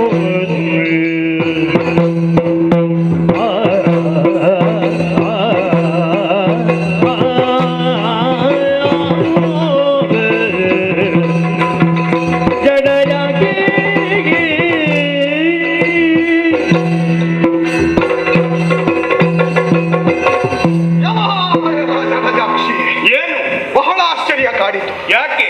ಮಾಧವನ ಶಿರವನ್ನು ಕಡಿಯುವಂತಹ ಹೊತ್ತಿಗೆ ನನ್ನ ಕಠಾರಿಗೆ ನಿನ್ನ ಕೈಯಾಯುಧವನ್ನು ಅಡ್ಡವಾಗಿ ಹಿಡಿದು ಆತನನ್ನು ರಕ್ಷಿಸುವುದಕ್ಕೆ ಮುಂದಾದೆಯಲ್ಲ. ನಿಜ. ನನಗೂ ಮಾಧವನಿಗೂ ಇರುವಂತಹ ದ್ವೇಷದ ಬಗ್ಗೆ ನನಗೊತ್ತು. ಆದ್ರೆ ಅದನ್ನು ತಿಳಿದು ಬಂದವಳು ನೀನು. ನಿನ್ನ ವದನಾರವಿಂದವನ್ನು ಅವಲೋಕಿಸಿದರೆ ಜಡಜಾಕ್ಷಿಯ ತೆರದಲ್ಲಿ ಮೆರೆಯುತ್ತಾ ಇದ್ದೀಯ ಸುಂದರಿ. ಯಾರು ನೀನು? ಈ ಮಾಧವನನ್ನು ರಕ್ಷಿಸುವುದಕ್ಕೆ ಕಾರಣ ಏನು? ಇದೋ ಏನು ನಿನ್ನನ್ನು ಮಾತನಾಡಿಸುತ್ತಾ ಇರುವವನು ತ್ರಿಜಗದಲ್ಲನಾದಂತಹ ಮುರಾಸುರನಿದ್ದೇನೆ. ಸರಿ ವಾ. ಏನು? ಚತುರ್ದಶ ಭುವನದಲ್ಲನಾದಂತಹ ನನ್ನ ತೊಡೆಯನ್ನೇ ನನ್ನ ವಾಮಭಾಗವನ್ನು ಅಲಂಕರಿಸು. ಮಾಧವನ ಪರವಾಗಿ ನಿಂತರೆ ಏನು ಪ್ರಯೋಜನ?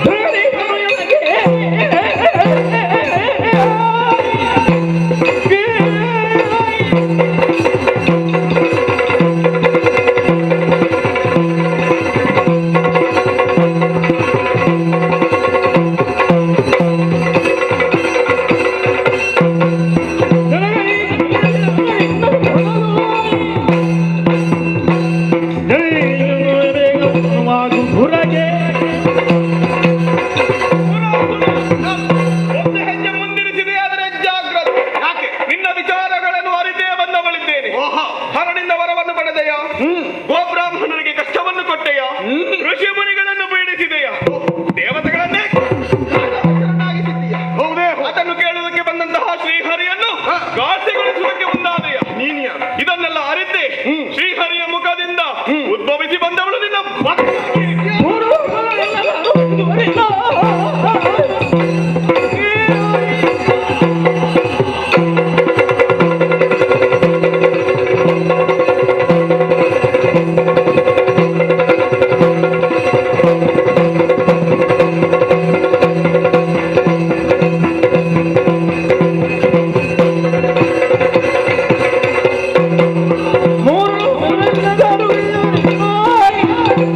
ಮಾರಣಂದ ಇರುವೆ ಬರೀತೆ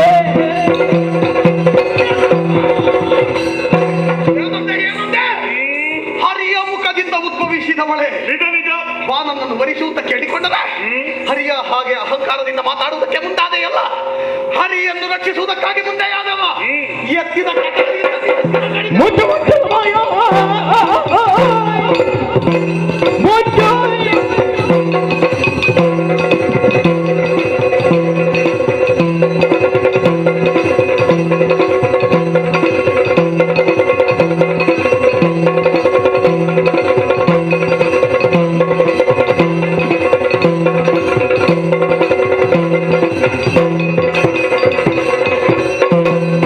ಮುಚ್ಚು ಮುಚ್ಚು ಮಾಯ ಮುಚ್ಚು ಹೋದರೆ ಆತಗುಗಳೇ ಕೊಲ್ಲುವೆ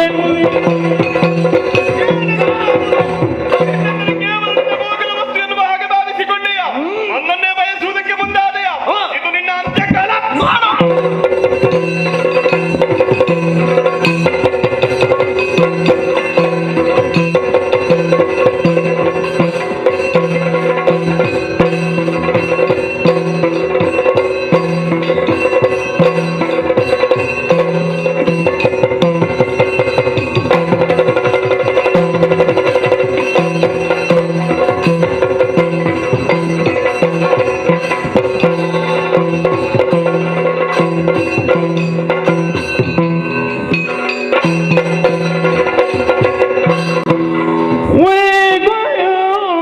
ಪತಿಯು ಆರತಿಯ ಎತ್ತಿರೆ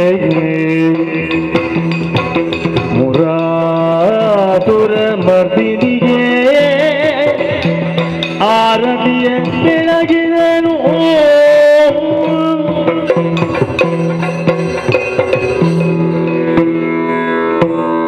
ಸರ್ವಮಂಗಳೇ ರಣಮುಖದಿ ದುರುಳನಾಗಿರುವಂತಹ ಮುರಾಸುರನನ್ನು ಕೊಂದೆಯಲ್ಲ, ಸಂತೋಷಗೊಂಡೆ ತಾಯಿ. ಅಮ್ಮ, ತಮ್ಮಲ್ಲಿ ಒಂದು ವಿಜ್ಞಾಪನೆ. ಈ ದಿನವನ್ನು ಏಕಾದಶಿ ಎಂದು ಕೊಂಡಾಡುವ ಹಾಗೆ ಮಾತ್ರವಲ್ಲ, ಏಕಾದಶಿಯ ದಿನ ಯಾರು ಉಪವಾಸವಾಗಿ ಇರುತ್ತಾರೋ ಅವರು ಭಕ್ತಿಯಿಂದ ಅವರ ಉದ್ದೇಶಗಳೇನಿರ್ತದೋ ಅದನ್ನೆಲ್ಲ ಮನದಲ್ಲಿ ಆತುಕೊಂಡು ಭುಜಿಸ್ತಾರಲ್ಲ ನನ್ನನ್ನು, ಶ್ರೀಹರಿಯ ಧ್ಯಾನವನ್ನು ಮಾಡುವಂತ ಆ ದಿನವನ್ನು ಏಕಾದಶಿ ದೇವಿ ಮಹಾತ್ಮೆ ಎಂದು ನಿನ್ನ ಕಥೆಯನ್ನು ಆಲಿಸುವುದರ ಮೂಲಕ ತಿಳಿಯುವುದರ ಮೂಲಕ ನನ್ನನ್ನು ಪೂಜಿಸಿ ಅವರು ಸಾರ್ಥಕರಾಗುವಂತೆ ರಸಮ್ಮ. ಕಂದ, ಹಾ. ನಿಮಗೆಲ್ಲರಿಗೂ ಉಪಟಳವನ್ನು ನೀಡುತ್ತಿದ್ದಂತಹ ಹಾ. ದುರುಳ ಮುರಾಸುರನನ್ನು ಕೊಂದವನು ಹಾ. ನೋಡಿದೆಯೋ? ದೇವತೆಗಳೆಲ್ಲರೂ ಕೂಡ ಶುಭದೃಷ್ಟಿಯನ್ನೇ ಕೈಯುತ್ತಾ ಇದ್ದಾರೆ. ಸಂತೋಷಗೊಂಡಿದ್ದೆ. ಇನ್ನು ಮುಂದಕ್ಕೆ ಕಳ್ಳರ ಭೀತಿ ನಿಮಗಿಲ್ಲ. ಹಾ. ನೀವೆಲ್ಲರೂ ನಿಮ್ಮ ನಿಮ್ಮ ಸುತ್ತಾನವನ್ನು ಸೇರಿಕೊಳ್ಳಬೇಕು. ಹಾ. ಕಂದ, ಹಾ. ನಿನ್ನ ಮನದ ಅಭಿಲಾಷೆಯ ಪ್ರಕಾರ ಹಾ. ದುರುಳನಾದಂತಹ ಮುರಾಸುರನನ್ನು ಕೊಂದ ಈ ದಿನವನ್ನು ಹಾ. ಏಕಾದಶಿ ದಿನ ಎನ್ನುವ ಹಾಗೆಯೇ ಕರೆಯಲಿ. ಹೌದು. ಈ ದಿನದಂದು ಹಾ. ಯಾರೆಲ್ಲರೂ ಉಪವಾಸ ಮಾಡುವುದರ ಮೂಲಕವಾಗಿ ನಿನ್ನನ್ನು ಭಜಿಸುತ್ತಾರೋ, ನನ್ನನ್ನು ಪ್ರಾರ್ಥಿಸುತ್ತಾರೋ, ಹಾ. ಅವರ ಮನದ ಅಭಿಲಾಷೆಯನ್ನೆಲ್ಲವನ್ನು ಈಡೇರಿಸುತ್ತಾ ಬರುತ್ತೇನೆ. ಹಾ. ನಿಮಗೆ ಶುಭವಾಗಲಿ.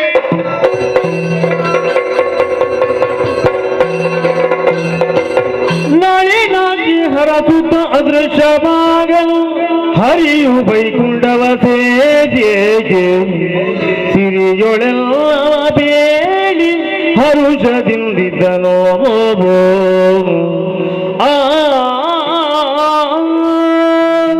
ಜಗನ್ಮಾತೆ ಹರಸಿದಳಲ್ಲ. ಭಕ್ತರು ತಿಳಿಯಬೇಕಾದಂತಹ ವಿಚಾರ ಹೊಂದಿದೆ.